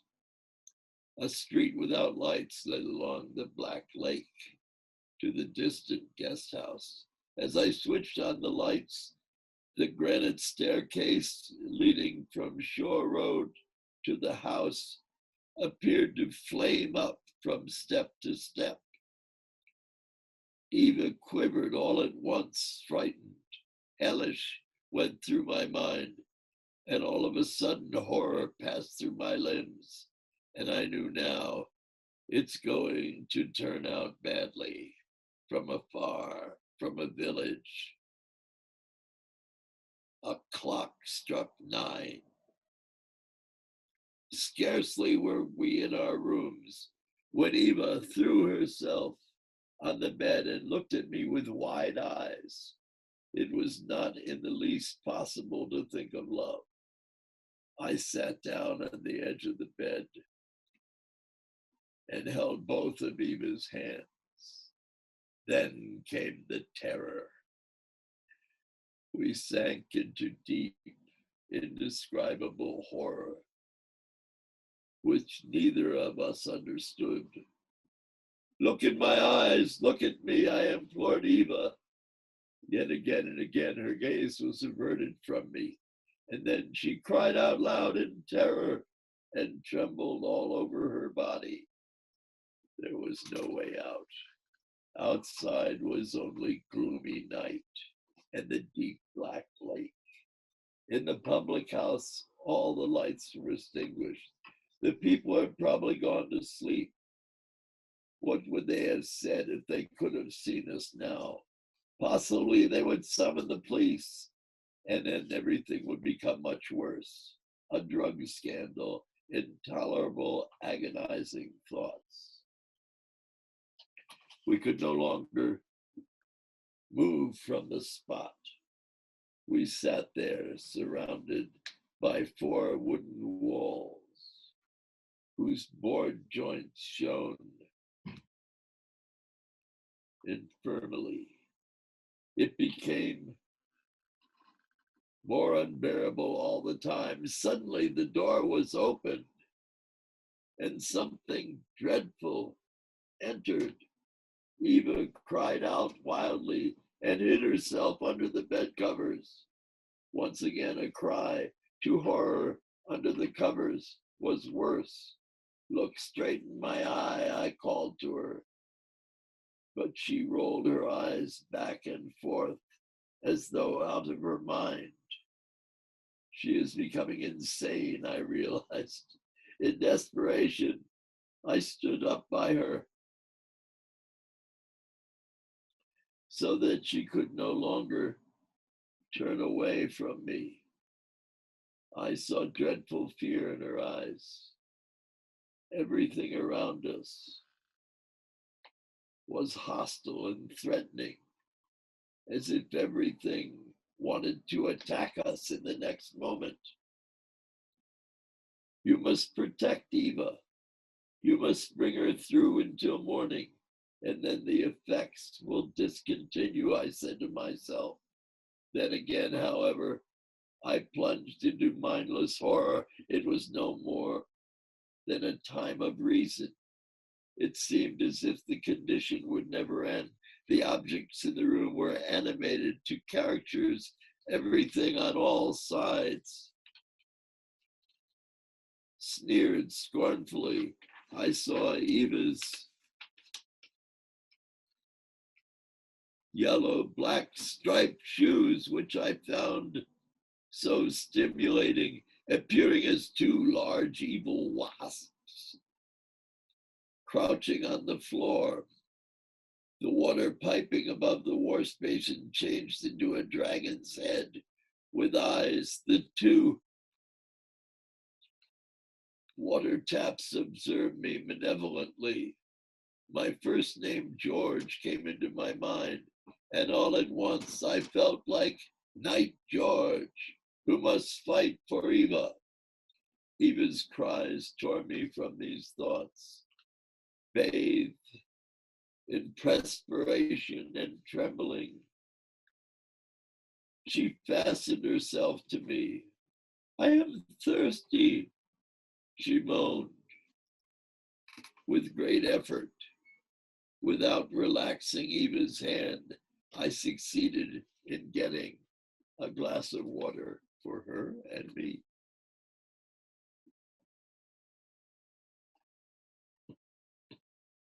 But the water seemed slimy and vicious, was poisonous, and we could not quench our thirst with it. The 2 night tables glowed with a strange brightness. As an infernal light, the clock struck 12. This is hell, I thought. This it is indeed. No devil and no demons. And yet they were perceptible in us, filled up the room and tormented us with unimaginable terror, imagination, or our hallucinations, perhaps. I'm back. Insignificant questions were confronted with reality of fear that was fixed in our bodies and shook us as far above. It exceeded some passages from Huxley's book. The doors of perception came to me and brought me a kind of comfort. I looked at Eva,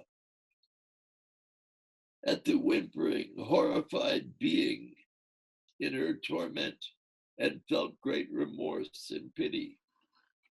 She had become strange to me. I scarcely recognized her any longer. She wore a fine golden chain around her neck with a medallion of the Virgin Mary. It was a gift from her younger brother. I noticed how a benevolent, comforting radiation, which was connected with pure love, emanated from the necklace.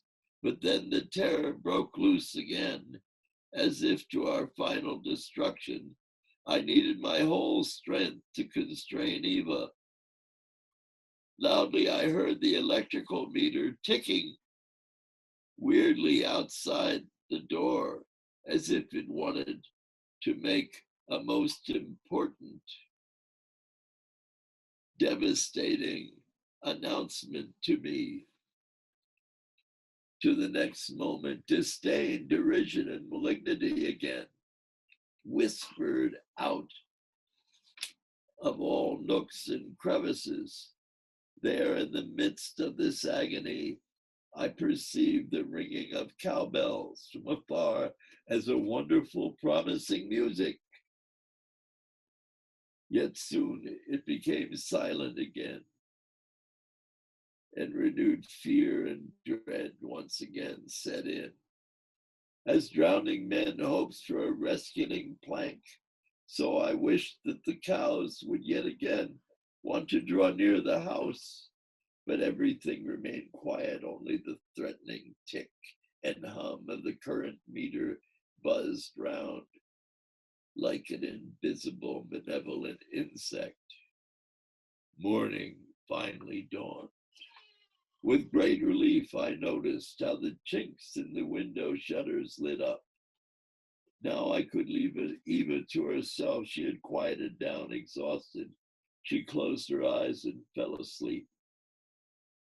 Shocked and deeply sad, I sat on the edge of the bed. Gone was my pride and self-assurance.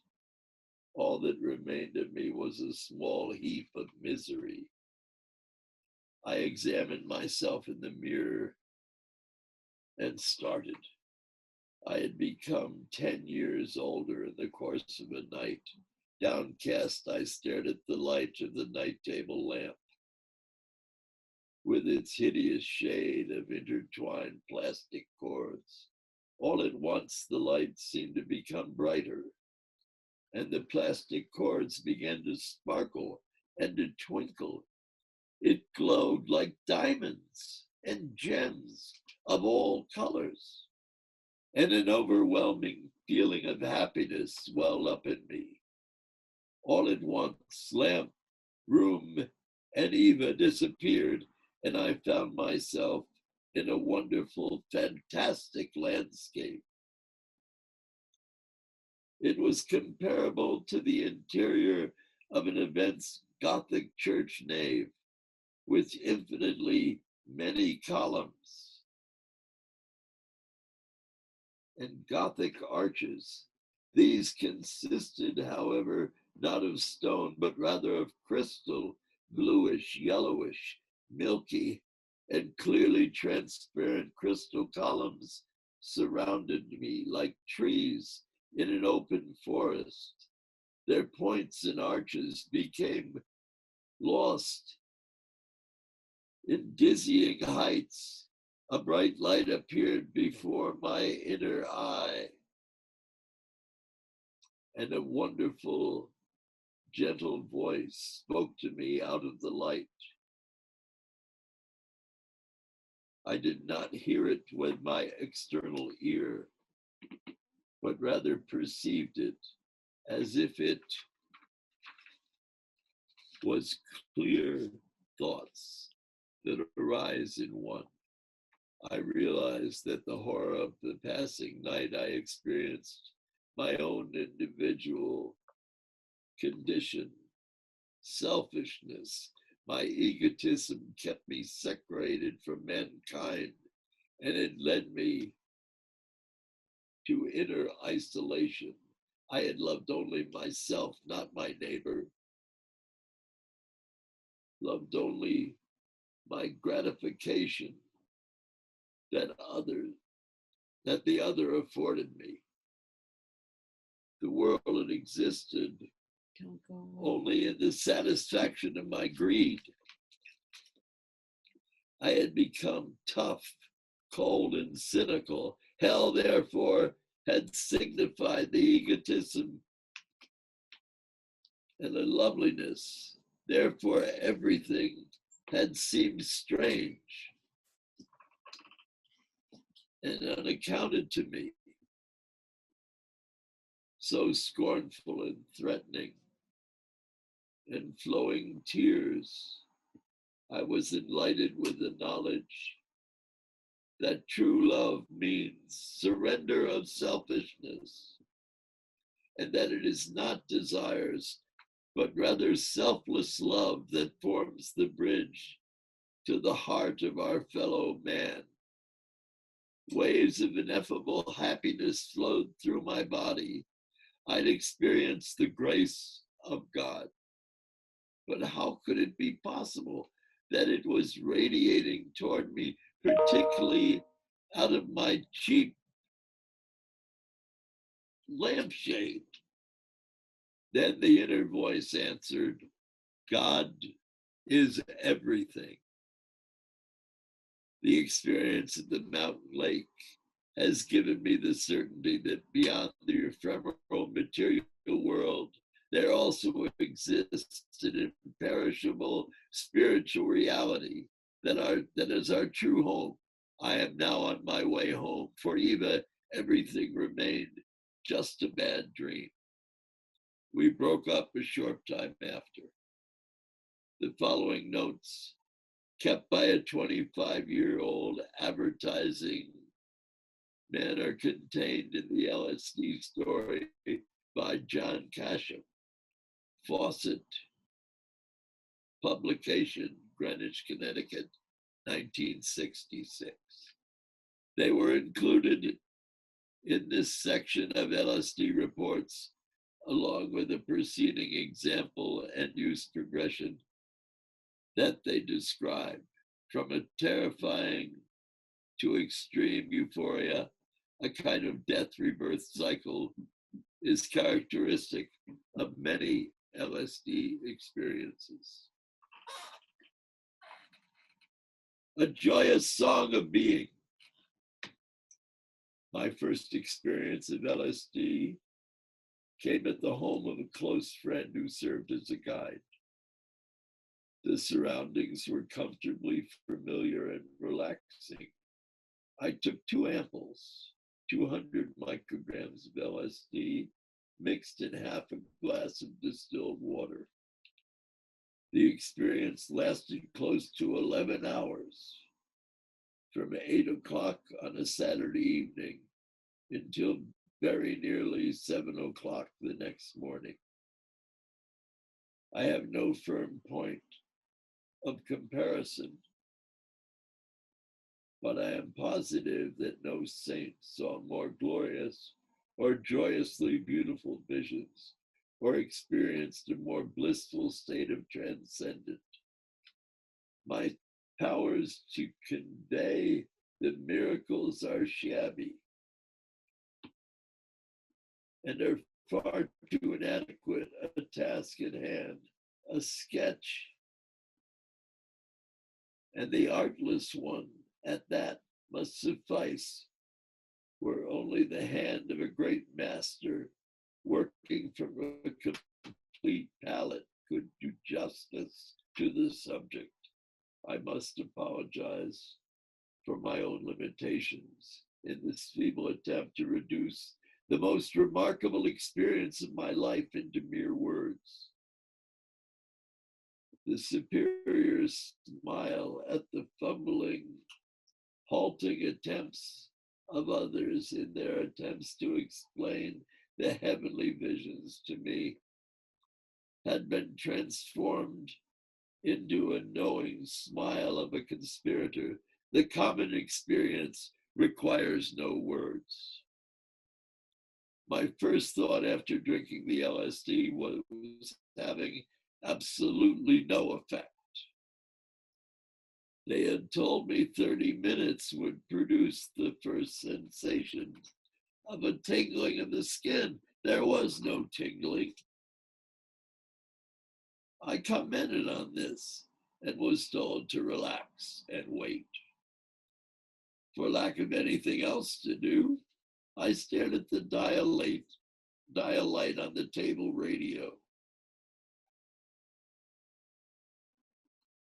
noting my head to a jazz piece I did not recognize. I think it was several minutes before I realized the light was changing color kaleidoscopically with the different pitch of musical sounds, bright reds and yellows in the high register, deep purple in the low. I laughed, had no idea when it had started. I simply knew it had. I closed my eyes, but the colors were still there. I was overcome by the remarkable brilliance of the colors. I tried to talk, to explain what I was seeing, the vibrance and luminous colors. Somehow it didn't seem important. With my eyes open, the radiant colors flooded the room, folding over the top of another in rhythm to the music. Suddenly I was aware that the colors were the music. The discovery did not seem startling.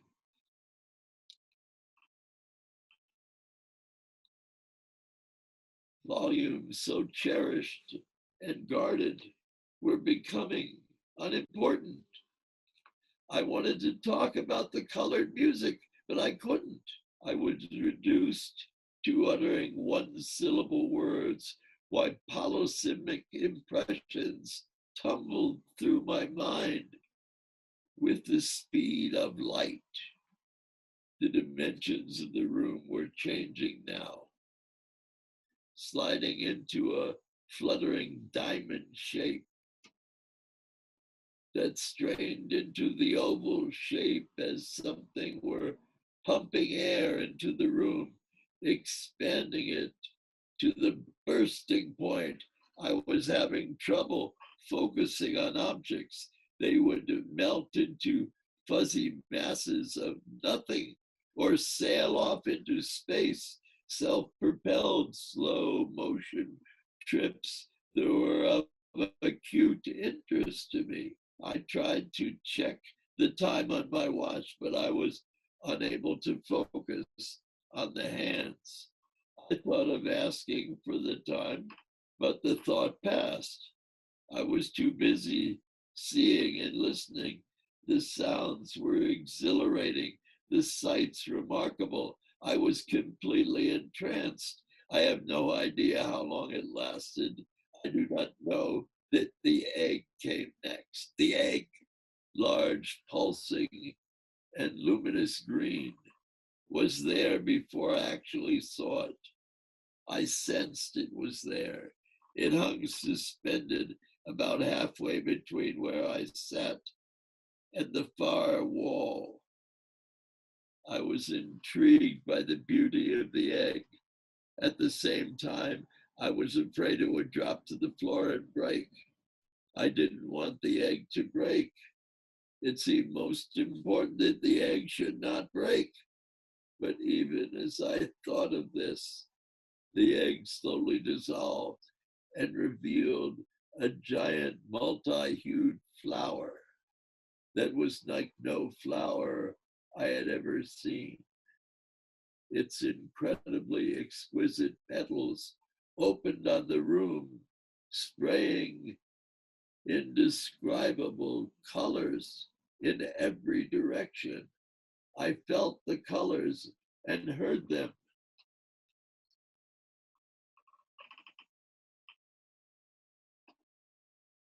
As they played across my body. Cool and warm, reed-like, and tinkling. The first tinge of apprehension came later, when I saw the center of the flower slowly eating away at the petals, a black shiny center that appeared to be formed by the backs of 1,000 ants. It ate away the petals at an agonizingly slow pace. I wanted to scream for it to stop or hurry up. I was pained by the gradual disappearance of the beautiful petals, as if being swallowed by an insidious disease. Then, in a flash of insight, I realized to my horror that the black thing was actually devouring me. I was the flower, and this foreign creeping thing was eating me. I shouted or screamed, I really don't remember. I was too full of fear and loathing. I heard my guide say, easy, easy now, just go with it. Don't fight it, go with it. I tried, but the hideous blackness caused such repulsion that I screamed, I can't, for God's sake, help me, help me. The voice was soothing, reassuring, let it come. Everything is all right. Don't worry. Go with it. Don't fight. I felt myself dissolving into terrifying apprehension, my body melting in waves into the core of blackness. My mind stripped of ego and life, and yes, even death. In one great crystal instant, I realized that I was immortal. I asked the question, am I dead? But the question had no meaning. Meaning was meaningless. Suddenly there was white light and shimmering beauty of unity. There was light everywhere, white light with a clarity beyond description.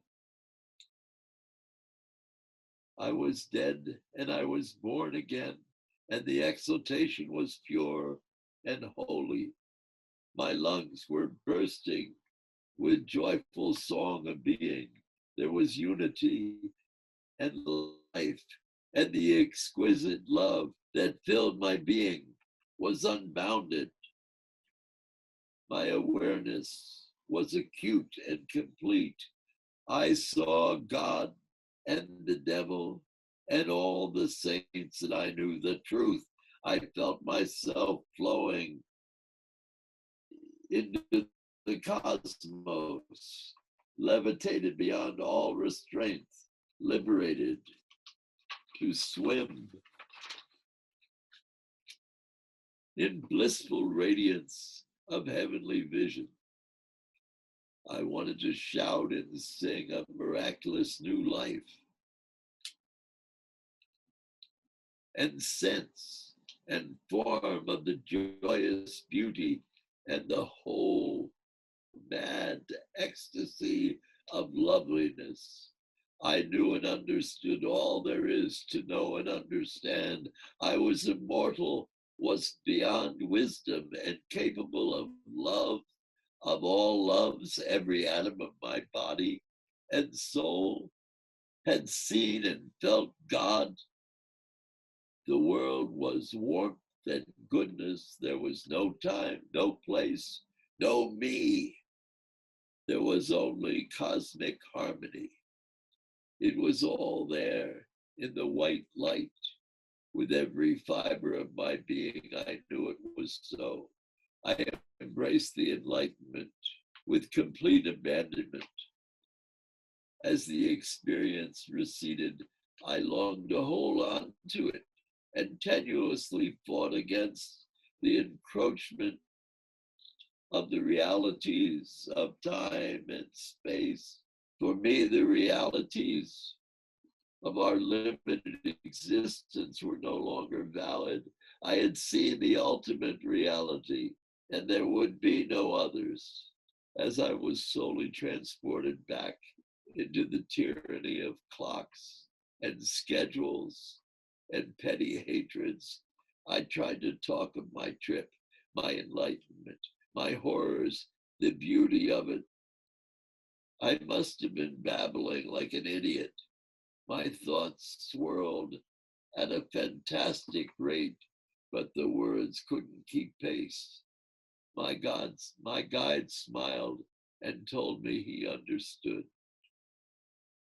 The preceding collection of reports and travels in the universe of the soul, even though they encompass such dissimilar experience, is still not able to establish a complete picture of the broad spectrum of all possible reactions to LSD, which extends from the most sublime spiritual, religious, and mystical experiences down to gross psychosomatic disturbances.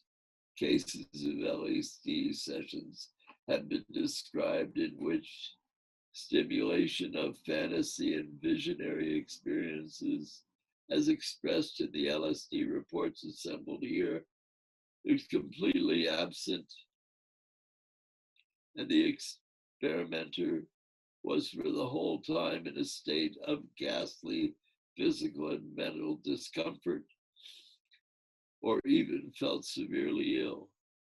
Reports about the modification of sexual experience under the influence of LSD are contradictory. Some stimulations of all sensory perception is an essential feature of LSD effects. The sensual orgy of sexual intercourse can undergo unimaginable enchantments. Cases have also been described, however, in which LSD has not to the anticipated erotic paradise, but rather a purgatory or even the hell of frightful extinction of every perception and to lifeless vacuum. Such a variety and contradiction of reactions to a drug is found only in LSD and the related hallucinogens. The explanation for this lies in the complexity and variability of the conscious and subconscious minds of people which LSD is able to penetrate and to bring to life as experienced reality. Chapter 6, The Mexican Relatives of LSD. The sacred mushroom Tinanacatl, late in 1956, a notice in the daily paper caught my interest. Among those Indians in southern Mexico, American researchers had discovered mushrooms that were eaten in religious ceremonies and that produced an inebriated condition accompanied by hallucinations. Since, outside of the mescaline cactus found also in Mexico, no other drug was known at the time that, like LSD, produced hallucinations, I would have liked to establish contact with these researchers in order to learn detail about these hallucinogenic mushrooms. But there were no names and addresses in the short newspaper article, so that it was impossible to get further information. Nevertheless, the mysterious mushrooms, whose chemical investigation would be a tempting problem, stayed in my thoughts from then on. As it turned out, LSD was the reason that these mushrooms found their way into my laboratory without my assistance at the beginning of the following year.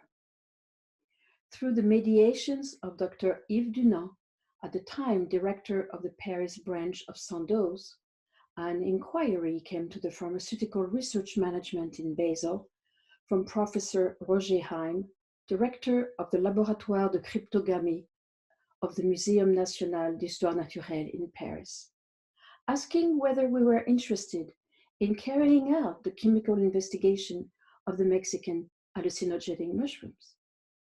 With great joy, I declared myself ready to begin this work in my department in the laboratories for natural product research. That was to be my link to the exciting investigations of the Mexican sacred mushrooms, which were already broadly advanced in the ethnomycological and botanical aspect. For a long time, the existence of these magic mushrooms had remained an enigma. The history of their rediscovery is presented at first hand in the magnificent 2-volume standard work of Ethnomycology, Mushrooms, Russia, and History, Pantheon Books, New York, 1957. For the authors, the American researchers Valentina Pavlovna Wasson and her husband, R. Gordon Wasson, played a decisive role in this rediscovery.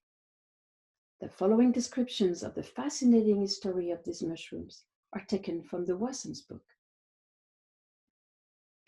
The first written evidence of the use of inebriating mushrooms on festival occasions or in the course of religious ceremonies and magically oriented healing practices is found among the Spanish chroniclers and naturalists of the 16th century, who entered the country soon after the conquest of Mexico by Hernán Cortés.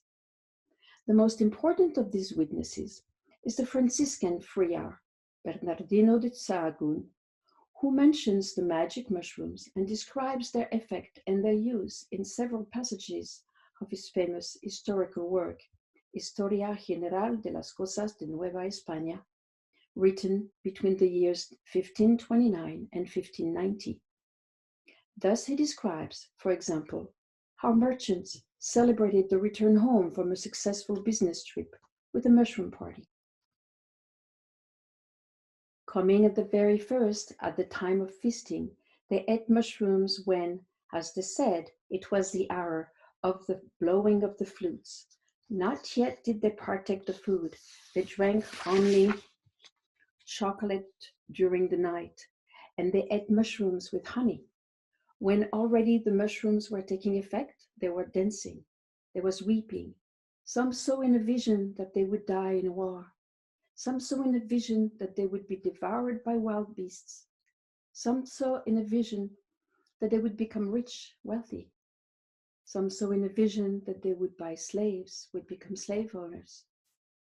Some saw in a vision that they would commit adultery, and so would have their heads bashed in, would be stoned to death. Some saw in a vision that they would perish in the water. Some saw in a vision that they would pass to tranquility in death. Some saw in a vision that they would fall from the housetop, tumble to their death. All such things they saw, and when the effects of the mushroom ceased, they conversed with one another, spoke of what they had seen in the vision. In a publication from the same period, Diego Duran, a Dominican friar, reported that inebriating mushrooms were eaten at a great festivity on the occasion of the ascension of the throne of Moctezuma II, the famed emperors of the Aztecs, in the year 1502. A passage in the 17th century chronicle of Don Jacinto de la Serna refers to the use of these mushrooms in a religious framework And what happened was that they had come to the village, an Indian, and his name was Juan Chichiton, and he had brought the red-colored mushrooms that are gathered in the uplands. And with them, he had committed a great idolatry in the house where everyone had gathered on the occasion of a saint's feast. The teponatzli, an Aztec percussion instrument, was playing, and singing was going on the whole night through. After most of the night had passed, Juan Chichiton who was the priest for that solemn rite, to all of those present at the fiesta, gave the mushrooms to eat, after the manner of communion, and gave them pulque to drink, so that they all went out of their heads, a shame it was to see. In Nahuatl, the language of the Aztecs, these mushrooms were described as tionanacatl, which can be translated as sacred mushrooms. There are indications that ceremonial use of such mushrooms reaches far back into pre-Columbian times. So-called mushroom stones have been found in El Salvador, Guatemala, and the contiguous mountainous district of Mexico. These are stone sculptures in the form of pilete mushroom, on whose stem the face or the form of a god or an animal like demon is carved. Most are about 30 centimeters high. The oldest example, according to archaeologists, date back to before 500 BC. R.G. Wasson argues, quite convincingly, that there is a connection between these mushroom stones and tionanacatl. If true, this means that the mushroom cult, the magical, medicinal, and religious ceremonial use of the magic mushrooms, is more than 2,000 years old. To the Christian missionaries, the inebriating vision and hallucination-producing effects of these mushrooms seem to be devil's work. They therefore tried with all the means in their power to extirpate the use, but they succeeded only partially, for the Indian have continued secretly down to our time to utilize the mushroom tionanacatl, which was sacred to them. Strange to say, the report in the old chronicles about the use of magic mushrooms remained unnoticed during the following centuries, probably because they were considered product of the imagination of a superstitious age. All traces of the existence of sacred mushrooms were in danger of becoming obliterated once and for all when, in 1915, an American botanist of repute, Dr. W.E. Safford, in an address before the Botanical Society in Washington and in a scientific publication, advanced the thesis that no such thing as magic mushrooms had ever existed at all. The Spanish chronicles had taken the mescaline cactus for a mushroom. Even if false, this proposition of Safford's served nevertheless to direct the attention of the scientific world to the riddle of the mysterious mushrooms. It was the Mexican physician, Dr. Blas Pablo Recco, who first openly disagreed with Safford's interpretation and who found evidence that mushrooms were still employed in medicinal religious ceremonies even in our time in remote districts of the southern mountains of Mexico. But not until the years 1938 did the anthropologist Robert J. Beitländer and Dr. Richard Evans Schultes, a botanist from Harvard University, find actual mushrooms in that region, which were used there for this ceremonial purpose. And only in 1938 could a group of young American anthropologists under the direction of Jean Basset Johnson attend a secret nocturnal mushroom ceremony for the first time. This was Huautla de Jimenez, the capital of the Mazatec country in the state of Oaxaca. But these researchers were only spectators. They were not permitted to partake of the mushrooms. Johnson reported on the experience in the Swedish journal Ethnological Studies 9, 1939. Then exploration of the magic mushrooms was interrupted. World War II broke out. Schultes, at the behest of the American government, had to occupy himself with rubber production in the Amazon territory, and Johnson was killed after the Allied forces landed in North Africa. It was the American researchers, the married couple, Dr. Valentina Pavlovna Wasson and her husband, R. Gordon Wasson, who again took up the problem from the ethnographic aspect. Wasson was a banker, vice president of the J.P. Morgan Company in New York. His wife, who died in 1958, was a pediatrician. The Wassons began their work in 1953 in the Mazatec village, Huautla de Jimenez, where 15 years earlier, J.B. Johnson and others had established the continued existence of the ancient Indian mushroom cult.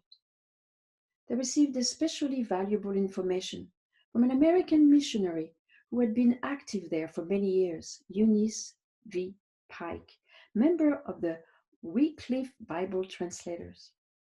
Thanks to her knowledge of the native language and a ministerial association with the inhabitants, Pike had information about the significance of the magic mushroom that nobody else possessed. During several lengthy sojourns in Huautla and the neighborhood, the Wassons were able to study the present use of the mushrooms in detail and compare it with the descriptions in the old chronicles. This showed that the belief in the sacred mushrooms was still prevalent in that region. However, the Indians kept their beliefs a secret from strangers. It took a great tact and skill, therefore, to gain the confidence of the indigenous population and to receive insight into this sacred domain. In the modern form of the mushroom cult, the old religious ideas and customs are mingled with Christian ideas and Christian terminology. Thus, the mushrooms are often spoken of as the blood of Christ, because they will grow only where a drop of Christ's blood has fallen on the earth. According to another notion, the mushrooms sprout where a drop of saliva from Christ's mouth has moistened the ground, and it is therefore Jesus Christ himself who speaks through the mushrooms. The mushroom ceremony follows the form of a consultation. The seeker of advice or a sick person or his or her family questions a wise man or a wise woman, a sabio or sabia, also named curandero or curandera, in return for modest payment. Curandero can best be translated into English as healing priest, for his function is that of a physician as well as that of a priest, both being found only rarely in these remote regions. In the Mazatec language, the healing priest is called a cotachine, which means one who knows. He eats the mushroom in the framework of a ceremony that always takes place at night. The other persons present at the ceremony may sometimes receive mushrooms as well, yet a much greater dose always goes to the curandero.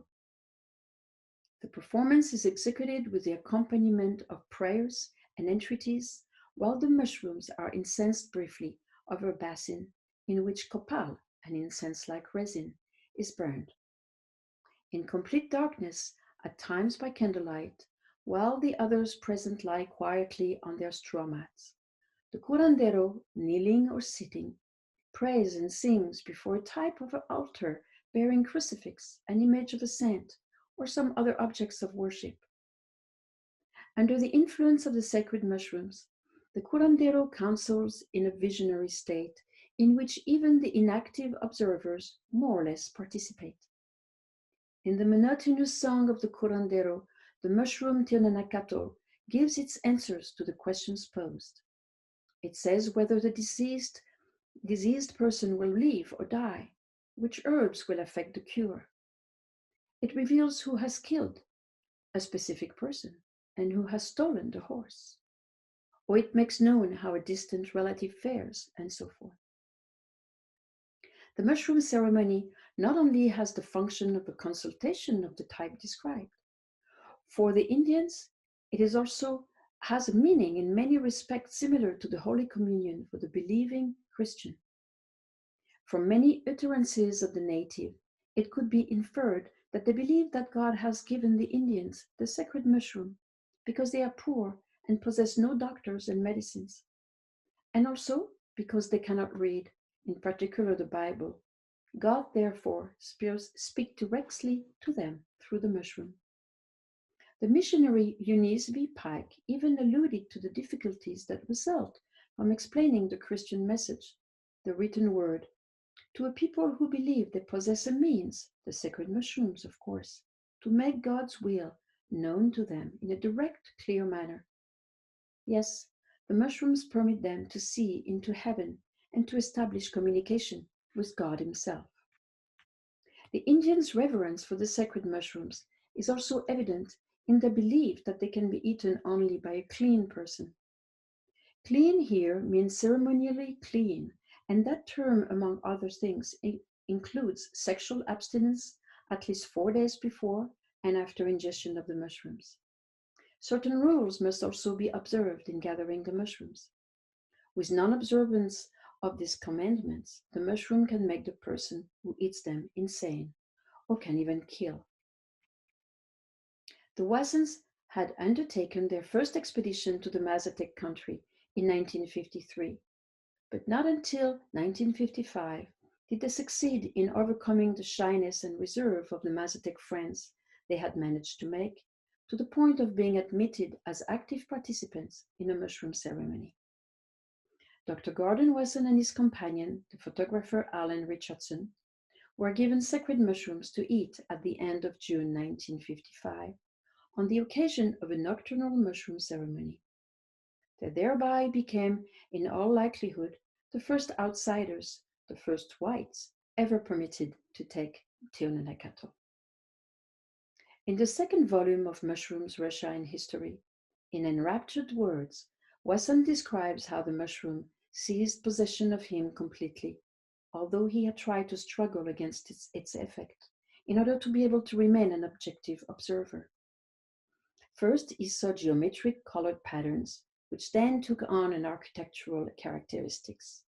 Next follow visions of splendid colonnades, palaces of supernatural harmony and magnificence embellished with precious gems.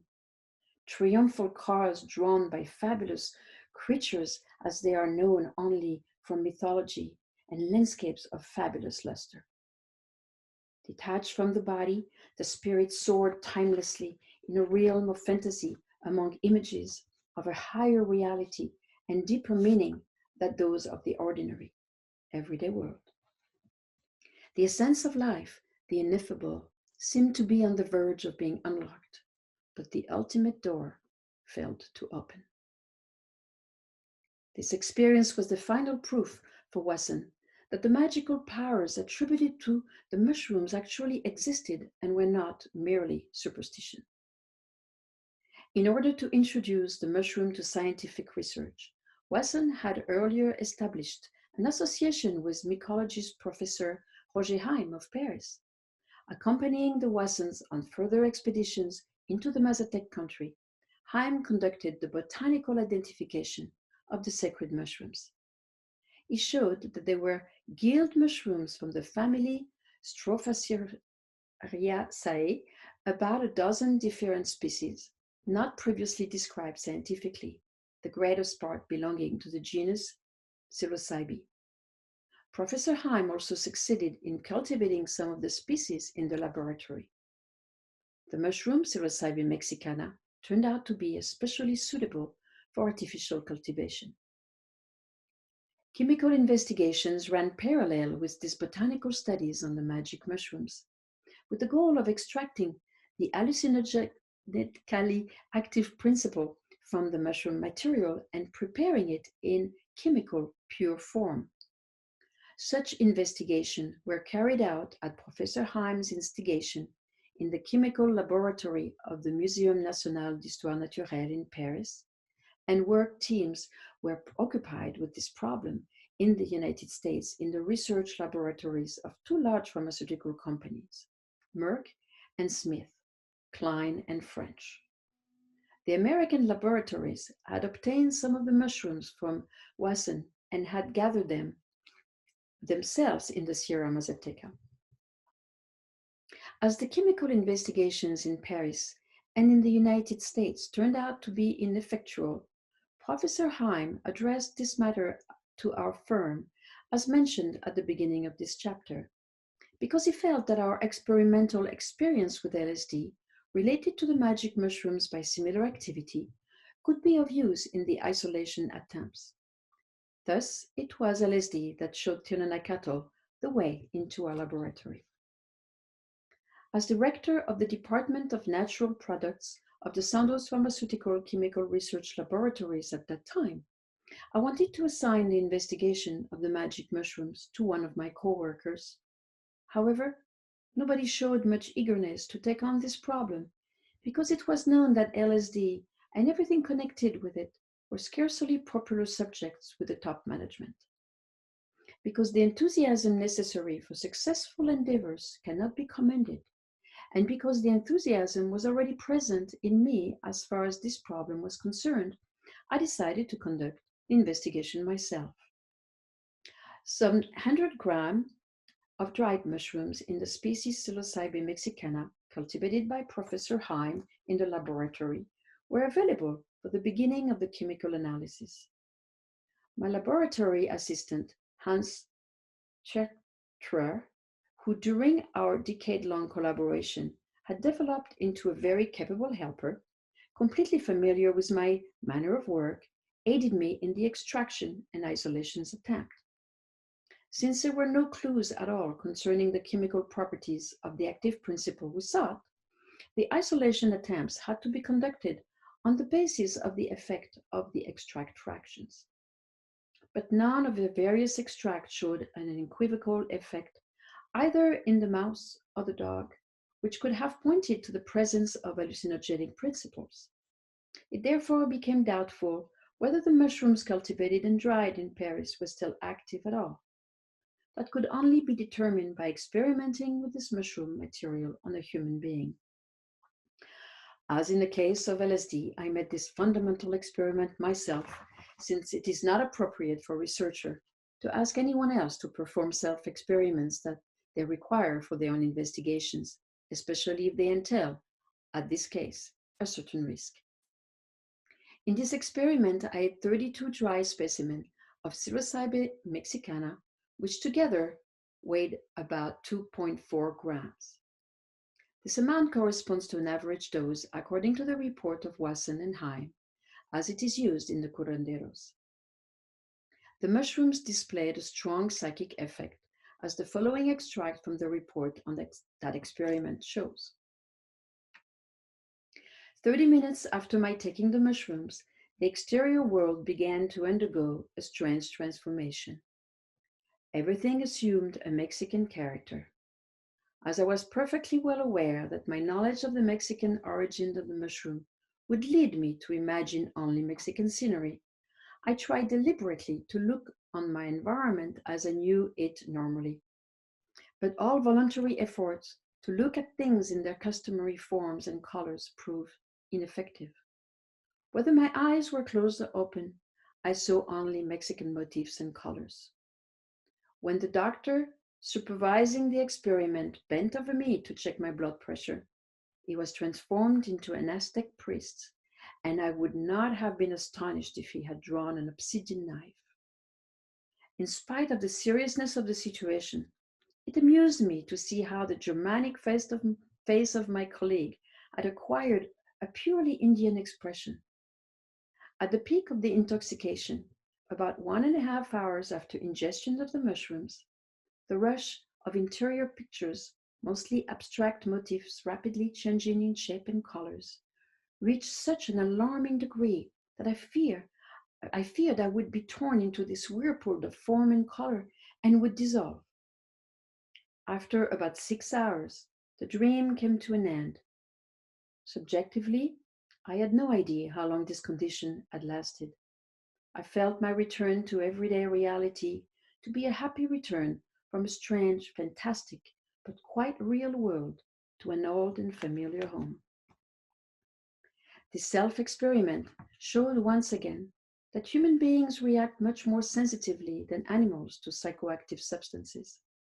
We had already reached the same conclusion in experimenting with LSD on animals, as described in an earlier chapter of this book.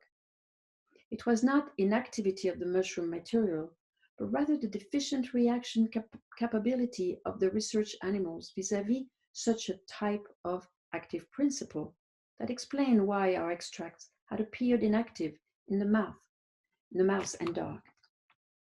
Because the assay on human subject was the only test at our disposal for the detection of the active extract fractions, we had no other choice than to perform the testing on ourselves if we wanted to carry on the work and bring it to a successful conclusion.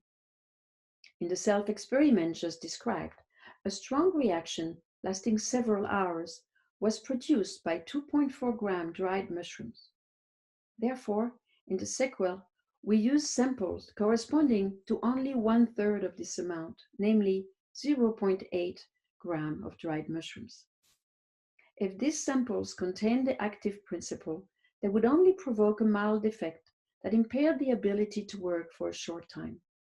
But this effect would still be so distinct that the inactive fractions and those containing the active principle could unequivocally be differentiated from one another. Several co-workers and colleagues volunteered as guinea pigs for this series of tests. Psilocybin and psilocin. With the help of this reliable test on human subjects, the active principle could be isolated, concentrated, and transformed into a chemically pure state by means of the newest separation methods. Two new substances, which I named psilocybin and psilocin, were thereby obtained in the form of colorless crystals.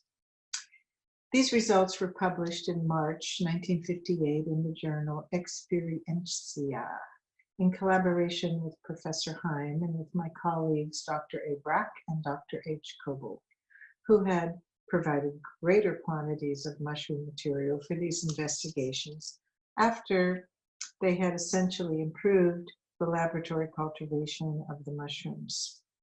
Some of my co-workers at the time, Dr. Frey, Ott, Petzilka, and Troxler, then participated in the next step of these investigations, the determination of the chemical structure of psilocybin and psilocin and the subsequent synthesis of these compounds, the results of which were published in the November 1958 issue of Experiencia. The chemical structure of these mushroom factors deserves special attention in several respects. Psilocybin and psilocin belong, like LSD, to the indole compounds, the biologically important class of substances found in the plant and animal kingdoms. Particular chemical features common to both the mushroom substances and LSD show that psilocybin and psilocin are closely related to LSD, not only with regard to psychic effects, but also to their chemical structures. Psilocybin is the phosphoric acid ester of psilocin, and as such, is the first and hitherto only phosphoric acid containing indole compound discovered in nature. The phosphoric acid residue does not contribute to the activity, for the phosphoric acid-free psilocin is just as active as psilocybin, but it makes the molecule more stable. While psilocin is readily decomposed by oxygen in air, psilocybin is a stable substance. Psilocybin and psilocin possess a chemical structure very similar to the brain factor serotonin. As was already mentioned in the chapter on animal experiments and biological research, serotonin plays an important role in the chemistry of brain functions. The two mushroom factors, like LSD, block the effects of serotonin in pharmacological experiments on different organs. Other pharmacological properties of psilocybin and psilocin are also similar to those of LSD. The main difference consists in the quantitative activity in animal as well as human experimentation. The average active dose of psilocybin or psilocin in humans amounts to 10 milligrams or 0.01 gram. Accordingly, these two substances are more than 100 times less active than LSD, of which 0.1 milligram constitutes a strong dose. Moreover, the effects of the mushroom factors last only 4 to 6 hours, much shorter than the effects of LSD, 8 to 12 hours. The total synthesis of psilocybin and psilocin without the aid of the mushrooms could be developed into a technical process which would allow these substances to be produced on a large scale. Synthetic production is more rational and cheaper than extraction from the mushrooms. Thus, with the isolation and synthesis of the active principles, the demystification of the magic mushroom was accomplished. The compounds whose wondrous effects led the Indians to believe for millennia that a god was residing in the mushrooms had their chemical structures elucidated and could be produced synthetically in flasks. Just what progress in scientific knowledge was accomplished by natural product research in this case? Essentially, when all is said and done, we can only say that the mystery of the wondrous effects of the Te Ananakato was reduced to the mystery of the effects of 2 crystalline substances, since these effects cannot be explained by science either, but can only be described. A voyage into the universe of the soul with psilocybin. The relationship between the psychic effects of psilocybin and those of LSD, their visionary hallucinatory character, is evident in the following report from Anteos of a psilocybin experiment by Dr. Rudolf Gelke. He has characterized his experiences with LSD and psilocybin, as already mentioned in a previous chapter, as, quote, travels in the universe of the soul, where time stands still. 10 milligrams of psilocybin, 6th of April, 1961, 10:20 a.m. 20 minutes, beginning effects, serenity, speechlessness, mild but pleasant dizzy sensation, and pleasureful deep breathing. 10:50, strong, dizziness can no longer concentrate. 10:55, excited, intensity of colors, everything pink to red. 11:05, the world concentrates itself there on the center of the table. Colors vary, intense. 11:10, a divided being, unprecedented. How can I describe the sensation of life? Waves, different selves, must control me. Immediately after this, I note I went outdoors, leaving the breakfast table where I had eaten with Dr. H and our wives, and lay down on the lawn. The inebriation pushed rapidly to its climax. Although I had firmly resolved to make constant notes, it now seemed to me a complete waste of time. The motion of writing was as infinitely slow, the possibilities of verbal expression as unspeakably paltry, measured by the flood of inner experience that inundated me and threatened to burst me. It seemed to me that 100 years would not be sufficient to describe the fullness of experience of a single minute. At the very beginning, optical impressions predominated. I saw with delight the boundless succession of rows of trees in the nearby forest, then the tattered clouds in the sunny sky rapidly piled up with silent and breathtaking majesty to a superimposition of thousands of layers, heaven on heaven. And I waited then, expecting that up there in the next moment, something completely powerful, unheard of, not yet existing, would appear or happen. Would I behold a god? But only the expectation remained, the presentiment, this hovering, quote, on the threshold of the ultimate feeling. Then I moved farther away. The proximity of others disturbed me, and lay down in a nook of the garden on a sun-warmed pile. My fingers stroked this wood with overflowing animal-like sensual affection.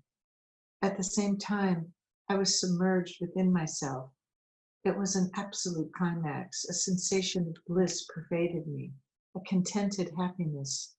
I found myself behind my closed eyes in a cavity full of brick red ornaments, and at the same time in the center of the universe of consummate calm. I knew everything was good. The cause and the origins of everything was good.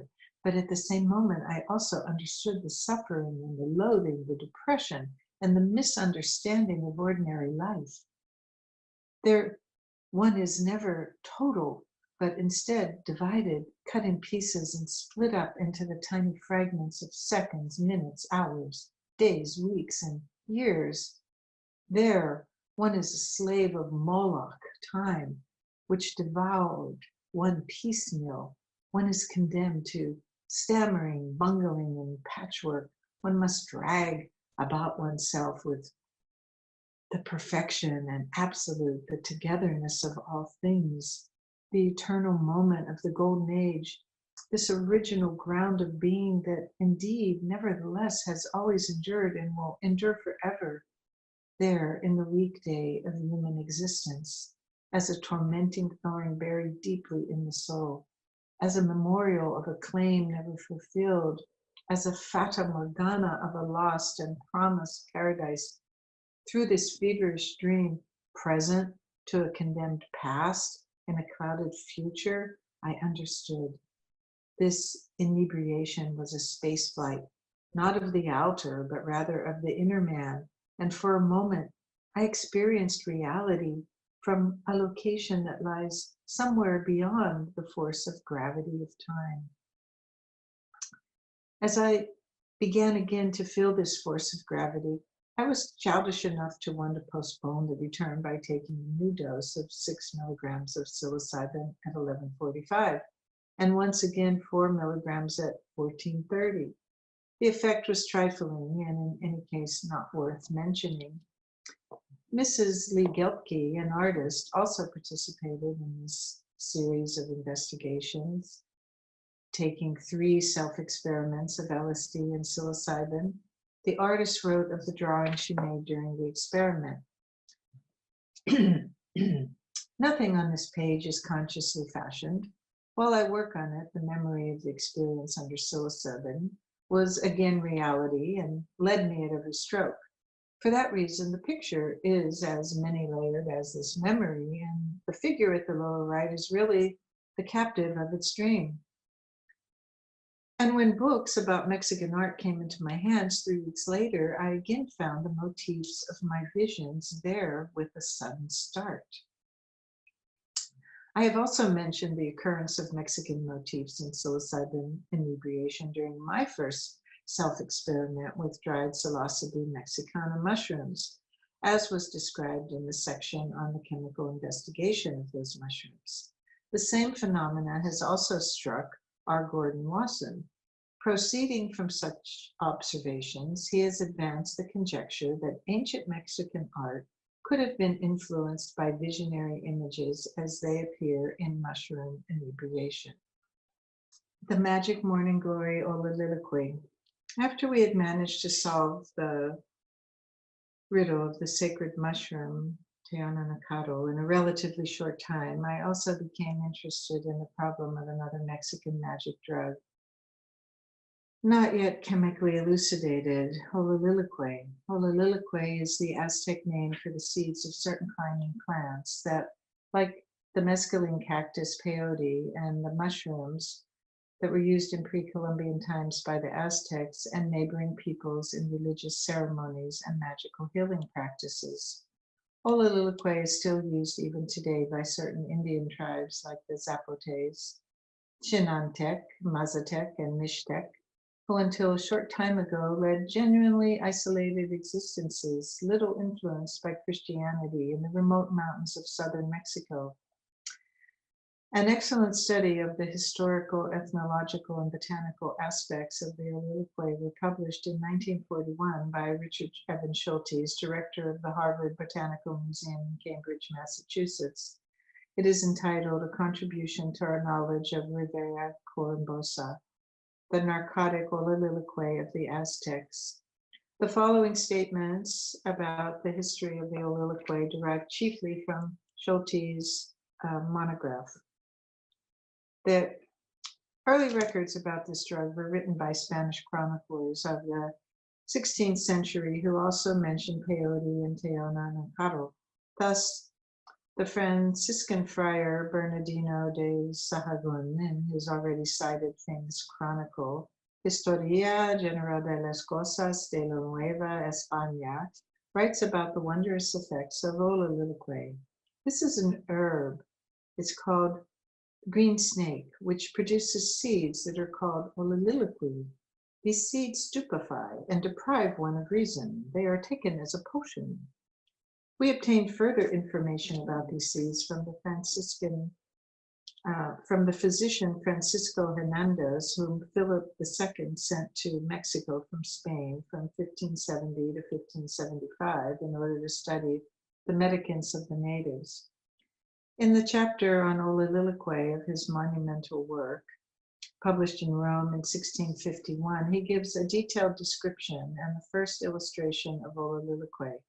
An extract from the Latin text accompanying the illustration reads in translation, ololiloquy, which others call coaxiwotl or snake plant, is a climber with thin green heart-shaped leaves. The flowers are white, fairly large. The seeds are roundish. When the priest of the Indians wanted to visit with the gods and obtain information from them, they ate of this plant in order to become inebriated. Thousands of fantastic images and demons then appeared to them. Despite this comparatively good description, the botanical identification of ololiloquy seeds of Revea corymbosa occasioned many discussions in specialist circles. Recently, preferences has been given to the synonym Turbina corymbosa. When I decided in 1959 to attempt the isolation of the active principles of ololiloquy, only a single report on chemical work with the seeds of Turbina corymbosa were available. It was the work of a pharmacologist, C.J. Santesson of Stockholm, from the year 1937. Santesson, however, was not successful in isolating an active substance in pure form. Contradictory findings have been published about the activity of ololiloquy seeds. The psychiatrist Humphrey Osmond conducted a self-experiment with the seeds of Turbina corymbosa in 1955, and after the ingestion of 60 to 100 seeds, he entered into a state of apathy, emptiness, accompanied by enhanced visual sensitivity. And after 4 hours, there followed a period of relaxation and well-being lasting for a longer time. The results of V.J. Kinross Wright, published in England in 1958, in which 8 voluntary research subjects who had taken up to 125 seeds perceived no effect at all, contradicted this report. Through the mediation of R. Gordon Wasson, I obtained 2 samples of ololiloquy seeds. In his accompanying letter of the 6th of August, 1959 from Mexico City, he wrote of them, "The parcels that I'm sending you are the following. A small parcel of seeds that I take to be Revea corymbosa, otherwise known as ololiloquy, well-known narcotic of the Aztecs, called in Huautla the la semilla de la Virgin. This parcel you will find consists of 2 little bottles, which represent 2 deliveries of seeds made to us in Huautla, and a larger batch of seeds delivered to us by Francisco Ortego, Chico, the Zapotec guide, who himself gathered the seeds from the plants at the Zapotec town of San Bartolo Yautepec. The first named round, light brown seeds from Huautla proved in the botanical determination to have been correctly identified as Revea or Turbina corymbosa, while the black angular seeds from San Bartolo Yautepec were identified as Ipomea violacea.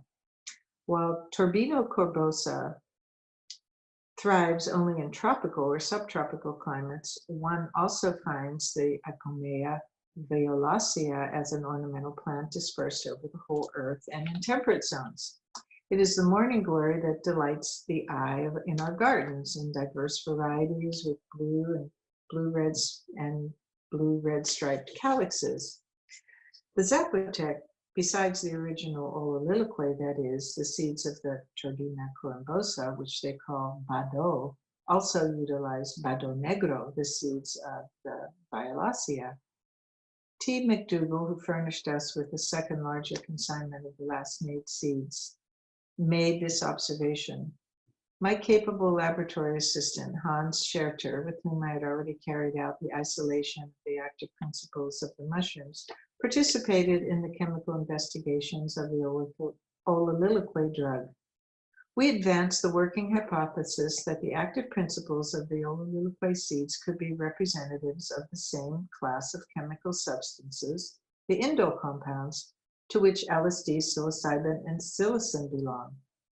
Considering the very great number of other groups of substances that, like the indoles, were under consideration as active principles of ololiloquy, it was indeed extremely improbable that this assumption would prove true. It could, however, very easily be tested.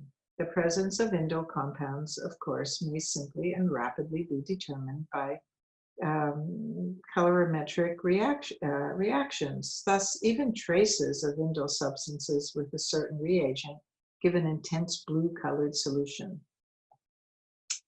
We had luck with our hypothesis. Extracts of ololiloquy seeds with the appropriate reagent gave the blue coloration characteristic of indole compounds. With the help of this colorimetric test, we succeeded in a short time in isolating the indole substances from the seeds and in obtaining them in chemically pure form. Their identification led to an astonishing result. What we found appeared at first scarcely believable. Only after the repetition and the most careful scrutiny of the operation was our suspicion concerning the peculiar findings eliminated. The active principles from the ancient Mexican magic drug ololiloquy proved to be identical with the substances that were already present in my laboratory. They were identical with the alkaloids that had been obtained in the course of the decades-long investigation of ergot, partly isolated as such from ergot, partly obtained through chemical modification of ergot substances. Lysergic acid amide, lysergic acid hydroxyethylamide, and alkaloids closely related to them chemically were established as the main principles of ololiloquy. Also present was the alkaloid ergobacin, whose synthesis had constituted the starting point of my investigations on ergot alkaloids. Lysergic acid amide and lysergic acid hydroxyethylamide, active principles of ololiloquy, are chemically very closely related to LSD, which even for the non-chemists follows from the names. Lysergic acid amide was described for the first time by the English chemists S. Smith and G. M. Timmis as a cleavage product of ergot alkaloids, and I had also produced this substance synthetically in the course of the investigations in which LSD originated. Certainly, nobody at the time could have suspected that this compound synthesized in the flask would be discovered 20 years later as a naturally occurring active principle of an ancient Mexican magic drug. After the discovery of the psychic effects of LSD, I had also tested lysergic acid amide in a self-experiment and established that it likewise evoked a dreamlike condition, but only with about a 10-fold to 20-fold greater dose than LSD. This effect was characterized by a sensation of mental emptiness and the unreality and meaninglessness of the outer world, by enhanced sensitivity of hearing, and by a not unpleasant physical lassitude, which ultimately led to sleep. This picture of the effects of LA-111, as lysergic acid amide was called as a research preparation, was confirmed in a systematic investigation by the psychiatrist Dr. H. Solms. When I presented these findings of our investigation on ololiloquy at the Natural Products Congress of the International Union for Pure and Applied Chemistry, the IUPAC, in Sydney, Australia in the fall of 1960, my colleagues received my talk with skepticism. In the discussions following my lecture, some persons voiced the suspicion that the ololiloquy extracts could well have been contaminated with traces of lysergic acid derivatives, which so much work had been done in my laboratory.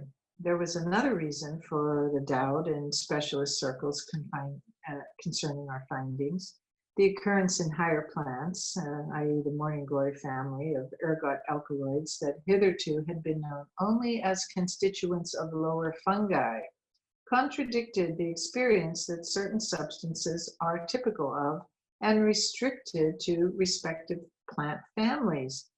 It is indeed a very rare exception to find a characteristic group of substances, in this case the ergot alkaloids, occurring in two divisions of the plant kingdom, broadly separated in evolutionary history. Our results were confirmed, however, when different laboratories in the United States, Germany, and Holland subsequently verified our investigations on the ololilique seeds. Nevertheless, the skepticism went so far that some persons even considered the possibility that the seeds could have been infected with alkaloid-producing fungi. That suspicion, however, was ruled out experimentally. These studies on the active principles of ololilique seeds, although they were published only in professional journals, had an unexpected sequel. We were appraised by two Dutch wholesale seeds companies that their sale of seeds of the Impomea violacea, the ornamental blue morning glory, had reached unusual proportions in recent times. They had heard that the great demand was connected with the investigation of these seeds in our laboratory, about which they were eager to learn the details. It turned out that the new demand derived from hippie circles and other groups interested in hallucinogenic drugs. They believed they had found in ololilique seeds a substitute for LSD, which was becoming less and less accessible. The morning glory seed boom, however, lasted only a comparatively short time, evidently because of the undesirable experiences that those in the drug world had with this new ancient inebriant. The ololilique seeds, which are taken crushed with water or another mild beverage, taste very bad and are difficult for the stomach to digest. Moreover, the psychic effects of the ololilique in fact differ from those of LSD in that the euphoric and the hallucinogenic components are less pronounced, while a sensation of mental emptiness, often anxiety and depression, predominates. Furthermore, weariness and lassitude are hardly desirable effects as traits in an inebriant. These could all be reasons why the drug culture's interest in the morning glory seeds has diminished. Only a few investigations have considered the question whether the active principles of ololilique could find a useful application in medicine. In my opinion, it would be worthwhile to clarify above all whether the strong narcotic sedative effect of certain ololilique constituents or of chemical modifications of these is medicinally useful. My studies in the field of hallucinogenic drugs reached a kind of logical conclusion with the investigation of ololilique. They now formed a circle. One could almost say a magic circle. The starting point had been the synthesis of lysergic acid amides, among them the naturally occurring ergot alkaloid ergobasine. This led to the synthesis of LSD. The hallucinogenic properties of LSD were the reason why the hallucinogenic magic mushroom found its way into my laboratory. The work with the tenanacatl, from which psilocybin and psilocin were isolated, proceeded to the investigation of another Mexican magic drug, ololilique, in which hallucinogenic principles in the form of lysergic acid amides were again encountered, including ergobasine, with which the magic circle closed. In search of the magic plant Ska Maria Pastora in the Mazatec country. R. Gordon Wasson, with whom I had maintained friendly relations since the investigations of the Mexican magic mushrooms, invited my wife and me to take part in an expedition to Mexico in the fall of 1962. The purpose of the journey was to search for another Mexican magic plant. Wasson had learned on his travels in the mountains of southern Mexico that the expressed juice of the leaves of a plant, which were called hojas de la pastora, or Hojas de Maria Pastora in Mazatec, Ska Pastora or Ska Maria Pastora, leaves of the shepherdess, or leaves of Mary the shepherdess, were used among the Mazatec in medico-religious practices, like the mushrooms and the ololiloque seeds. The question now was to ascertain from what sort of plant the leaves of Mary the shepherdess derived, and then to identify this plant botanically. We also hoped, if at all possible, to gather sufficient plant material to conduct a chemical investigation on the hallucinogenic principles it contained. The ride through the Sierra Mazateca. On September 26, 1962, my wife and I accordingly flew to Mexico City, where we met Gordon Wasson. He had made all the necessary preparations for the expedition, so that in 2 days we had already set out on the next leg of the journey to the south. Mrs. Emgard Weitlander Johnson, widow of Jean B. Johnson, a pioneer of the ethnographic study of the Mexican magic mushrooms, had been killed in the Allied landing in North Africa. She had joined us. Her father, Robert J. Weitlander, had immigrated to Mexico from Austria and had likewise contributed toward the rediscovery of the mushroom cult. Mrs. Johnson worked at the National Museum of Anthropology in Mexico City as an expert on Indian textiles. After a 2-day journey in a spacious Land Rover, which took us over the plateau along the snow-capped mountains, passing Pueblo down into the valley of Orizaba with its magnificent tropical vegetation, and then by ferry across the Popolaupan, or the Butterfly River, on through the former Aztec garrison Tuxtepec, we arrived at the starting point of our expedition, the Mazatec village of Jalapa de Deyaz, lying on a hillside. There we were in the midst of the environment and among the people that we would come to know in the succeeding 2.5 weeks. There was an uproar upon our arrival in the marketplace center of this village. It widely dispersed into the jungle. Old and young men had been squatting and standing around in half-open bars and shops, pressed suspiciously and curiously about our Land Rover. They were mostly barefoot, but all wore a sombrero. Women and girls were nowhere to be seen, and one of the men gave us to understand that we should follow him. He led us to the local president, a fat mestizo who had his office in a 1-story house with a corrugated iron roof. Gordon showed him our credentials from the civil authorities and from the military governor of Oaxaca, which explained that we had come here to carry out scientific investigations. The president, who probably could not read at all, was visibly impressed by the large-sized documents equipped with official seals. He had lodgings assigned to us in a spacious shed in which we could place our air mattresses and sleeping bags. I looked around the region somewhat.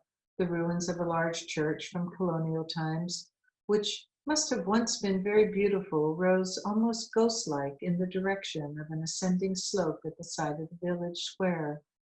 Now I could also see women looking out of their huts, venturing to examine the strangers. In their long white dresses adorned with red borders and with their long braids of blue-black hair, they offered a picturesque sight. We were fed by an old Mazatec woman who directed a young cook and 2 helpers. She lived in one of the typical Mazatec houses. These are simply rectangular structures with thatch gabled roofs and walls and wooden poles joined together, windowless, the chinks between the wooden poles offering sufficient opportunity to look out. In the middle of the hut on the stamped clay floor was an elevated open fireplace built up out of dried clay or made of stones. The smoke escaped through the large openings in the walls under the 2 ends of the roof. Bass mats that lay in a corner along the walls served as beds. The huts were shared with domestic animals as well as black swine, turkeys, and chickens. There was roasted chicken to eat, black beans, and also, in place of bread, tortillas, a type of cornmeal pancake that is baked on the hot stone slab of the hearth. Beer and tequila and agave liquor was served. Next morning, our troop formed for the ride through the Sierra Mazateca. Mules and guides were engaged from the horsekeeper of the village. Guadalupe, the Mazatec familiar with the route, took charge of the guiding of the lead animal. Gordon, Imgard, my wife, and I were stationed on our mules in the middle. Teodosio and Pedro, called Chico, two young fellows who trotted along barefoot beside the two mules laden with our baggage, brought up the rear. It took some time to get accustomed to the hard wooden saddles. Then, however, this mode of locomotion proved to be the most ideal type of travel that I know of. The mules followed the leaders single file at a steady pace. They required no direction at all by the rider. With surprising dexterity, they sought out the best spots along with the almost impassable, partly rocky, partly marshy paths which led through thickets and streams and onto precipitous slopes. Relieved of all travel cares, we could devote all of our attention to the beauty of the landscape and the tropical vegetation. There were tropical forests with gigantic trees overgrown with twining plants, then again clearings with banana groves or coffee plantations, between light stands of trees, flowers at the edge of the path, over which wondrous butterflies bustled about. We made our way upstream along the broad riverbed of the Rio Santo Domingo, with brooding heat and steamy air, now steeply ascending, then again falling. During a short, violent tropical downpour, the long, broad ponchos of oilcloth with which Gordon had equipped us provided quite useful. Our Indian guides had protected themselves from the cloudburst with gigantic heart-shaped leaves that they nimbly chopped off the edge of the path. Teodosio and Chico gave the impression of great green haycricks as they ran covered with these leaves beside their mules. Shortly before nightfall, we arrived at the first settlement, the La Providencia Ranch. The patron, Don Joaquin Garcia, the head of a large family, welcomed us hospitably and full of dignity. It was impossible to determine how many children, in addition to the grown-ups and the domestic animals, were present in the large living room, feebly illuminated by the hearth fire alone. Gordon and I placed our sleeping bags outdoors under the projecting roof. I awoke in the morning to find a pig grunting over my face. After another day's journey on the backs of our worthy mules, we arrived at Ayala, a Mazatec settlement spread across the hillside. En route among the shrubbery, I had delighted in the blue calyxes of the magic morning glory, Apomea violacea, the mother plant of the Olaluoqui seeds. It grew wild there, whereas among us, it's only found in the garden as an ornamental plant. We remained in Ayala for several days. We had lodged in the house of Doña Donata Sosa de Garcia. Doña Donato was in charge of a large family, which included her ailing husband. In addition, she presided over the coffee cultivation of the region. The collection center for the freshly picked coffee beans was in an adjacent building. It was a lovely picture, the young Indian women and girls returning home from the harvest toward evening in their bright garments, adorned with colored borders, the coffee sacks carried on their backs by headbands. Doña Donata also managed a type of grocery store, in which her husband, Don Eduardo, stood behind the counter. In the evening, by candlelight, Doña Donata, who, besides Mazatec, also spoke Spanish, told us about life in the village. One tragedy or another had already struck nearly every one of the seemingly peaceful huts that lay surrounded by this paradisical scenery. A man who had murdered his wife and who now sits in prison for life had lived in the house next door, which now stood empty. The husband of a daughter of Doña Donata, after an affair with another woman, was murdered out of jealousy.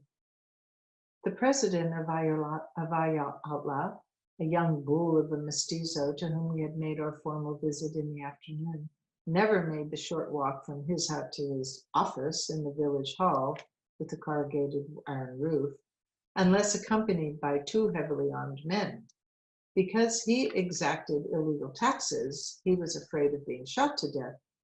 Since no higher authority sees to justice in this remote region, people have recourse to self-defense of this type. Thanks to Doña Donata's good connections, we received the first sample of the sought-after plant, some leaves of Cojos de la Pastora, from an old woman. Since the flowers and roots were missing, however, this plant material was not suitable for botanical identification. Our efforts to obtain more precise information about the habitat of the plant and its use were also fruitless. The continuation of our journey from Ayahuatla was delayed as we had to wait until our boys could again bring back the mules that they had taken to pasture on the other side of the Rio Santo Domingo, over the river swollen by intense downpours. After a 2-day ride on which we had passed the night in high mountain village of San Miguel Huatla, we arrived at Rio Santiago. Here we were joined by Doña Herlindo Martinez Cid, a teacher from Huatla de Jimenez.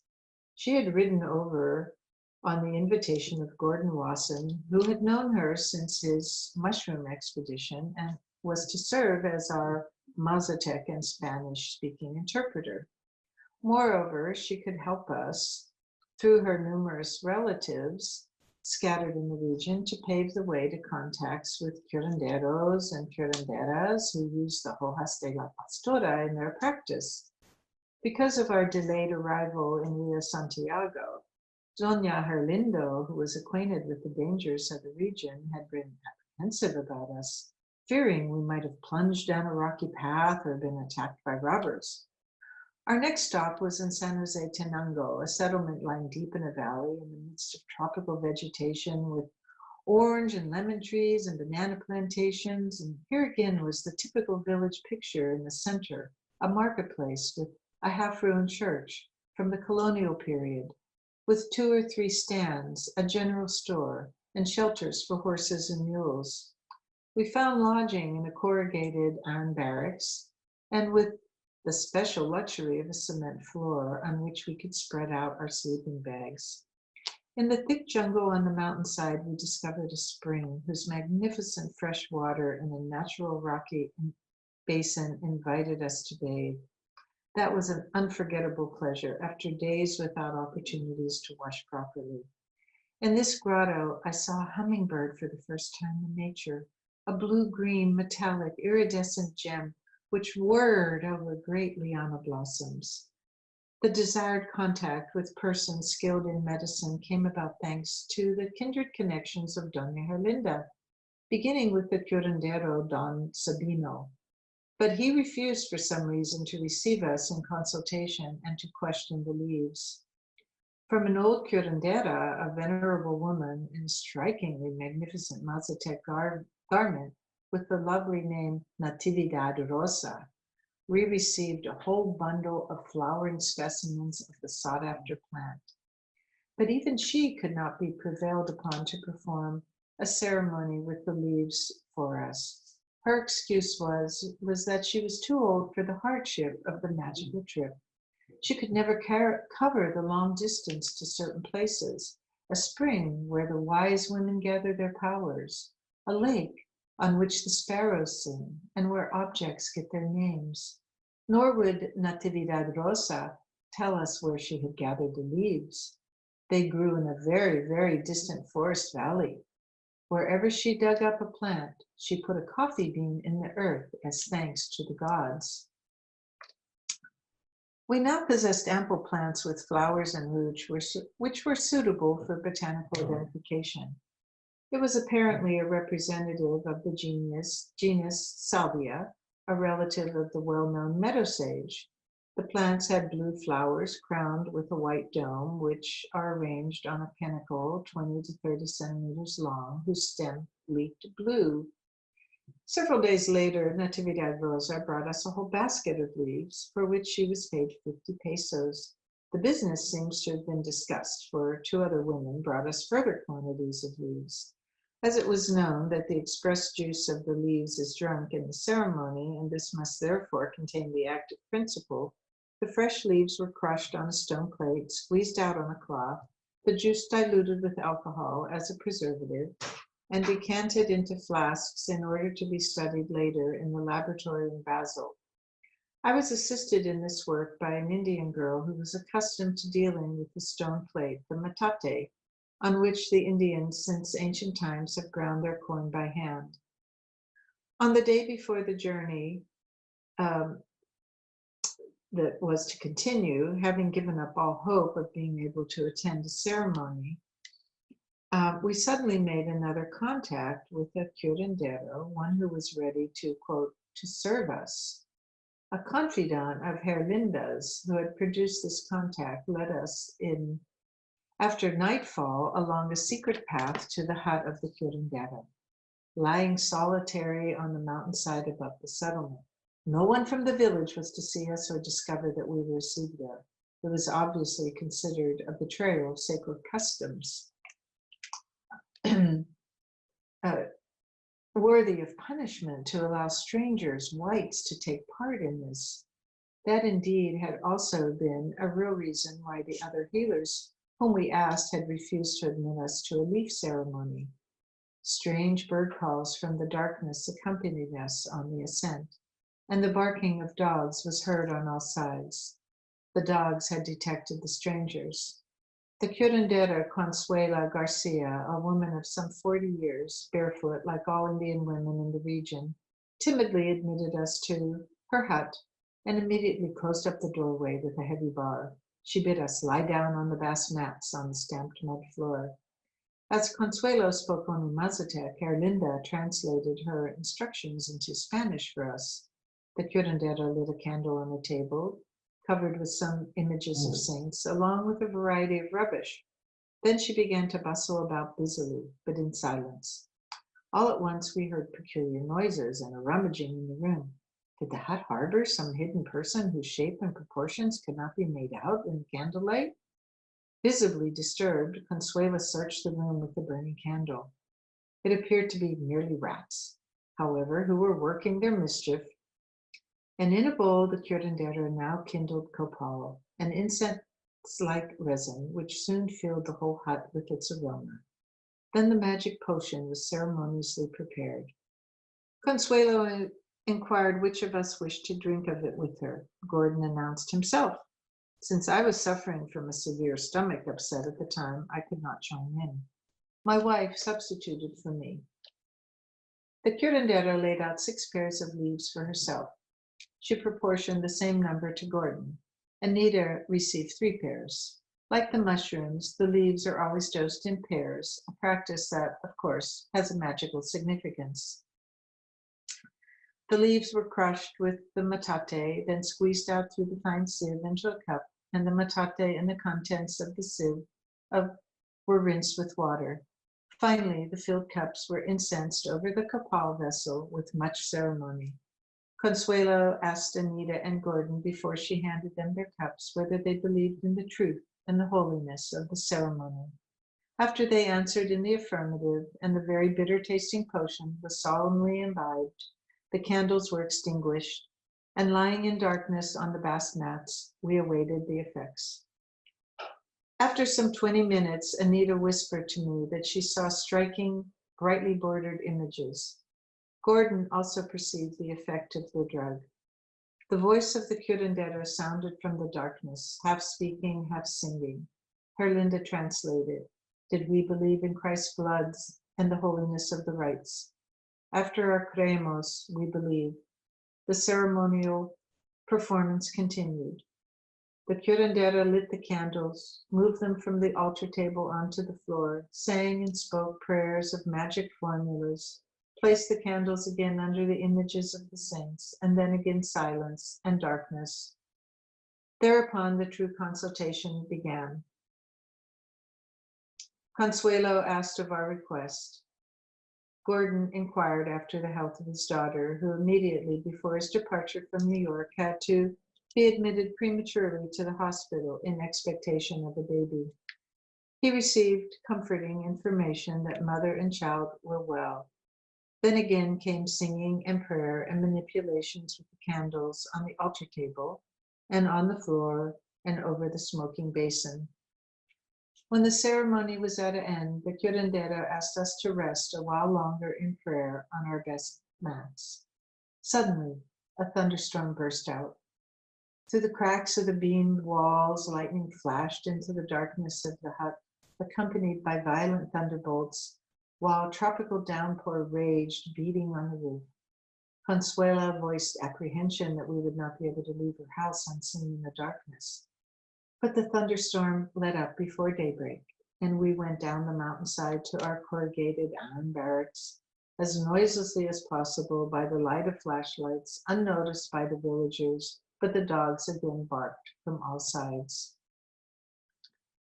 Participation in the ceremony was the climax of our expedition.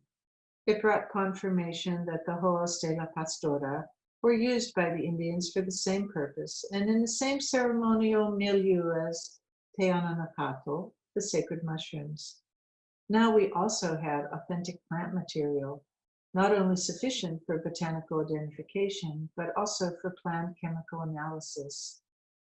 The inebriated state that Gordon Wasson and my wife had experienced with the hojas had been shallow and only of short duration, yet it had exhibited a distinctly hallucinogenic character. On the morning after this eventful night, we took leave of San Jose Tenango. The guide Guadalupe and the two fellows, Teodosio and Pedro, appeared before our barracks with the mules at the appointed time. Soon packed up and mounted, our little troop then moved uphill again through the fertile landscape glittering in the sunlight from the night's thunderstorm. Returning by way of Santiago toward evening, we reached at our last stop in Mazatec country, the capital, Huautla de Jimenez. From here on, the return trip to Mexico City was made by automobile, with a final supper in the Posada Rosado, at the time the only inn in Huautla. We took leave of our Indian guides and of the worthy mules that had carried us so sure-footedly and in such a pleasant way through the Sierra Mazatec. The Indians were paid off, and Teodosio, who had also accepted payment for his chief in Yalapa de Diaz, where the animals were to be returned afterward, gave a receipt with his thumbprint colored by a ballpoint pen. We took up quarters in Doña Herlinda's house. A day later, we made our formal visit to the curandera Maria Sabina, a woman made famous by Wasson's publication. It had been in her hut that Gordon Wasson became the first white man to taste of the sacred mushroom. In the course of a nocturnal ceremony in the summer of 1955, Gordon and Maria Sabina greeted each other cordially as old friends. The curandera lived out of the way on the mountainside above Huautla. The house in which the historic session with Gordon Wasson had taken place had been burned, presumably by angered residents or an envious colleague, because she had divulged the secret of Teonanacatl to strangers. In the new hut in which we found ourselves, an incredible disorder prevailed, as had probably also prevailed in the old hut, in which half-naked children, hens, and pigs bustled about. The old curandera had an intelligent face, exceptionally changeable in expression.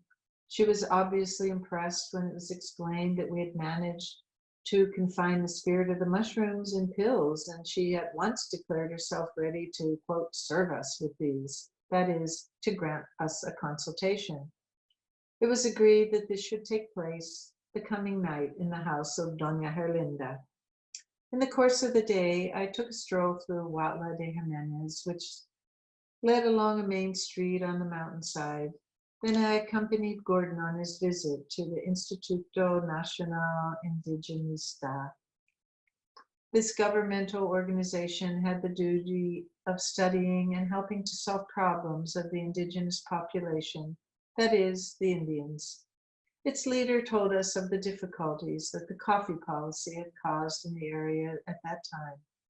The president of Huautla, in collaboration with the Instituto Nacional Indigenista, had tried to eliminate the middleman in order to shape the coffee prices favorably for the producing Indians.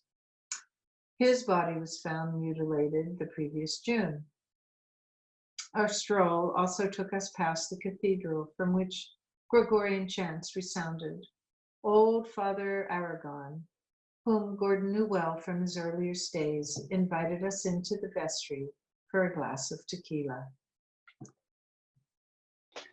Hi, this is Michael Williams, and I'm going to be reading Albert Hofmann's section on a mushroom ceremony. As we returned home to Herlinda's house towards the evening, Marie Sabina had already arrived there with a large company. Her two daughters, Apollonia and Aurora, two prospective cuyanderas, and a niece, all of whom brought children along with them. Whenever her child began to cry, Apollonia would offer her breast to it. The old cuyandera, Don Aurelio, also appeared, a mighty man, one-eyed, in black and white patterned serape cloak. Cacao and sweet pastry were served on the veranda. I was reminded of the report from an ancient chronicle which described how chocolate was drunk before the ingestion of Tionana cactul. After the fall of darkness, we all proceeded into the room in which the ceremony would take place. It was then locked up. That is, the door was obstructed with the only bed available. Only an emergency exit into the back garden remained unlatched for absolute necessity. It was nearly midnight when the ceremony began. Until that time, the whole party lay in darkness, sleeping or awaiting the night's events on mats spread on the floor. Maria Sabina threw a piece of copal on the ember of the brazier from time to time, whereby the stuffy air in the crowded room became somewhat bearable. I had explained to the cuyandera through Herlinda, who was again with the party as interpreter, that one pill contained the spirit of 2 pairs of mushrooms. The pills contain 5.0 milligrams of synthetic psilocybin apiece. When all was ready, Maria Sabina apportioned the pills in pairs among the grown-ups present. After solemn smoking, she herself took 2 pairs, corresponding to 20 milligrams psilocybin. She gave the same dose to Don Aurelio and her daughter Apollonia, who would also serve as cuyandera. Aurora received 1 pair, as did Gordon, while my wife, Nimgar, got only 1 pill each. One of the children, a girl of about 10, under the guidance of Maria Sabina, had prepared for me the juice of 5 pairs of fresh leaves of hojas de las pastora. I wanted to experience this drug that I had never been able to try in San Jose, Tenango. The potion was said to be especially active when prepared by an innocent child. The cup with the expressed juice was likewise incensed and blessed by Maria Sabina and Don Aurelio before it was delivered to me. All of these preparations and the following ceremony progressed much of the same way as the consultation with the cuyandera Consuela Garcia in San Jose, Tenango. After the drug was apportioned and the candle on the altar extinguished, we awaited the effects in the darkness. Before a half hour had elapsed, the cuyandera mumbled something.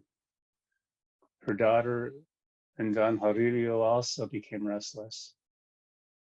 Herlinda translated and explained to us what was wrong. Maria Sabina had said that the pills lacked the spirit of the mushrooms.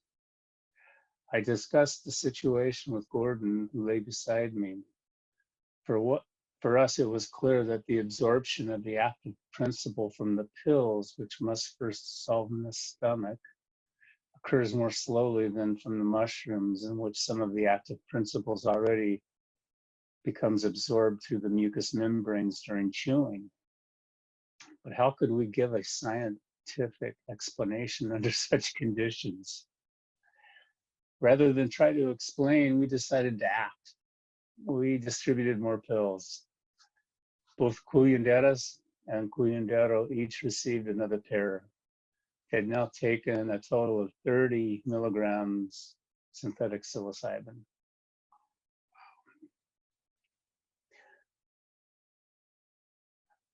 After about another quarter of an hour, the spirit of the pills did begin to yield its effects, which lasted until the crack of dawn. The daughters and Don Jarillo, with his deep bass voice, fervently answered the prayers and singings of the cuyanderas. Blissful yearning moans of Apollonia and Aurora between singing and prayer gave the impression that the religious evidence of a young woman in the drug inebriation was combined with sensual sexual feelings. In the middle of the ceremony, Maria Sabina asked for our request. Gordon inquired again after the health of his daughter and grandchild. He received the same good information as from the Cuyandera Consuela. Mother and child were in fact well when he returned home to New York. Obviously, however, this still represents no proof of the prophetic abilities of both cuyanderas. Evidently, as an effect of the hojas, I found myself for some time in a state of mental sensitivity and intense experience, which, however, was not accompanied by hallucinations. Anita, Ingard, and Gordon experienced a euphoric condition of inebriation that was influenced by the strange mystical atmosphere. My wife was impressed by the vision of very distinct, strange line patterns. She was astonished and perplexed later on discovering precisely the same images and the rich ornamentation over the altar in an old church near Puebla. That was on the return trip to Mexico City. When we visited churches from colonial times. These admirable churches offer great cultural and historic interest because the Indian artists and workmen who assisted in their construction smuggled in elements of Indian style. Klaus Thomas, in his book, The Artificially Steered Mind, Ferdinand Inke Verlag Stuhlgart, 1970, writes about the possible influence of visions from psilocybin inebriation on Mesoamerican Indian art. Surely a cultural historical comparison of the old and new creations of Indian art must convince unbiased spectator of the harmony with the visions, forms, and colors of a psilocybin inebriation. The Mexican character of the vision seen in my first experience with dried psilocybe Mexicana mushrooms and the drawings of Lee Gepke after a psilocybin inebriation could also point to such an association. As we took our leave of Maria Sabina and her clan on the crack of dawn, the cuyandero said the pills had the same power as the mushrooms, that there was no difference. This was a confirmation from the most competent authority that the synthetic psilocybin is identical with the natural product. As a parting gift, I let Maria Sabina have a vial of psilocybin pills. She radiantly explained to our interpreter that she could now give consultations even in the season when no mushrooms grow. How could we judge the conduct of Maria Sabina? The fact that she allowed strangers, white people, access to secret ceremony and let them try the sacred mushroom. To her credit, it can be said that she had thereby opened the door to the exploration of the Mexican mushroom cult in its present form, and to the scientific, botanical, and chemical investigation of the sacred mushrooms. Valuable active substances, psilocybin and psilocin, resulted Without this assistance, the ancient knowledge and experience that was concealed in these secret practices would possibly, even probably, have disappeared without a trace, without having borne fruit in the advancement of Western civilization. From another standpoint, the conduct of this culiandera can be regarded as profanation of a sacred custom, even a betrayal. Some of our countrymen were of this opinion, which was expressed in acts of revenge, including the burning of her house. The profanation of the cult did not stop at the scientific investigations.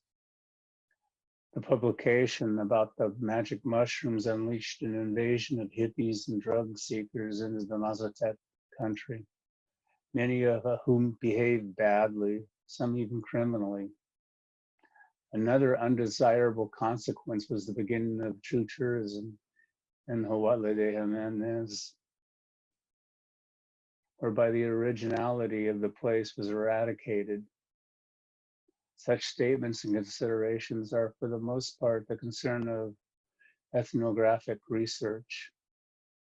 Whenever researchers and scientists trace and elucidate the remains of ancient customs that are becoming rare, their primitiveness is lost. This loss is only more or less counterbalanced when the outcome of the research represents a lasting cultural gain. From Huautla de Jimenez, we proceeded first to Teotitlan in a breakneck truck ride along a half-paved road, and from there went on a comfortable car trip back to Mexico City, the starting point of our expedition. I had lost several kilograms in body weight, but was overwhelmingly compensated in enchanting experiences. The herbarium sample of Hojas de las Pastoras, which we have brought with us, were subjected to botanical identification by Carl Epling and Carlos Ativa at the Botanical Institute of Harvard University in Cambridge, Massachusetts. They found that this plant was hitherto undescribed species of salvia, which was named Salvia delvinorum by these authors. The chemical investigation of the juice of the magic sage in the laboratory in Basel was unsuccessful. The psychoactive principle in this drug seems to be rather unstable substance, since the juice prepared in Mexico and preserved with alcohol proved in self-experimentations to be no longer active. Where the chemical nature of the active principle is concerned, the problem of the magic plant, Maria Pastora, still awaits a solution. Publisher's notes. In 2002, Roth found that salvinorin A, the active principle in the Maria Pastora, is a kappa opioid receptor agonist, making it pharmacologically distinct from LSD and other psychedelics, which primarily affects serotonin receptors. So far in this book, I have mainly described my scientific work and matters relating to my professional activity. But this work, by its very nature, had repercussions in my own life and personality, not least because it brought me into contact with interesting and important contemporaries. I have already mentioned some of them: Timothy Leary, Rudolf Gelpty, Gordon Watson. Now, in the pages that follow, I would like to emerge from the natural scientist's reserve in order to portray encounters which were personally meaningful to me and which helped me solve questions posed by the substances I had discovered. So there we have it. I find it interesting that Albert took both the Salvia delvinora and the psilocybin at the same time. We were paying attention. Anyway, thank you. Chapter 7. Radiance, from Ernst Junger. Radiance is the perfect term to express the influence that Ernst Junger's literary work and personality have had on me. In the light of his perspective, which stereoscopically comprises the surfaces and depths of things, the world I knew took on a new translucent splendor. That happened a long time before the discovery of LSD, and before I came into personal contact with this author in connection with hallucinogenic drugs. My enchantment with Ernst Junger's work began with his book, The Adventurous Heart. Again and again in the last 40 years, I've taken up this book. Here more than ever, in themes that weigh more lightly and lie closer to me than war and a new type of human being, subjects of Junger's earlier books. The beauty and magic of Junger's prose was open to me. Descriptions of flowers, of dreams, of solitary walks, thoughts about chance, the future, colors, and about other themes that have direct relation to our personal lives. Everywhere in his prose, the miracle of creation became evident in the precise description of the surfaces and in translucence of the depths, and the uniqueness and the imperishable in every human being was touched upon. No other writer has thus opened my eyes. Drugs were also mentioned in The Adventurous Heart. Many years passed, however, before I myself began to be especially interested in this subject after the discovery of the psychic effects of LSD. My first correspondence with Ernst Junger had nothing to do with the context of drugs. Rather, I once wrote to him on his birthday as a thankful reader. On the 29th of March, 1947, Dear Mr. Junger, as one richly endowed by you for years, I wish to send a jar of honey to you for your birthday. But I did not have this pleasure because my export license has been refused in Bern. The gift was intended less as a greeting from a country in which milk and honey still flow, than as a reminiscence of the enchanting sentences in your book On the Marble Cliffs, where you speak of the golden bees. The book mentioned here had appeared in 1939, just shortly before the outbreak of World War II. On the Marble Cliffs is not only a masterpiece of German prose, but also a work of great significance because in this book the characteristics of tyrants and the horror of war and nocturnal bombardment are described prophetically in poetic vision. In the course of our correspondence, Ernst Junger also inquired about my LSD studies, of which he had learned through a friend. Thereupon, I sent him the pertinent publications, which he acknowledged with the following comments. Kirchhorst, 3/3/1948. ... Together with both enclosures concerning your new Fantasticum, it seems indeed that you have entered a field that contains so many tempting mysteries.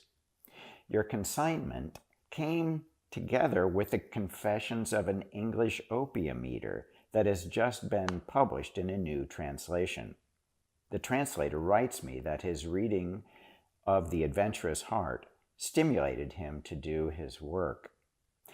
As far as I'm concerned, my practical studies in this field are far behind me.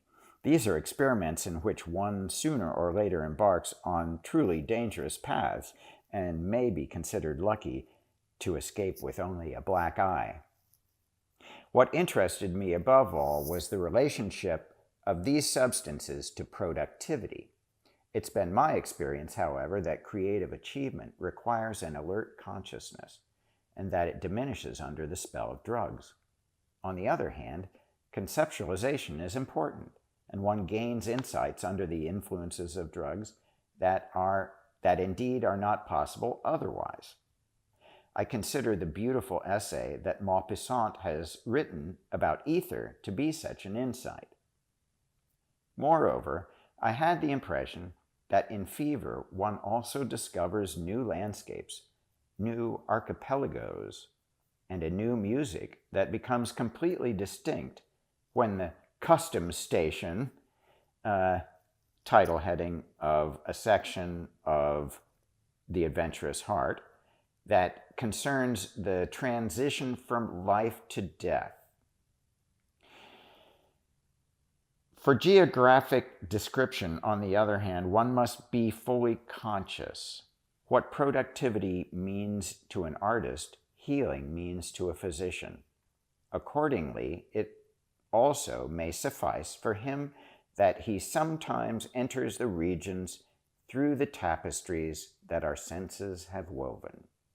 Moreover, I seem to perceive in our time less of a taste for the fantastica than for the energetica, amphetamine, which has been furnished to flyers and other soldiers by the armies. It belongs to this group. Tea is, in my opinion, a fantasticum. Coffee, an energeticum. Tea, therefore, possesses a disproportionately higher artistic rank. I notice that coffee disrupts the delicate lattice of light and shadows, the fruitful doubts that emerge during the writing of a sentence. One exceeds his inhibitions. With tea, on the other hand, the thoughts climb genuinely upward. So far as my studies are concerned, I had a manuscript on that topic, but have since burned it. My excursions terminated with hashish that led to very pleasant but also to manic states, to oriental tyranny. Soon afterward, in a letter from Ernst Junger, I learned that he had inserted a discourse about drugs in the novel Heliopolis, on which he was then working. He wrote to me about the drug researcher who figures in the novel. Among the trips in the geographical and metaphysical world, which I am attempting to describe there, are those of a purely sedentary man who explores the archipelagos beyond the navigable seas, for which he uses drugs as a vehicle. I give extracts from his logbook. Certainly I cannot allow this Columbus of the inner globe to end well. He dies of a poisoning. The book that appeared the following year bore the subtitle Retrospective on a City. A retrospective on a city of the future, in which technical apparatus and the weapons of the present time were developed still further in magic, and in which power struggles between a demonic technocracy and a conservative force took place. In the figure of Antonio Perry, Junger depicted the mentioned drug researcher who resided in the ancient city of Heliopolis. He captured dreams, just like others appear to chase after butterflies with nets. He did not travel to the islands on Sundays and holidays, and did not frequent the taverns on Pagos Beach. He locked himself up in his studio for trips into the dreamy regions. He said that all countries and unknown islands were woven into the tapestry. The drugs served him as keys to entry into the chambers and caves of this world. In the course of the years, he had gained great knowledge, and he kept a logbook of his excursions. A small library adjoined this studio, consisting partly of herbals and medicinal reports, partly of works by poets and magicians. Antonio intended to read there while the effect of the drug itself developed. He went on voyages of discovery in the universe of his brain. In the center of this library, which was pillaged by mercenaries of the provincial governor during the arrest of Antonio Perry, stood the great inspirers of the 19th century.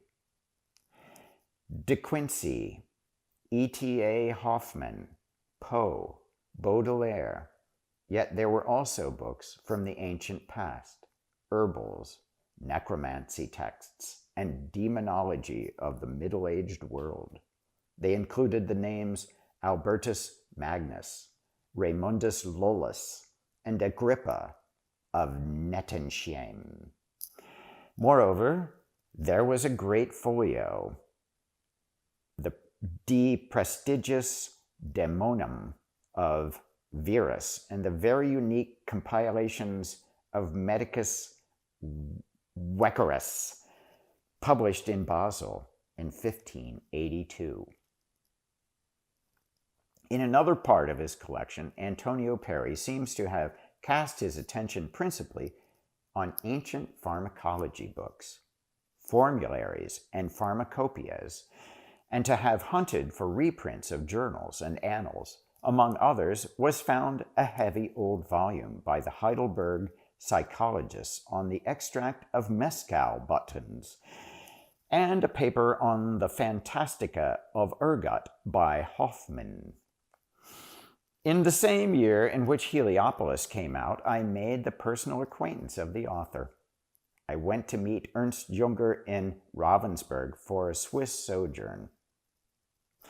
On a wonderful fall journey in southern Switzerland, together with mutual friends, I experienced the radiant power of his personality. 2 years later, at the beginning of February 1951, came the great adventure, an LSD trip with Ernst Junger. Since up until that moment there were only reports of LSD experiments in connection with psychiatric inquiries, this experiment especially interested me, because this was an opportunity to observe the effects of LSD on the artistic person in a non-medical milieu, and was still somewhat before Aldous Huxley, from the same perspective, began to experiment with mescaline, about which he then reported in his 2 books, The Doors of Perception and Heaven and Hell. In order to have medical aid on hand if necessary, I invited my friend, the physician and pharmacologist, Professor Heribert Konzett, to participate. The trip took place at 10 o'clock in the morning in the living room of our house in Buchmingen. Since the reaction of such a highly sensitive man as Ernst Junger was not foreseeable, a low dose was chosen for this first experiment as a precaution. Only 50 micrograms. The experiment then did not lead into great depths. The beginning phase was characterized by the intensification of aesthetic experiment. Red-violet roses were of unknown luminosity and radiated in portentous brightness. The concerto for flute and harp by Mozart was perceived in its celestial beauty as heavenly music. In mutual astonishment, we contemplated the haze of smoke that ascended with the ease of thought from a Japanese incense stick. As the inebriation became deeper and the conversation ended, we came to fantastic reveries while we lay in our easy chairs with closed eyes. Ernst Junger enjoyed the color display of Oriental images. I was on a trip among Berber tribes in North Africa, saw colored caravans and lush oases. Heribert Konzett, whose features seemed to me to be transfigured and Buddha-like, experienced a breath of timelessness, liberation from the past and the future, blessedness through being completely here and now. The return from the altered state of consciousness was associated with strong sensitivity to cold. Like freezing travelers, we enveloped ourselves in covers for the landing. The return to everyday reality was celebrated with a good dinner, in which Burgundy flowed copiously. This trip was characterized by the mutuality and parallelism of our experiences, which were perceived as profoundly joyful. All three of us had drawn near the gate to an experience of mystical being. However, it did not open. The dose we had chosen was too low. In misunderstanding this reason, Ernst Junger, who had earlier been thrust into deeper realms by a high dose of mescaline, remarked, "Compared with the tiger mescaline, your LSD is, after all, only a house cat." After later experiments with higher doses of LSD, he revised this estimation. Junger has assimilated the mentioned spectacle of the incense stick into literature in his book Visit to Jonathon, in which deeper experiences of drug inebriation also play a part. And here he quotes, "Schwarzenberg burned an incense stick, as he sometimes did, to clear the air. A blue plume ascended from the tip of the stick. Moltner looked at it first with astonishment, then with delight, as if a new power of the eyes had come to him. It revealed itself in the play of this fragrant smoke, which ascended from the slender stick and then branched out into a delicate crown. It was as if his imagination had created it, a pallid web of sea lilies in the depths that scarcely trembled from the beat of the surf. Time was active in this creation. It had circled it, whirled about it, wreathed it, as if imaginary coins rapidly piled up one on top of another. The abundance of space revealed itself in the fiber work, the nerves, which stretched and unfolded in the height in a vast number of filaments. Now a breath of air affected the vision and softly twisted it about the shaft like a dancer. Moltner uttered a shout of surprise. The beams and lattices of the wondrous flower wheeled around in new planes, in new fields. Myriads of molecules observed the harmony. Here the laws no longer acted under the veil of appearance. Matter was so delicate and weightless that it clearly reflected them. How simple and cogent everything was. The numbers, masses, and weights stood out from matter. They cast off the raiment. No goddess could inform the initiates more boldly and freely. The pyramids with their weight did not reach up to this revelation. That was Pythagorean luster. No spectacle had ever affected him with such a magic spell. This deepened experience in the aesthetic sphere, as it was described here in the example of contemplation of a haze of blue smoke, is typical in the beginning phase of LSD inebriation, before deeper alterations of consciousness begin. I visited Ernst Junger occasionally in the following years in Wilfingen, Germany, where he had moved from Ravensburg, or we went in Switzerland at my place in Bottmingen, or in Bodnerland in southeastern Switzerland. Through the shared LSD experience, our relations had deepened. Drugs and problems connected with them constituted a major subject of our conversation and correspondence, without our having made further practical experiments in the meantime. We exchanged literature about drugs. Ernst Junger thus let me have for my drug library the rare, remarkable monograph of Dr. Ernst Freiherrn von Bibra, The Narcotic Pleasure Drugs and Man, printed in Nuremberg in 1855. This book is a pioneering standard work of drug literature, a source of the first order, above all as relates to the history of drugs. What von Bibra embraces under the designation narcotics are not only substances like opium and thornapple, but also coffee, tobacco, khat, which do not fall under the present conception of narcotics any more than do drugs such as coca, fly agaric, and hashish, which he also described.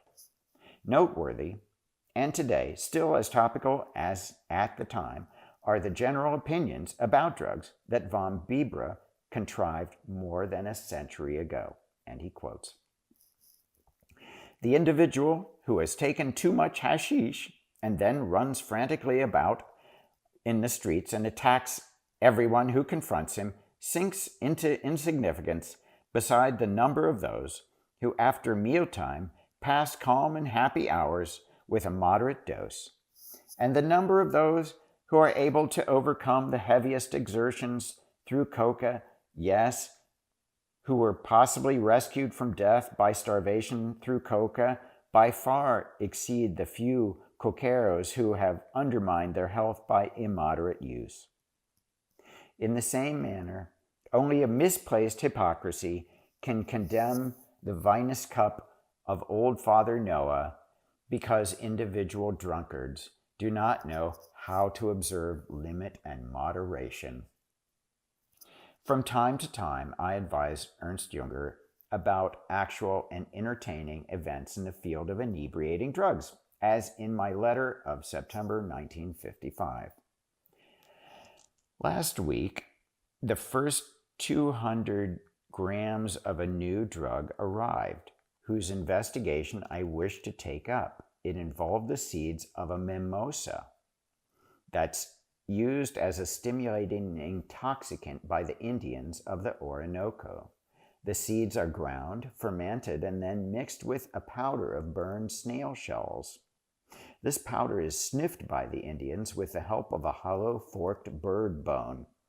As already reported by Alexander von Humboldt in Race, Voyage to the Equinoctial Regions of the New Continent, the warlike tribe, the Otomaco, especially used this drug, called nopo or cahoba, to an extensive degree, even today.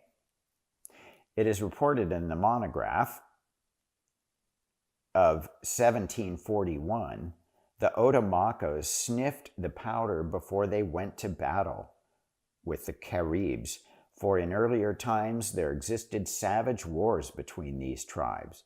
This drug robs them completely of reason, and they frantically seize their weapons as if the women were not so adept at holding them, and if the women were not so adept at holding them back and binding them fast, they would daily cause horrible devastation.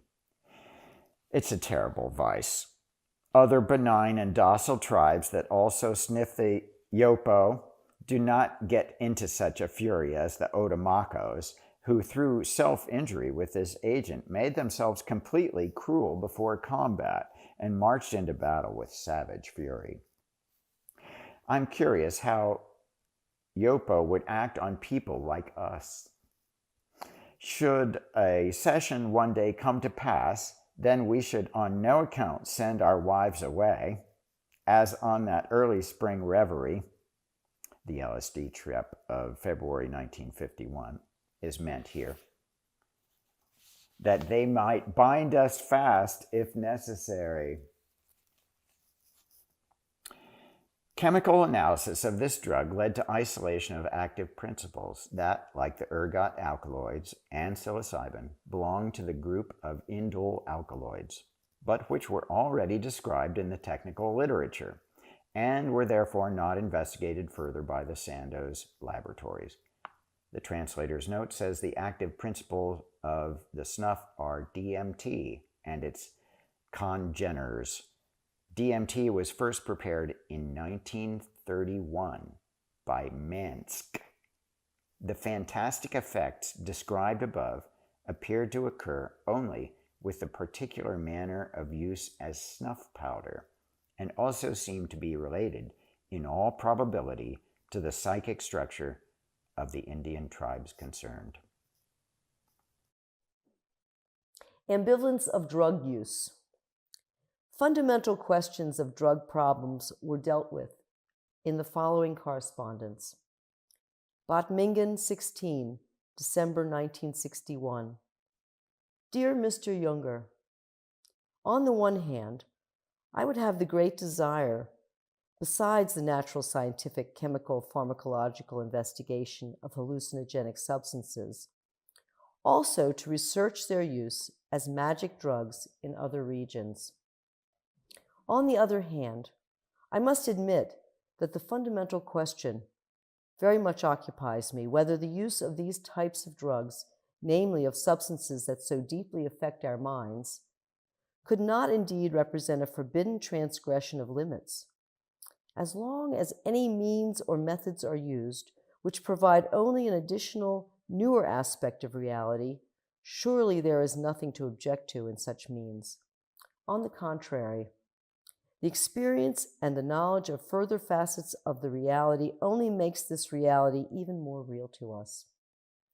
The question exists, however, whether the deeply affecting drugs under discussion here will in fact only open an additional window for our senses and perceptions, or whether the spectator himself, the core of his being, undergoes alterations.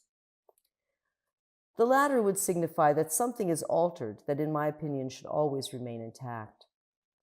My concern is addressed to the question whether the innermost core of our being is actually unimpeachable and cannot become damaged by whatever happens in its material, physical, chemical, biological, and psychic shells, or whatever matter in the form of these drugs displays a potency that has the ability to attack the spiritual center of the personality, the self. The latter would have to be explained by the fact that the effect of magic drugs happens at the borderline where mind and matter merge, that these magic substances are themselves cracks in the infinite realm of matter, in which the depth of matter, its relationship with the mind, becomes particularly obvious. This could be expressed by a modification of the familiar words of Goethe. Quote, "Were the eye not sunny, it could never behold the sun. If the power of the mind were not in matter, how could matter disturb the mind?" Unquote. This would correspond to cracks which the radioactive substances constitute in the periodic system of the elements, where the transition of matter into energy becomes manifest. Indeed, one must ask whether the production of atomic energy likewise represents a transgression of forbidden limits. A further disquieting thought, which follows from the possibility of influencing the highest intellectual functions by traces of a substance, concerns free will. The highly active psychotropic substances like LSD and psilocybin possess in their chemical structure a very close relationship with substances inherent in the body, which are found in the central nervous system, and play an important role in the regulation of its functions. It is therefore conceivable that through some disturbance in the metabolism of the normal neurotransmitters, a compound like LSD or psilocybin is formed that can determine and alter the character of the individual, his worldview, and his behavior. A trace of a substance whose production or non-production we cannot control with our wills has the power to shape our destiny.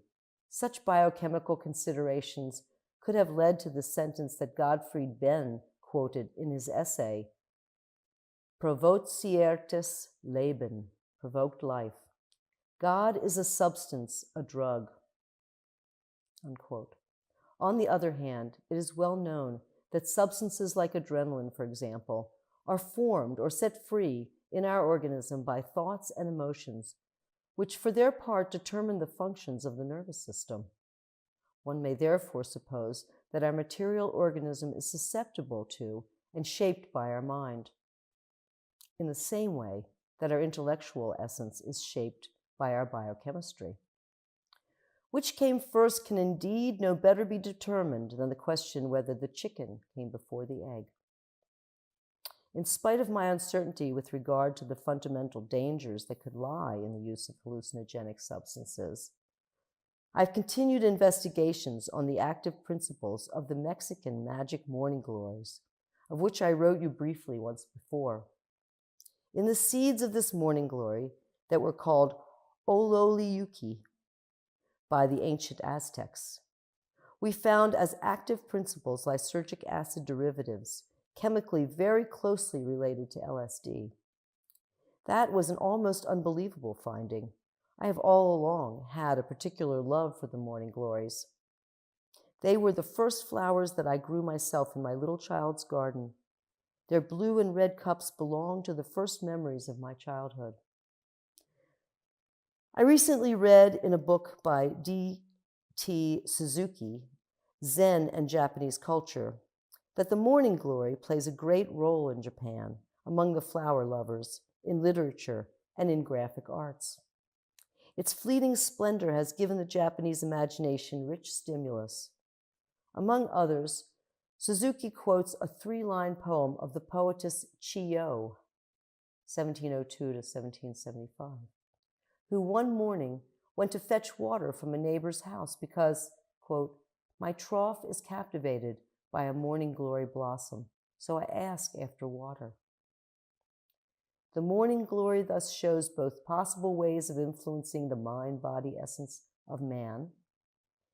In Mexico, it exerts its effects in a chemical way as a magic drug, while in Japan it acts from the spiritual side through the beauty of its flower cups. Wilflingen, 17 December 1961.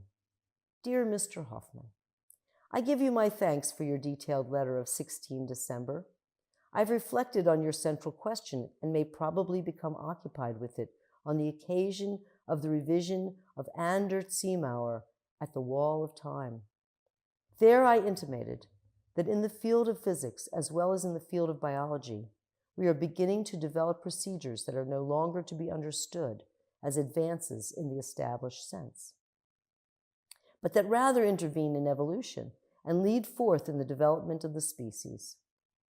Certainly, I turn the glove inside out, for I suppose that it is a new world age which begins to act evolutionarily on the prototypes. Our science with its theories and discoveries is therefore not the cause, rather one of the consequences of evolution, among others. Animals, plants, the atmosphere, and the surfaces of planets will be concerned simultaneously. We do not progress from point to point, rather we cross over a line. The risk that you indicated is well to be considered. However, it exists in every aspect of our existence. The common denominator appears now here, now there. In mentioning radioactivity, you use the word crack. Cracks are not merely points of discovery, but also points of destruction. Compared to the effects of radiation, those of the magical drugs are more genuine and much less rough. In classical manner, they lead us beyond the humane. Gurdjieff has already seen that to some extent. Wine has already changed much, has brought new gods and a new humanity with it. But wine is to the new substances as classical physics is to modern physics. These things should only be tried in small circles. I cannot agree with the thoughts of Huxley that possibilities for transcendence could here be given to the masses. Indeed, this does not involve comforting fictions, but rather realities, if we take the matter earnestly. And few contexts will suffice here for the setting of courses and guidance. It also transcends theology and belongs in the chapter of theogony, as it necessarily entails entry into a new house, in the astrological sense. At first, one can be satisfied with this insight and should above all be cautious without designations. Heartfelt thanks also for the beautiful picture of the blue morning glory. It appears to be the same that I cultivate year after year in my garden. I did not know that it possesses specific powers. However, that is probably the case with every plant. We do not know the key to most. Besides this, there must be a central viewpoint from which not only the chemistry, the structure, the color, but rather all attributes become significant. An experiment with psilocybin. Such theoretical discussions about the magic drugs were supplemented by practical experiments. One such experiment, which served as a comparison between LSD and psilocybin, took place in the spring of 1962. The proper occasion for it presented itself at the home of the Youngers, in the former head forester's house of Stauffenberg's castle in Wilflingen. My friends, the pharmacologist, Professor Herbert Konzett, and the Islamic scholar, Dr. Rudolf Gelbke, also took part in this mushroom symposium. The old chronicles described how the Aztecs drank chocolatl before they ate tiananacatl. Thus, Mrs. Liselott Younger likewise served us hot chocolate to set the mood. Then she abandoned the four men to their fate. We gathered in a fashionable living room with a dark wooden ceiling, white tile stove, period furniture, old French engravings on the wall, a gorgeous bouquet of tulips on the table. Ernst Junger wore a long, broad, dark blue striped caftan-like garment that he had brought from Egypt. Herbert Konzett was resplendent in a brightly embroidered mandarin gown. Rudolf Gelbke and I had put on housecoats. The everyday reality should be laid aside, along with everyday clothing. Shortly before sundown, we took the drug.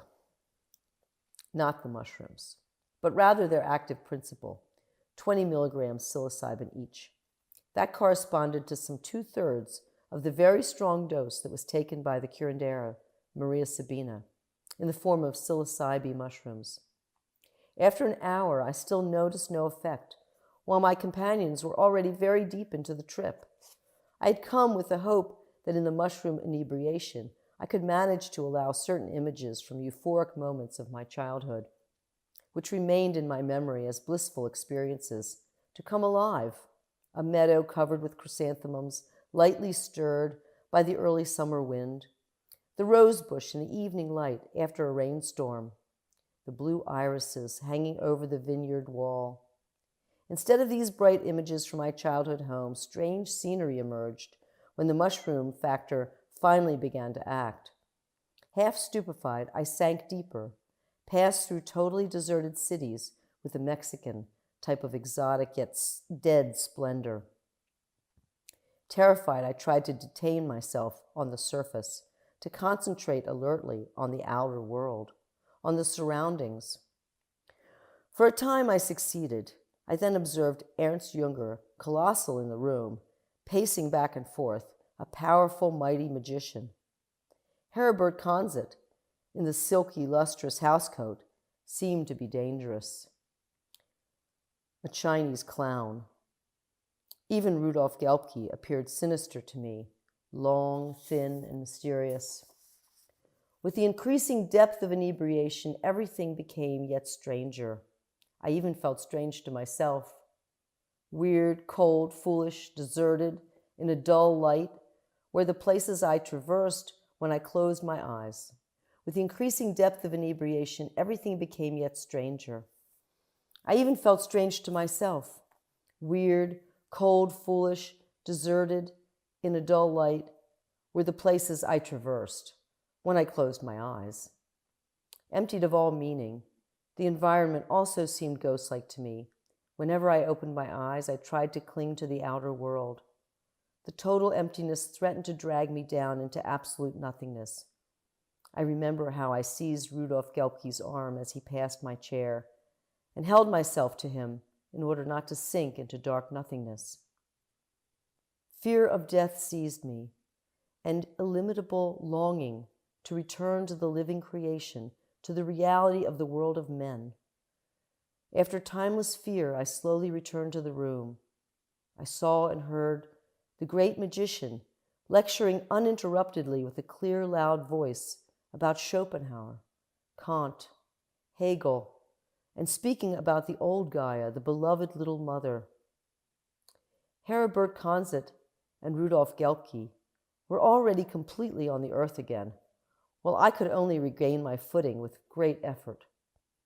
For me, this entry into the mushroom world had been a test, a confrontation with the dead world and with the void. The experiment had developed differently from what I had expected. Nevertheless, the encounter with the void can also be appraised as a gain. Then, the existence of the creation appears so much more wondrous. Midnight had passed as we sat together at the table that the mistress of the house had set in the upper story. We celebrated the return with an exquisite repast and with Mozart's music. The conversation, during which we exchanged our experiences, lasted almost until morning. Ernst Jünger has described how he experienced this trip in his book Anhängen und Rausch, Approaches, Drugs and Inebriation, published by Ernst Klett Verlag, Stuttgart, 1970, in the section Ein Pilz-Symposium, a mushroom symposium. The following is an extract from the work. Quote, "As usual, a half hour or a little more passed in silence. Then came the first signs. The flowers on the table began to flare up and sent out flashes. It was time for leaving work. Outside the streets were being cleaned, like on every weekend. The brushstrokes invaded the silence painfully. This shuffling and brushing, now and again, also a scraping, pounding, rumbling, and hammering, has random causes and is also symptomatic, like one of the signs that announces an illness. Again and again, it also plays a role in the history of magic practices. By this time, the mushroom began to act. The spring bouquet glowed darker. That was no natural light. The shadows stirred in the corners as if they sought form. I became uneasy, even chilled, despite the heat that emanated from the tiles. I stretched myself on the sofa, drew the covers over my head. Everything became skin and was touched, even the retina. There was the contact with light. This light was multicolored. It arranged itself in strings, which gently swung back and forth, in strings of glass beads of oriental doorways. They formed doors, like those one passes through in a dream, curtains of lust and danger. The wind stirred them like a garment. They also fell down from the belts of dancers, opened and closed themselves with the swing of the hips, and from the beads a rippling of the most delicate sounds fluttered to the heightened senses. The chime of the silver rings on the ankles and wrists is already too loud. It smells of sweat, blood, tobacco, chopped horsehair, cheap rose essence. Who knows what is going on in the stables? It must be an immense palace. Mauritanian, not a good place. At this ballroom, flights of adjoining rooms lead into the lower stratum, and everywhere the curtains with their glitter, their sparkling, radioactive glow. Moreover, the rippling of glassy instruments with their beckoning, their wooing solicitation. Quote, "Will you go with me, beautiful boy?" Unquote. Now it ceased. Now it repeated. More importunate, more intrusive, more already assured of agreement. Now came forms, historical collages, the vox humana, the call of the cuckoo. Was it the whore of Santa Lucia who stuck her breasts out of the window? Then the play was ruined. Salome danced. The amber necklace emitted sparks and made the nipples erect. What would one not do for one's Johannes? Translator note. Johannes here is slang for penis, as in English Dick or Peter. Damn, that was a disgusting obscenity, which did not come from me, but was whispered through the curtains. The snakes were dirty, scarcely alive. They wallowed sluggishly over the floor mats. They were garnished with brilliant shards. Others looked up from the floor with red and green eyes. It glistened and whispered, hissed and sparkled like diminutive sickles at the sacred harvest. Then it quieted and came anew, more faintly, more forward. They had me in their hand. Quote, there we immediately understood ourselves, unquote. Madame came through the curtains. She was busy, passed by me without noticing me. I saw the boots with the red heels. Garters constricted the thick thighs in the middle. The flesh bulged out there. The enormous breasts. The dark delta of the Amazon. Parrots, piranhas, semi-precious stones everywhere. Now she went into the kitchen. Or are there still cellars here? The sparkling and whispering, the hissing and twinkling could no longer be differentiated. It seemed to become concentrated, now proudly rejoicing, full of hope. It became hot and intolerable. I threw the covers off. The room was faintly illuminated. The pharmacologist stood at the window in the white mandarin frock which had served me shortly before in Rottweil at the carnival. The Orientalist sat by the tile stove. He moaned as if he had a nightmare. I understood. It had been a first round, and it would soon start again. The time was not yet up. I had already seen the beloved little mother under other circumstances. But even excrement is earth, belongs like gold to transformed matter. One must come to terms with it without getting too close. There were the earthy mushrooms. More light was hidden in the dark grain than burst forth from the ear. More yet in the green juice of the succulents on the glowing slopes of Mexico. Translator's note. Junger is referring to LSD, a derivative of ergot and mescaline derived from the Mexican peyote cactus. The trip had run awry. Possibly I should address the mushrooms once more. Yet indeed the whispering returned, and flashing and sparkling, the bait pulled the fish close behind itself. Once the motif is given, then it engraves itself like a roller. Each new beginning, each new revolution repeats the melody. The game did not get beyond this kind of dreariness. I don't know how often this was repeated and prefer not to dwell upon it. Also, there are things which one would rather keep to oneself. In any case, midnight was past. We went upstairs. The table was set. The senses were still heightened, and the doors of perception were opened.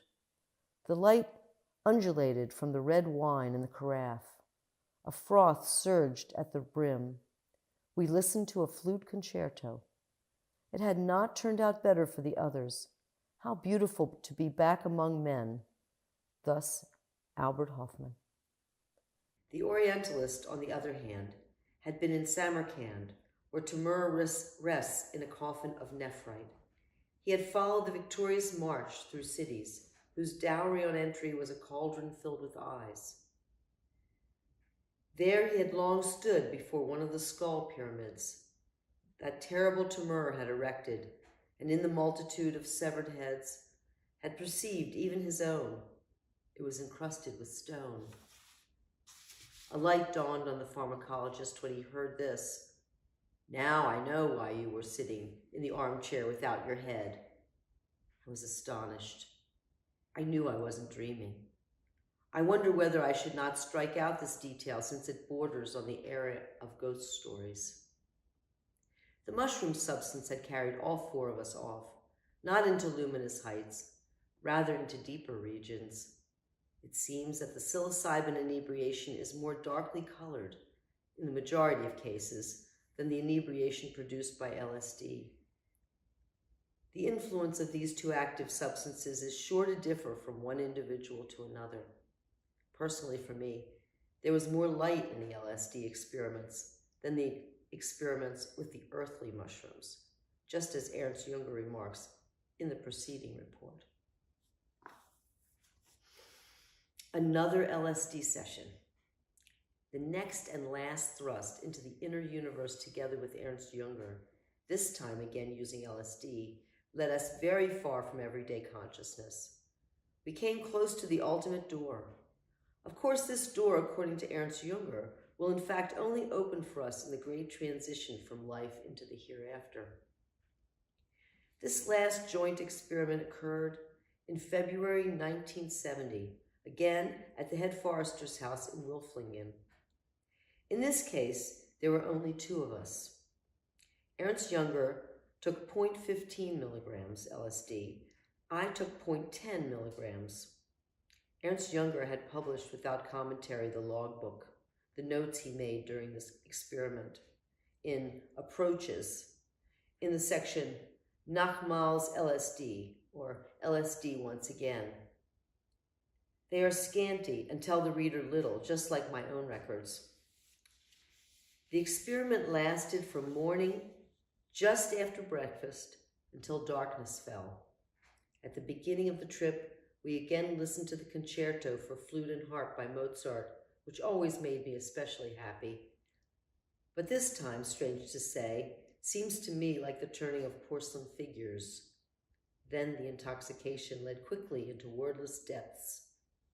When I wanted to describe the perplexing alterations of consciousness to Ernst Junger, no more than 2 or 3 words came out, for they sounded so false, so unable to express the experience, they seemed to originate from an infinitely distant world that had become strange. I abandoned the attempt, laughing hopelessly. Obviously, Ernst Junger had the same experience, yet we did not need speech. A glance sufficed for the deepest understanding.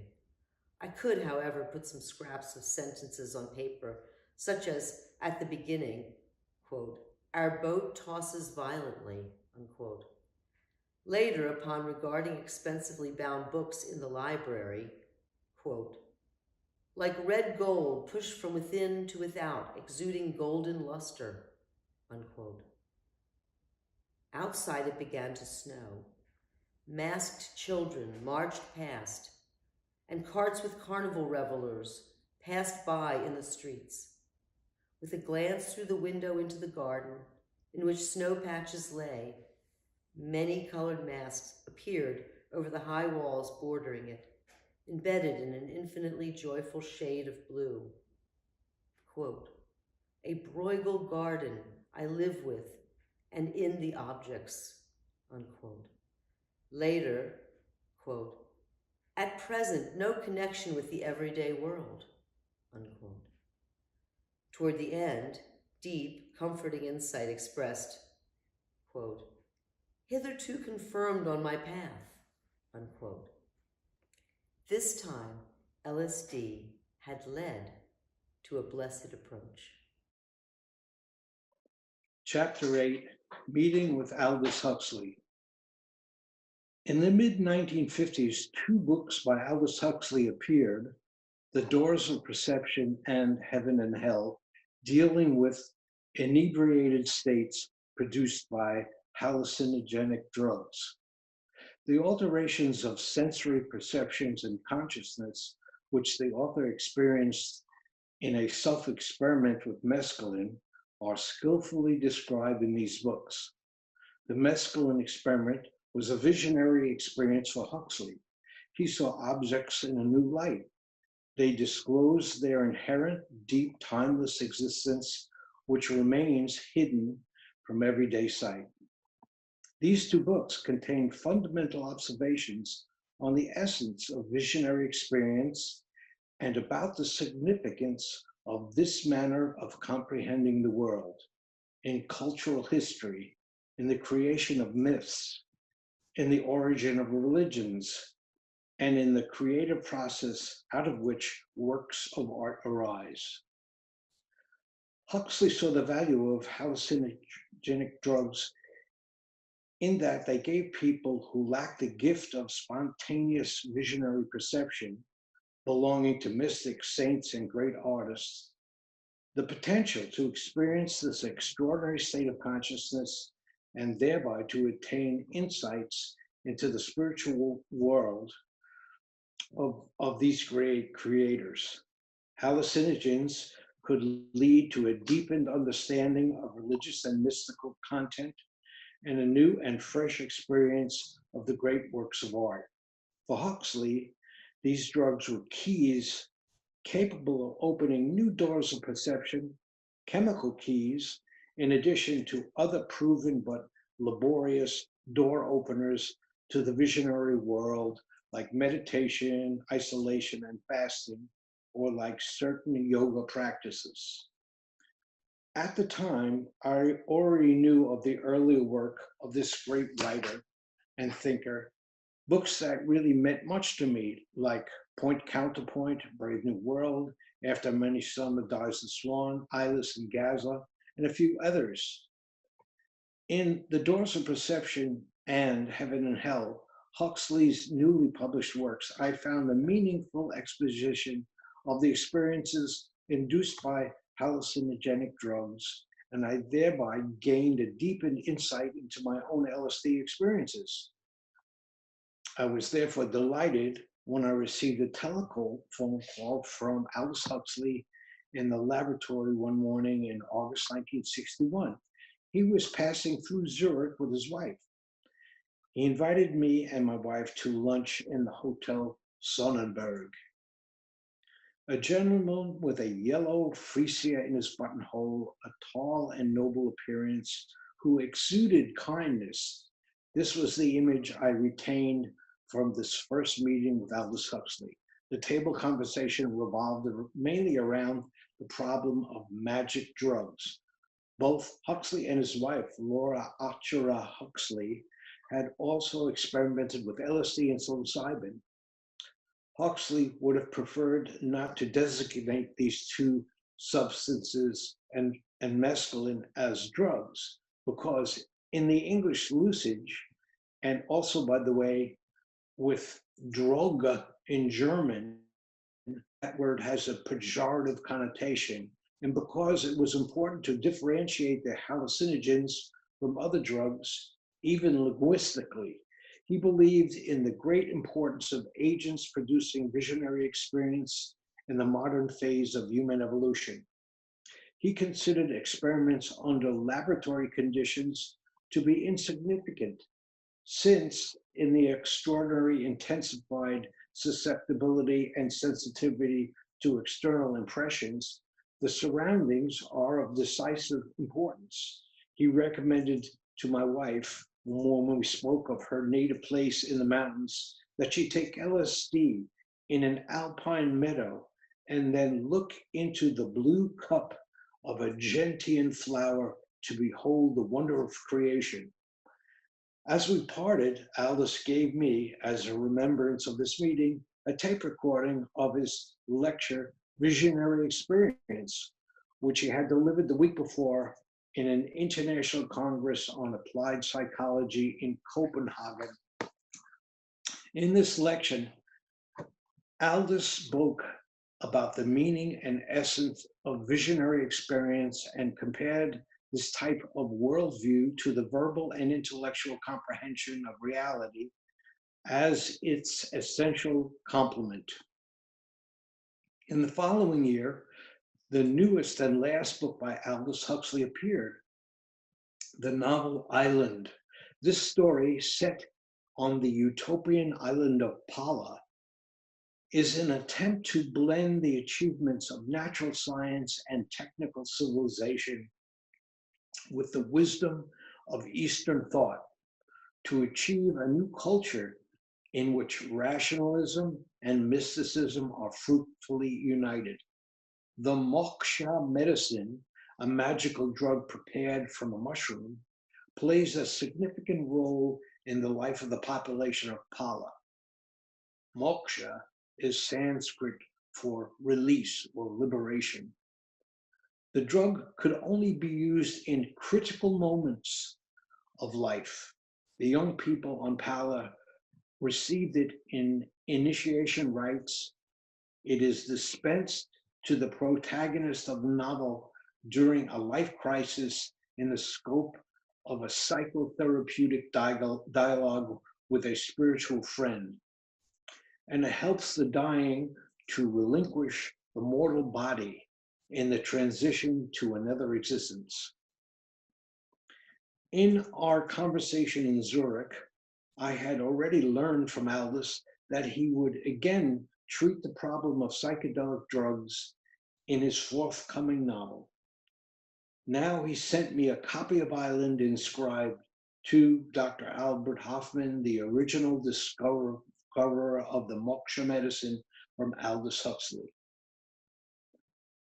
The hopes that Aldous placed in psychedelic drugs as a means of evoking visionary experience and the uses of these substances in everyday life are subjects of a letter of the 29th of February, 1962, in which he wrote me, "I have good hopes that this and similar work will result in the development of a real natural history of visionary experience in all of its variations, determined by differences of physique, temperament, and profession, and at the same time of a technique of applied mysticism, the technique for helping individuals to get the most out of their transcendental experience and to make use of the insights of the other world in the affairs of this world."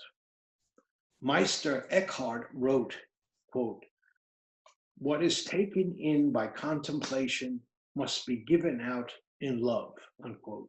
Essentially, this is what must be developed, the art of giving out in love and intelligence what is taken in from vision and experience of self-transcendence and solidarity with the universe. Aldous and I were together at the annual convention of the World Academy of Arts and Sciences, called WAAS, in Stockholm during the late summer of 1963.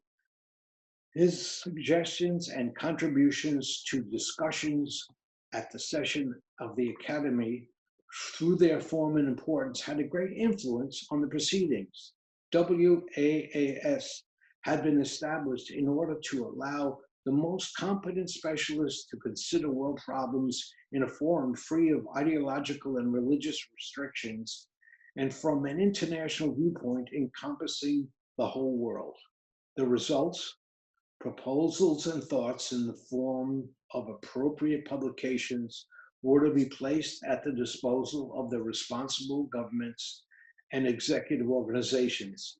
In 1963, there was a meeting of WAAS that dealt with the population explosion and the raw material reserves and food resources of the earth. The corresponding studies and proposals were collected in Volume 2 of WAAS under the title, "The Population Crisis and the Use of World Resources." A decade before birth control, environmental protection, and the energy crisis became catchwords, these world problems were examined there from the most serious viewpoint, and proposals for their solution were made to governments and responsible organizations. The catastrophic events since that time in the aforementioned fields makes evident the tragic discrepancy between recognition, desire, and feasibility. Aldous Huxley made the proposal as a continuation and complement of the theme World Resources at the Stockholm Convention to address the problem human resources, the exploration and application of capabilities hidden in humans yet unused. A human race with more highly developed spiritual capacities, with expanded consciousness of the depth and incomprehensible wonder of being, would also have greater understanding of and better consideration for the biological and material foundations of life on this earth. Above all, for Western people with their hypertrophied rationality, the development and expansion of a direct emotional experience of reality, unobstructed by words and concepts, would be of evolutionary significance. Huxley considered psychedelic drugs to be one of the means to achieve education in this direction. The psychiatrist, Dr. Humphrey Osmond, likewise participated in the Congress, and he had created the term psychedelic, meaning mind expanding, and assisted him with a report about a significant possibility of the use of hallucinogens. The convention in Stockholm in 1963 was my last meeting with Aldous Huxley. His physical appearance was already marked by a severe illness. His intellectual personage, however, still bore the undiminished signs of a comprehensive knowledge of the heights and depths of the inner and outer world of man, which he had displayed with so much genius, love, goodness, and humor in his literary work. Aldous Huxley died on the 22nd of November on the same year, on the same day as President Kennedy. From Laura Huxley, I obtained a copy of her letter to Julian and Juliet Huxley, in which she reported to her brother and sister-in-law about her husband's last day. The doctors had prepared her for a dramatic end because the terminal phase of cancer of the throat from which Huxley had suffered is unusually uncomfortable, accompanied by convulsions and choking fits. He died serenely and peacefully, however. In the morning, when he was already so weak that he could no longer speak, he had written on a sheet of paper, LSD, try it intramuscular, 100 micrograms. Mrs. Huxley understood what was meant by this, and ignoring the misgivings of the attending physician, gave him, with her own hand, the desired injection. She let him have the moksha medicine. Chapter 9. Correspondence with the poet, physician, Walter Vogt. My friendship with the physician, psychiatrist, and writer, Walter Vogt, MD, is also among the personal contacts that I owe to LSD.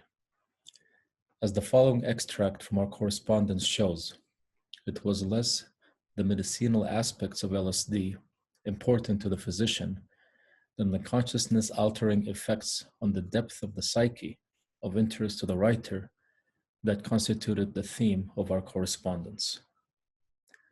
Maury, Bern, 22 November 1970. Dear Mr. Hofmann, last night I dreamt that I was invited to tea in a cafe by a friendly family in Rome. This family also knew the Pope, and so the Pope sat at the same table to tea with us. He was all in white and also wore a white mitre. He sat there so handsome and was silent.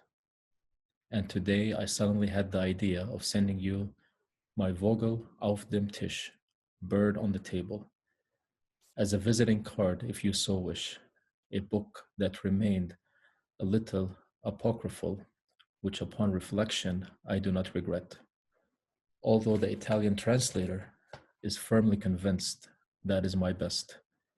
Ah yes, the Pope is also an Italian, so it goes. Possibly this little work will interest you. It was written in 1966 by an author who at that time still had not had any shred of experience with psychedelic substances, and who read the reports about medicinal experiments with these drugs devoid of understanding. However, little has changed since, except that now the misgiving comes from the other side. I suppose that your discovery has caused a hiatus, not directly a Saul to Paul conversion, as Ronald Fisher says in my work, also a large word, and indeed that which I have written since has become rather realistic, or at least less expressive.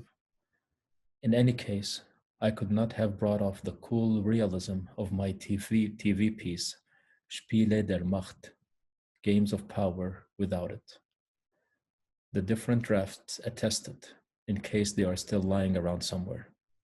Should you have interest and time for a meeting, it would delight me very much to visit you sometime for a conversation.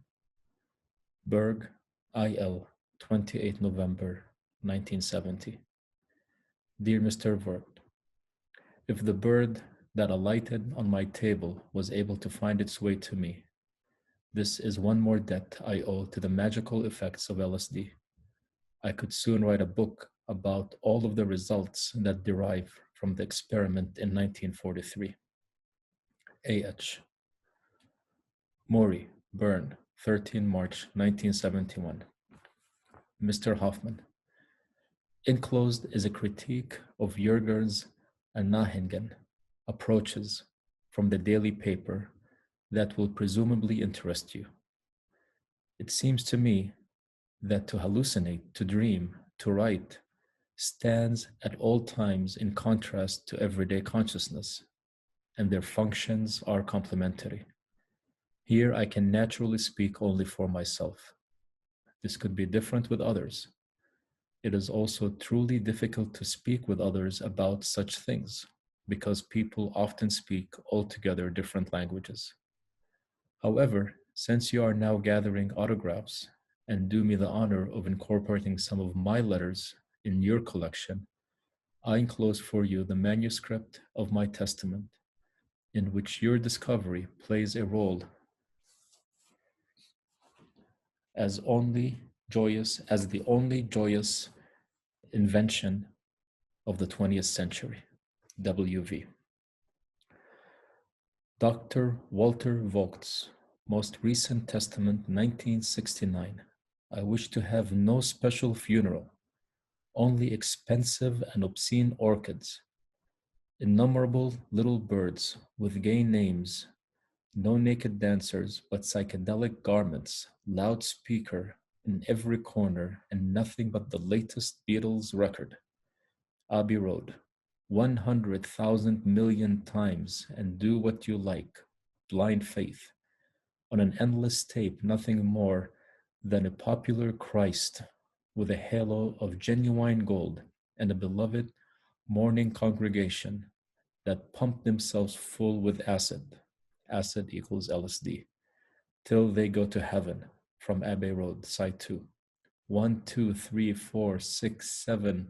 Possibly we will encounter one another. Their most cordially dedicated to Dr. Albert Hofmann.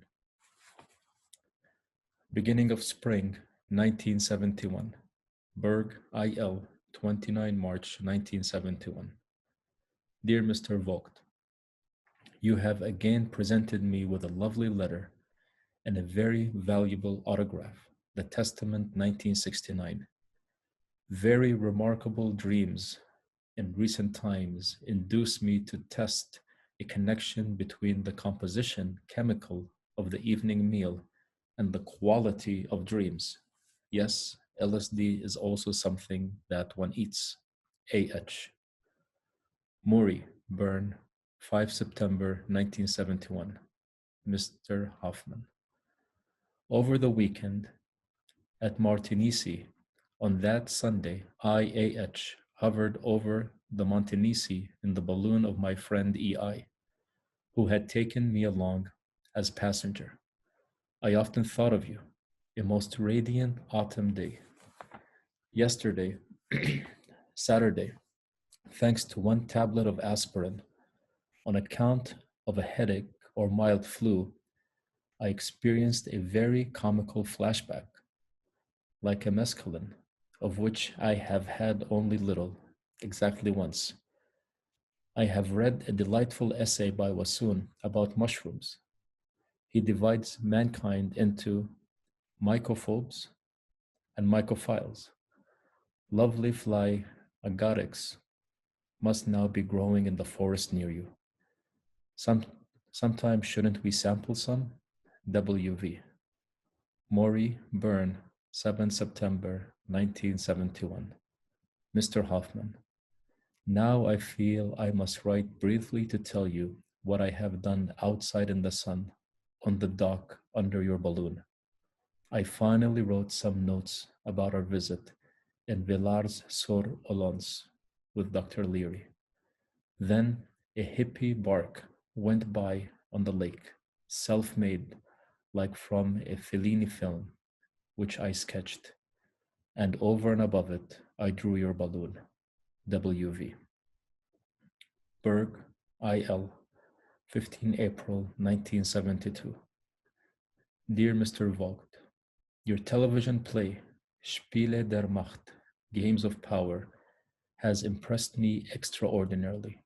I congratulate you on this magnificent piece, which allows mental cruelty to become conscious and therefore also act in its way as consciousness expanding, and can thereby prove itself therapeutic in a higher sense, like ancient tragedy. A.H. Berg, I.L., 19 May 1973. Dear Mr. Vogt, now I have already read your lay sermon 3 times. The description and interpretation of your Sinai trip. Walter Vogt. Mein Sinai Trip, ein Leinsprecht, my Sinai Trip, a lay sermon, Verlag der Arche Zurich, 1972.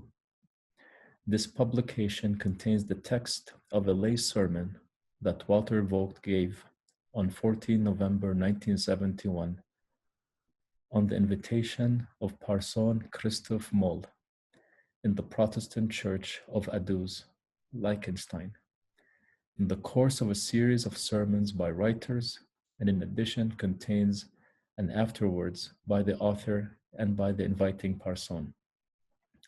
It involves the description and interpretation of an ecstatic religious experience evoked by LSD, that the author is able to place in a distant, if you will, superficial analogy to the great Sinai trip of Moses.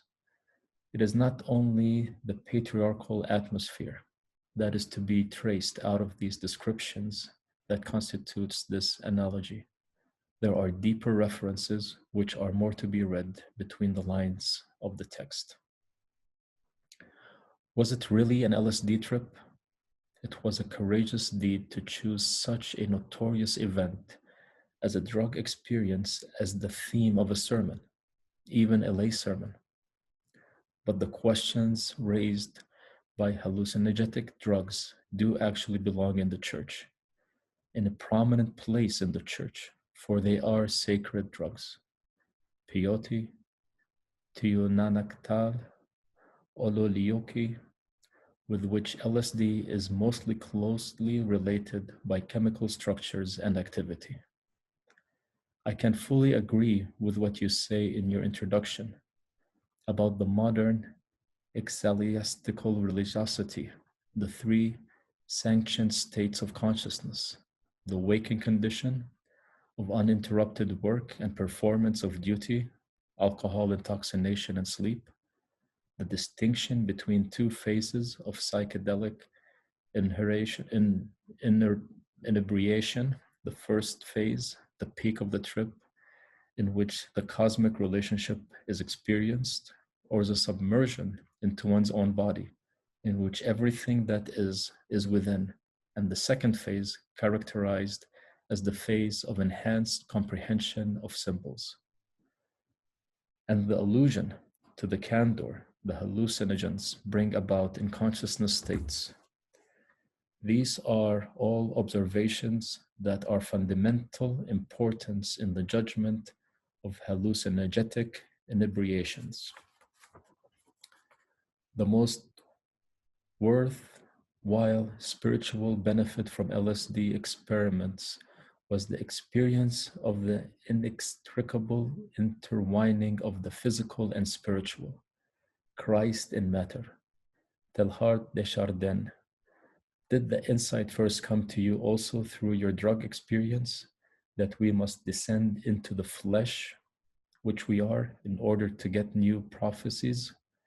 The criticism of your sermon, you allowed the deepest experience that there is, the kingdom of heaven is within you, to be uttered by Timothy Leary. This sentence, quoted without the indication of its true source, could be interpreted as ignorance of one, or rather the principal truth of Christian belief. One of your statements deserves universal recognition. There is no non-ecstatic religious experience. Next Monday evening, I shall be interviewed on Swiss television about LSD and the Mexican magic drugs on the program at first hand. I am curious about the sort of questions that will be asked. A.H. Maury Byrne, 24 May 1973. Dear Mr. Hofmann, of course it was LSD, only I did not want to write about it explicitly. I really do not know just why myself. The great emphasis I placed on the good Leary, who now seems to me to be somewhat flipped out as the prime witness, can indeed only be explained by the special context of the talk or sermon. I must admit that the perception that we must descend into the flesh which we are actually first came to me with LSD. I still ruminate on it. Possibly it even came too late for me, in fact. Although more and more I advocate your opinion that LSD should be taboo for youth. Taboo, not forbidden. That is different. The sentence that you like, there is no non-ecstatic religious experience, was apparently not liked so much by others, for example, by my almost only literary friend and minister lyric poet, Kurt Marty. But in any case, we are particularly never of the same opinion about anything. And notwithstanding, we constitute, when we occasionally communicate by phone and arrange little activities together, the smallest mini mafia of Switzerland. W.V. Berg, I.L., 13 April 1974. Dear Mr. Vogt, full of suspense, we watched your TV play Pilate Before the Silent Christ yesterday evening, as a representation of the fundamental man-God relationship, man who came to God with his most difficult questions, which finally he must answer himself because God is silent. He does not answer them with words. The answers are contained in the book of his creation, to which the questioning man himself belongs. Truly natural science, deciphering of this text. A.H. Maury Byrne, 11 May 1974. Dear Mr. Hofmann, I have composed a poem in half twilight that I dare to send to you. At first I wanted to send it to Leary, but this would make no sense. Leary in jail, Gelbke is dead, treatment in the asylum. Is this your psychedelic revolution? Had we taken seriously something with which one only ought to play, or vice versa? W.V. Chapter 10, Various Visitors. The diverse aspects, the multifaceted emanations of LSD are also expressed in the variety of cultural circles with which this substance has brought me into contact. On the scientific plane, this has involved colleagues, chemists, pharmacologists, physicians, and mycologists, whom I met at universities, congresses, lectures, or with whom I've come into association through publication. In the literary philosophical field, there were contacts with writers. In the preceding chapters, I have reported on the relationships of this type that were most significant for me. LSD also provided me with a variegated series of personal acquaintances from the drug scene and from hippie circles, which will briefly be described here. Most of these visitors came from the United States and were young, often in transit to the Far East in search of Eastern wisdom or a guru, or else helping to come by drugs more easily there. Prague was also sometimes the goal because LSD of good quality could at the time be acquired there. Once arrived in Europe, they wanted to take advantage of the opportunity to see the father of LSD, the man who made the famous LSD bicycle trip. But more serious concerns sometimes motivated a visit. There was a desire to report on personal LSD experiences and to debate the purport of their meaning at the source, so to speak.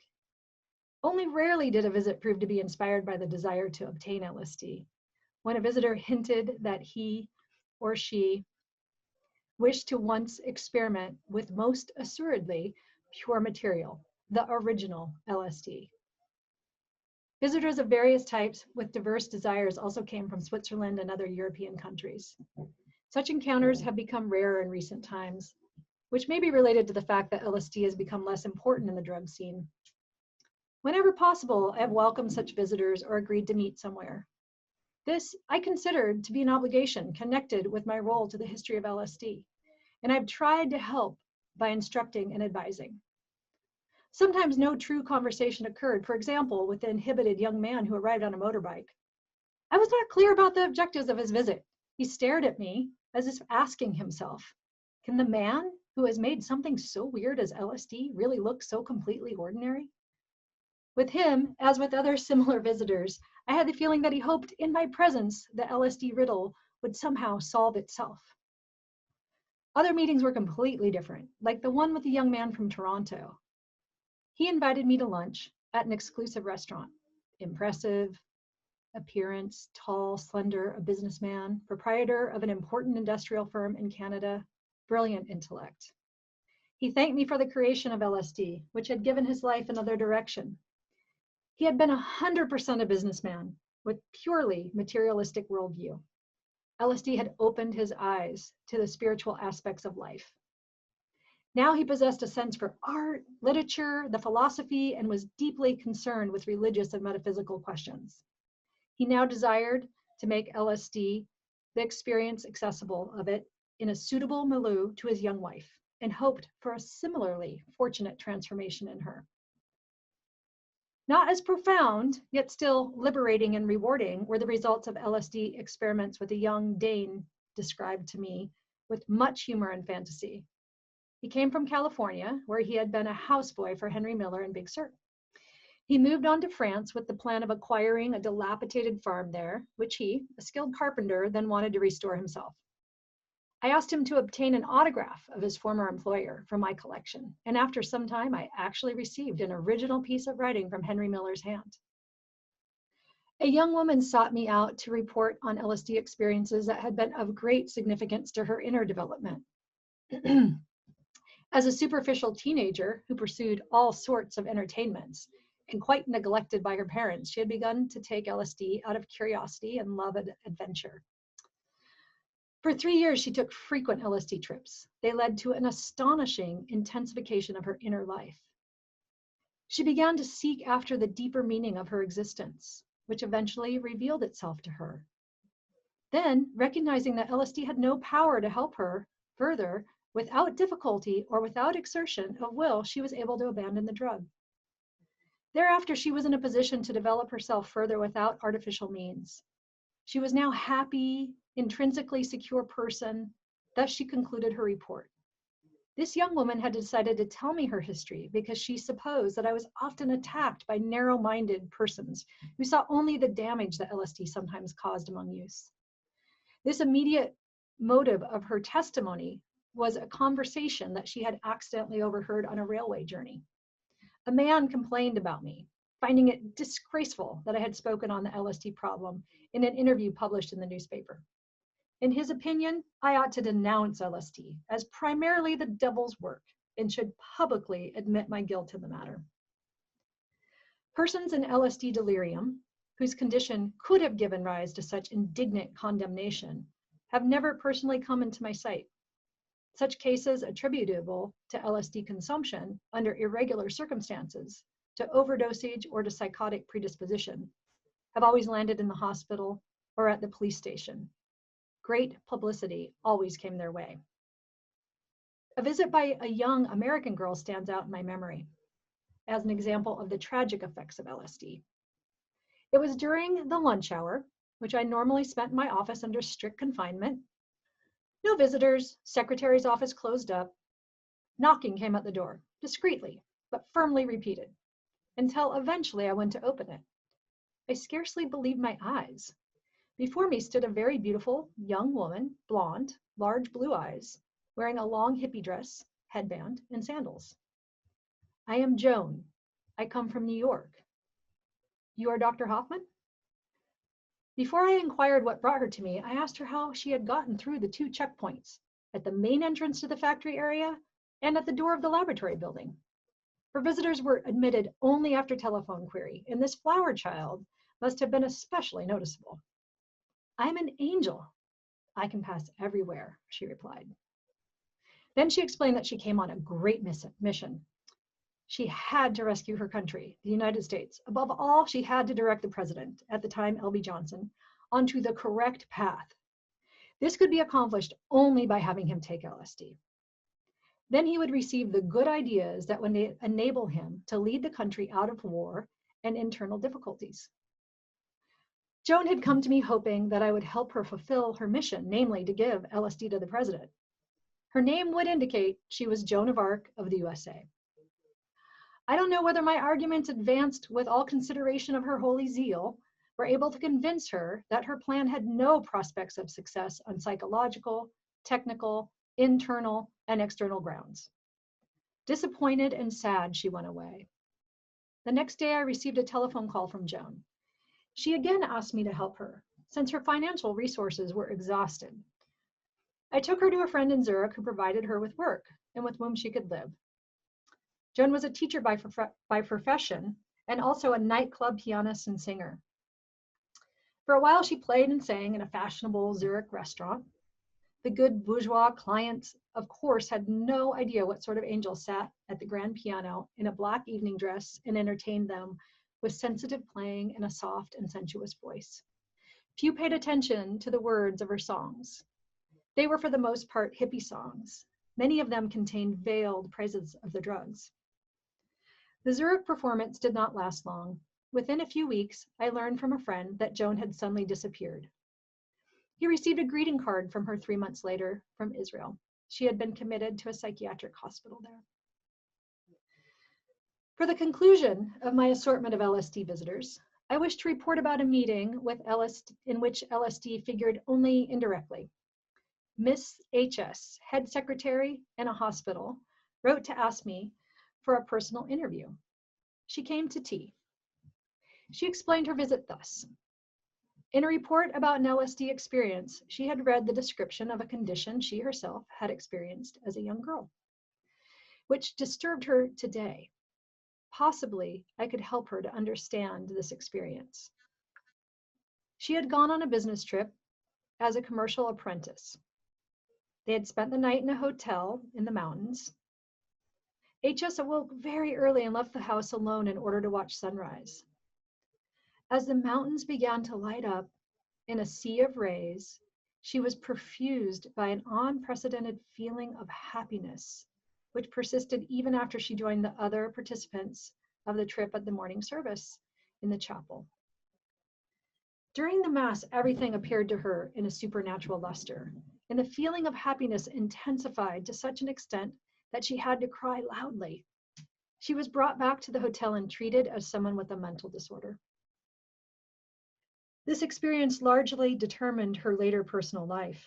HS feared she was not completely normal. On the one hand, she feared this experience, which had been explained to her as a nervous breakdown. And on the other hand, she longed for a repetition of the condition. Internally split, she had led an unstable life. In repeated vocational changes and in varying personal relationships, consciously or unconsciously, she again sought this ecstatic outlook, which once made her so deeply happy. I was able to reassure my visitor. It was no psychopathological event, no nervous breakdown that she had experienced at the time. What many people seek to attain with the help of LSD, the visionary experience of a deeper reality, had come to her as a spontaneous grace. I recommended a book by Aldous Huxley to her, The Perennial Philosophy, a collection of reports of spontaneous, blessed visions from all times and cultures. Huxley wrote that not only mystics and saints, but also many ordinary people than one generally supposes experience such blessed moments, but that most do not recognize their importance, and instead of regarding them as promising rays of hope, repress them because they do not fit into everyday rationality. Chapter 11, LSD Experience and Reality. What more can a person gain in life than that God nature reveals himself to him? Goethe.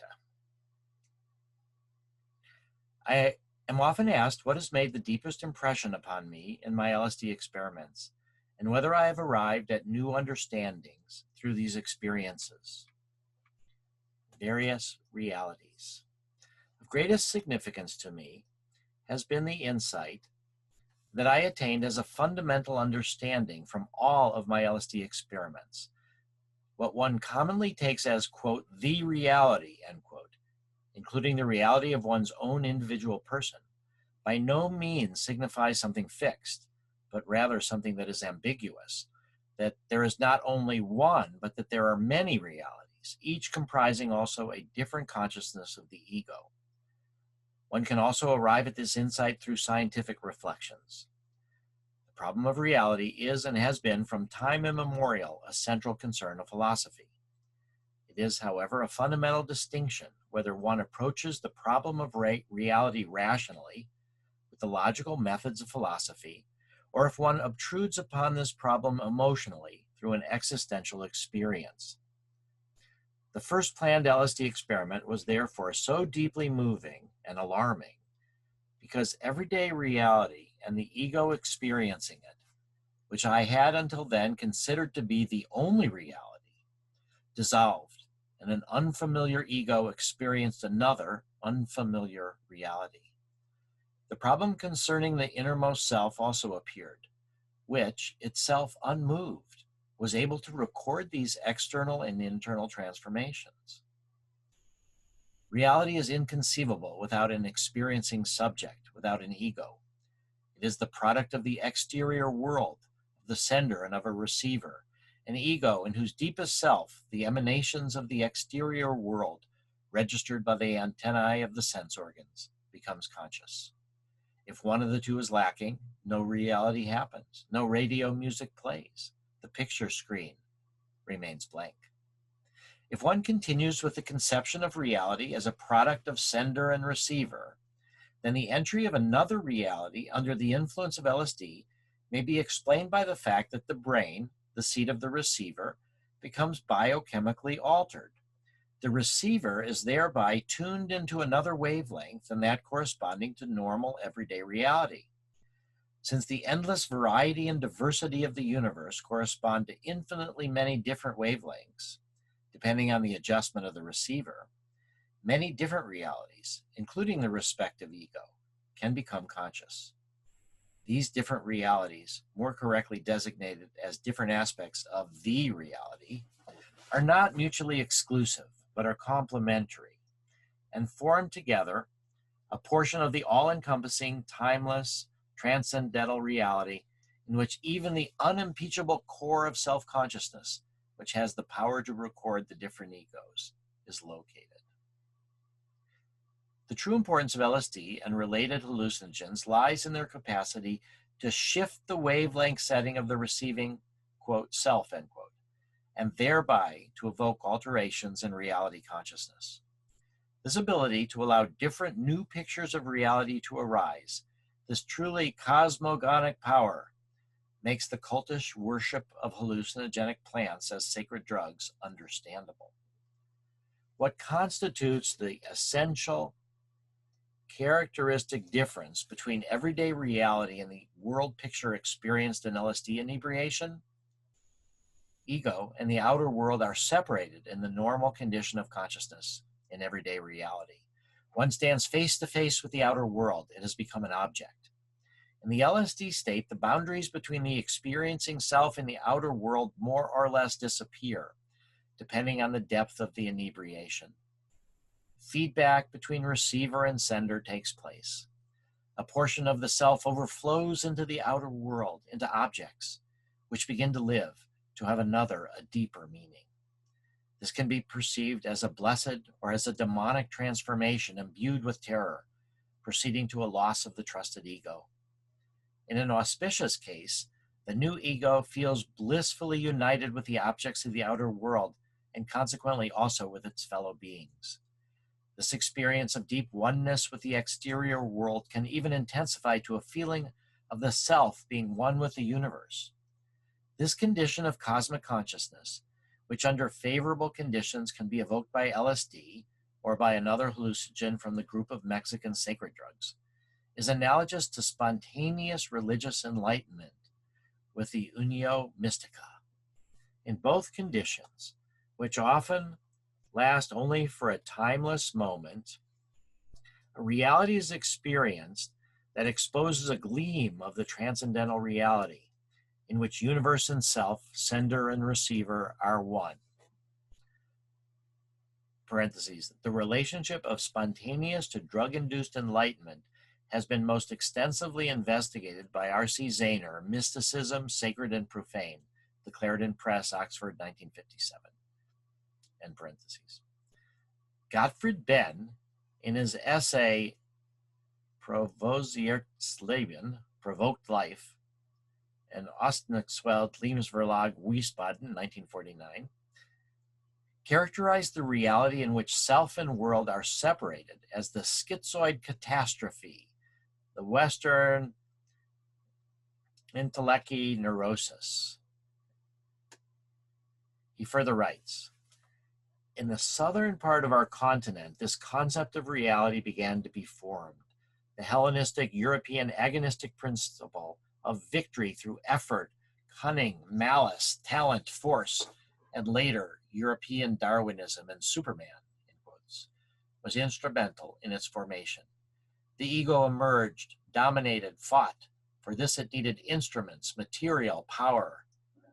It had a different relationship to matter, more removed sensually, but closer formally. It analyzed matter, tested, sorted, weapons, object of exchange, ransom money. It clarified matter through isolation, reduced it to formulas, took pieces out of it, divided it up. Matter became a concept which hung like a disaster over the West, with which the West fought without grasping it, to which it sacrificed enormous quantities of blood and happiness, a concept whose inner tension and fragmentations it was impossible to dissolve through a natural viewing or methodical insight into the inherent unity and peace of pre-logical forms of being. Instead, the cataclysmic character of this idea became clearer and clearer. A state, a social organization, a public morality, for which life is economically usable life, and which does not recognize the world of provoked life, cannot stop its destructive power. A society whose hygiene and race cultivation as a modern ritual is founded solely on hollow biological statistics can only represent the external viewpoint of the mass. For this point of view, it can wage war incessantly, for reality is simply raw material, but its metaphysical background remains forever obscured. Parentheses, this excerpt from Benn's essay was taken from Ralph Metzner's translation, Provoked Life, an essay on the anthropology of the ego, end quote, which was published in Psychedelic Review, Volume 1, Issue 1, page 47 to 54, 1963. Minor corrections in Metzner's text have been made by Albert Hofmann. End of parentheses. As Gottfried Benn formulates it in these sentences, a concept of reality that separates self and the world has decisively determined the evolutionary course of European intellectual history. Experience of the world as matter, as object, to which man stands opposed, has produced modern natural science and technology, creations of the Western mind that have changed the world. With their help, human beings have subdued the world. Its wealth has been exploited in a manner that may be characterized as plundering, and the sublime accomplishment of technological civilization, the comfort of Western industrial society, stands face to face with a catastrophic destruction of the environment, even to the heart of matter, to the nucleus of the atom and its splitting. This objective intellect has progressed and has unleashed energies that threaten all life on our planet. A misuse of knowledge and understanding, the products of searching intelligence, could not have emerged from a consciousness of reality in which human beings are not separated from the environment, but exist rather as part of living nature and the universe. All attempts today to make amends for the damage through environmentally protective measures must remain only hopeless, superficial patchwork, if no curing of the, quote, Western intellectual neurosis, end quote, ensues, as Ben has characterized the objective reality conception. Healing would mean existentially experiencing of a deeper self-encompassing reality. The experience of such a comprehensive reality is impeded in an environment rendered dead by human hands, such as is present in our great cities and industrial districts. Here, the contrast between self and the outer world becomes especially evident. Sensations of alienation, of loneliness, and of menace arise. It is these sensations that impress themselves on everyday consciousness in Western industrial society. They also take the upper hand everywhere that technological civilization extends itself, and they largely determine the product of modern art and literature. There is less danger of a cleft reality experience arising in a natural environment. In field and forest, and in the animal world sheltered therein, indeed in every garden, a reality is perceptible that is infinitely more real, older and deeper and more wondrous than everything made by people, and that will yet endure when the inanimate, mechanical, and concrete world again vanishes, becomes rusted and fallen into ruin. In the sprouting, growth, blooming, fruiting, death and regermination of plants, in their relationship with the sun, whose light they are able to convert into chemically bound energy in the form of organic compounds, out of which all that lives on our earth is built. In the being of plants, the same mysterious, inexhaustible, eternal life energy is evident that has also brought us forth and takes us back again into its womb, and in which we are sheltered and united with all living things. We are not leading up to a sentimental enthusiasm for nature, to quote, back to nature, end quote, in Rousseau's sense. That romantic movement, which sought the ideal in nature, can also be explained by a feeling of humankind's separation from nature. What is needed today is a fundamental re-experience of the oneness of all living things, a comprehensive reality consciousness that ever more infrequently develops spontaneously, the more the primordial flora and fauna of our Mother Earth must yield to a dead technological environment. Mystery and myth.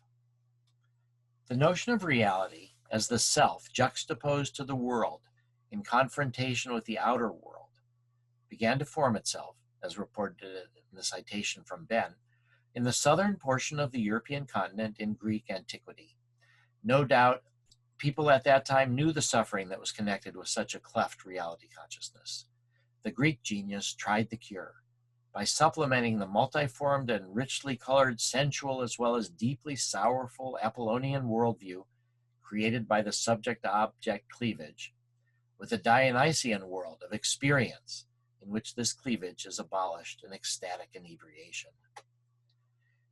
Nietzsche writes in The Birth of Tragedy, "It is either through the influence of narcotic potions, of which all primitive peoples and races speak in hymns through the powerful approach of spring, penetrating with joy all of nature, that those Dionysian stirrings arise, which in their intensification lead the individual to forget himself completely.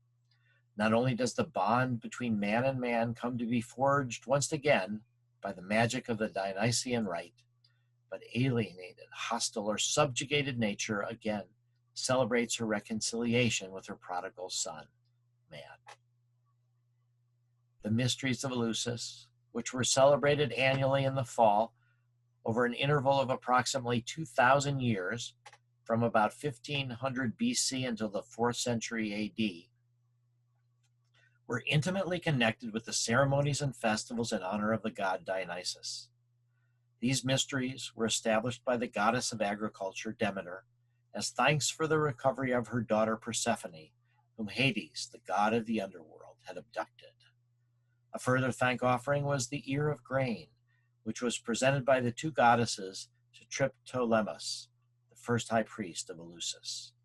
They taught him the cultivation of grain, which Triptolemus then disseminated over the whole globe. Persephone, however, was not always allowed to remain with her mother because she had undertaken nourishment from Hades, contrary to the order of the highest gods. As punishment, she had to return to the underworld for a part of the year. During this time, it was winter on the earth. The plants died and were withdrawn into the ground to awaken to new life early in the year with Persephone's journey to earth. The myth of Demeter, Persephone, Hades, and the other gods, which was enacted as a drama, formed, however, only the external framework of events. The climax of the yearly ceremonies, which began with a procession from Athens to Eleusis lasting several days, was the concluding ceremony with the initiation, which took place in the night. The initiates were forbidden by penalty of death to divulge what they had learned, beheld in the innermost, holiest chamber of the temple, the Tetesteron, parentheses, goal, end parentheses. Not one of the multitude that were initiated into the secret of Eleusis has ever done this. Pausanias, Plato, many Roman emperors like Hadrian and Marcus Aurelius, and many other known personages of antiquity were party to this initiation. It must have been an illumination, a visionary glimpse of a deeper reality, an insight into the true basis of the universe. That can be concluded from the statements of initiates about the value, about the importance of the vision. Thus it is reported in a Homeric hymn, quote, "Blissful is he among men on earth who has beheld that. He who has not been initiated into the holy mysteries, who has had no part therein, remains a corpse in gloomy darkness." End quote. Pindar speaks of the Eleusinian benediction with the following words, quote, "Blissful is he who, after having beheld this, enters on the way beneath the earth. He knows the end of life as well as its divinely granted beginning." End quote. Cicero, also a famous initiate, likewise put in first position the splendor that fell upon his life from Eleusis when he said, quote, "Not only have we received the reason there that we may live in joy, but also besides that we may die with better hope." End quote. How could the mythological representation of such an obvious occurrence, which runs its course annually before our eyes, the seed grain that is dropped into the earth, dies there in order to allow a new plant, a new life, to ascend into the light, prove to be such a deep, comforting experience as that attested by the cited reports? It is traditional knowledge that the initiates were furnished with a potion, the Kykion, for the final ceremony. It is also known that barley extract and mint were ingredients of the Kykion. Religious scholars and scholars of mythology, like Karl Karenyi, from whose book on the Eleusinian Mysteries, Brian Verlag Zurach, 1962, the preceding statements were taken, and with whom I was associated in relation to the research on this mysterious potion, parentheses, in the English publication of Karenyi's book, Eleusis, Schocken Books, New York, 1977, a reference is made to this collaboration, end parentheses, are of the opinion that the Kykion was mixed with a hallucinogenic drug, parentheses, in The Road to Eleusis by R. Gordon Wasson, Albert Hofmann, and Carl A.P. Ruck, Brace, Jovanovich, New York, 1978. The possibility is discussed that the Kykion could have acted through an LSD-like preparation of ergot, end quote. That would make understandable the ecstatic visionary experience of the Demeter-Persephone myth as a symbol of the cycle of life and death in both a comprehensive and timeless reality. When the Gothic king Alaric, coming from the north, invaded Greece in 396 AD and destroyed the sanctuary of Eleusis, it was not only the end of a religious center, but it also signified the decisive downfall of the ancient world. With the monks that accompanied Alaric, Christianity penetrated into the country that must be regarded as the cradle of European culture. the cultural historical meaning of the Eleusinian mysteries, their influence on European intellectual history can scarcely be overestimated.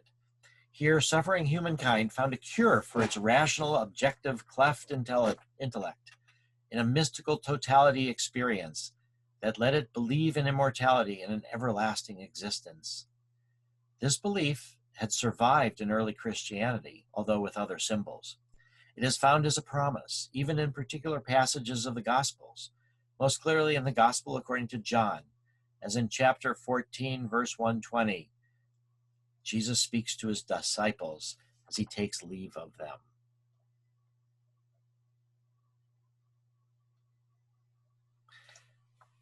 And I will pray the Father, and he shall give you another comforter, that he may abide with you forever, even the Spirit of truth, whom the world cannot receive, because it seeth him not, neither knoweth him, but ye know him, for he dwelleth with you, and shall be in you. I will not leave you comfortless. I will come to you. Yet a little while, and the world seeth me no more, but ye see me. Because I live, ye shall live also. At that day ye shall know that I am in my Father, and ye in me, and I in you. This promise constitutes the heart of my Christian beliefs and my call to natural scientific research. We will attain to knowledge of the universe through the Spirit of truth, and thereby to understanding of our being one with the deepest, most comprehensive reality, God.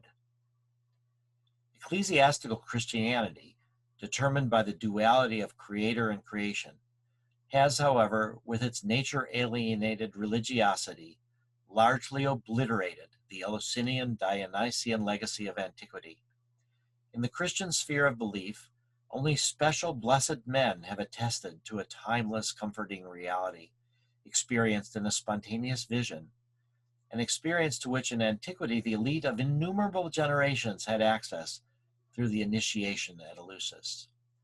The Unio Mystica of Catholic saints and the visions that the representatives of Christian mysticism, Jacob Boehme, Meister Eckhart, Angelus Silesius, Thomas Traherne, William Blake, and others have described in their writings are obviously essentially related to the enlightenment that the initiates to the Eleusinian mysteries experienced.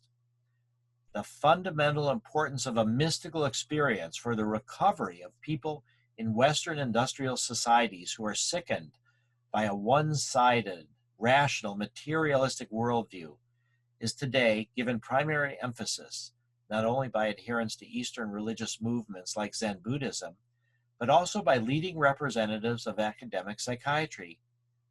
Of the appropriate literature, we will here refer only to the books of Balthasar Stahelin, the Basel psychiatrist working in Zurich, quote, Haben und Sein, Die Welt des Du, Vertrans Werklich and der Finale Mensch, 1976, all published by Theologischer Verlag Zurich. They make reference to numerous other authors who deal with the same problem.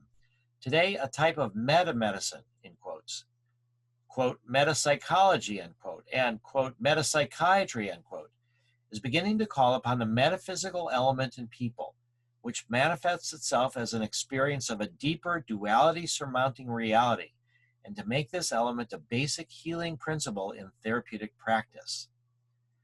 In addition, it is most significant that not only medicine, but also wider circles of our society consider the overcoming of the dualistic cleft worldview to be a prerequisite and basis for the recovery and spiritual renewal of Occidental civilization and culture.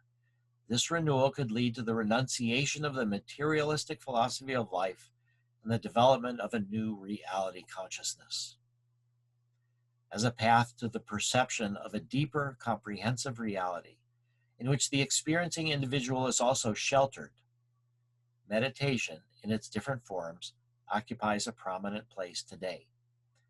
The essential difference between meditation and prayer in the usual sense, which is based upon the duality of creator-creation, is that meditation aspires to be the abolishment of the I-you barrier by a fusing of object and subject, of sender and receiver, of objective reality and self. Objective reality, the worldview produced by the spirit of scientific inquiry, is the myth of our time. It has replaced the ecclesiastical, Christian, and mythical Apollonian worldview.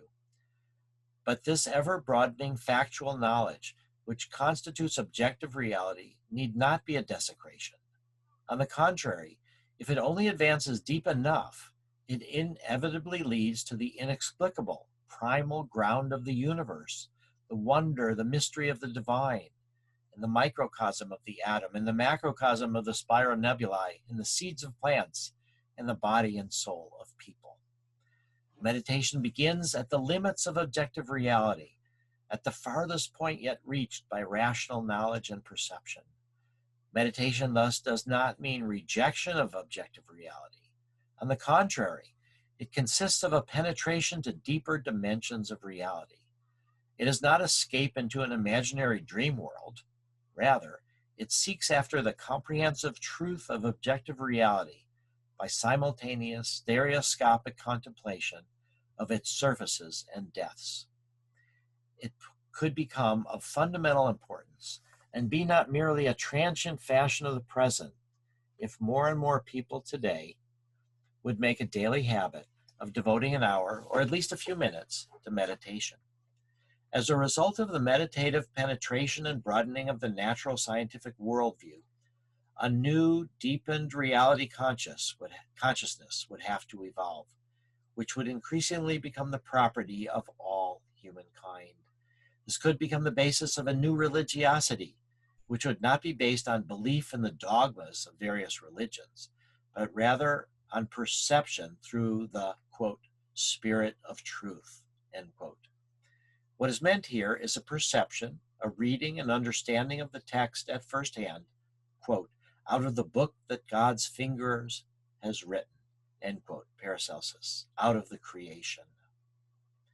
The transformation of the objective worldview into a deepened and thereby religious reality consciousness can be accomplished gradually by continuing practice of meditation. It can also come about, however, as a sudden enlightenment, a visionary experience. It is then particularly profound, blessed, and meaningful. Such a mystical experience may nevertheless, quote, not be induced even by decade-long meditation, end quote, as Balthasar Stahelen writes. Also, it does not happen to everyone, although the capacity for mystical experience belongs to the essence of human spirituality. Nevertheless, at Eleusis, the mystical vision, the healing, comforting experience could be arranged in the prescribed place at the appointed time for all of the multitudes who were initiated into the holy mysteries.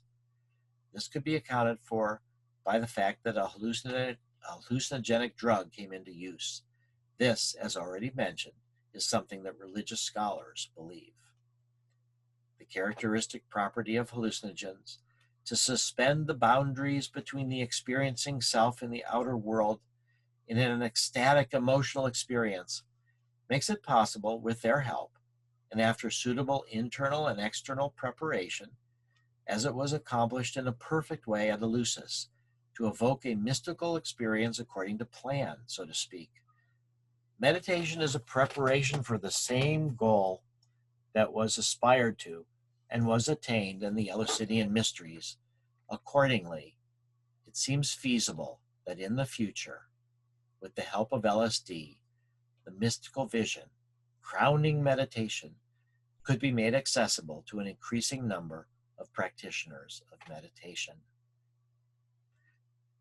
I see the true importance of LSD in the possibility of providing material aid to meditation aimed at the mystical experience of a deeper, comprehensive reality. Such a use accords entirely with the essence and working character of LSD as a sacred drug. That is the end of LSD, My Problem Child.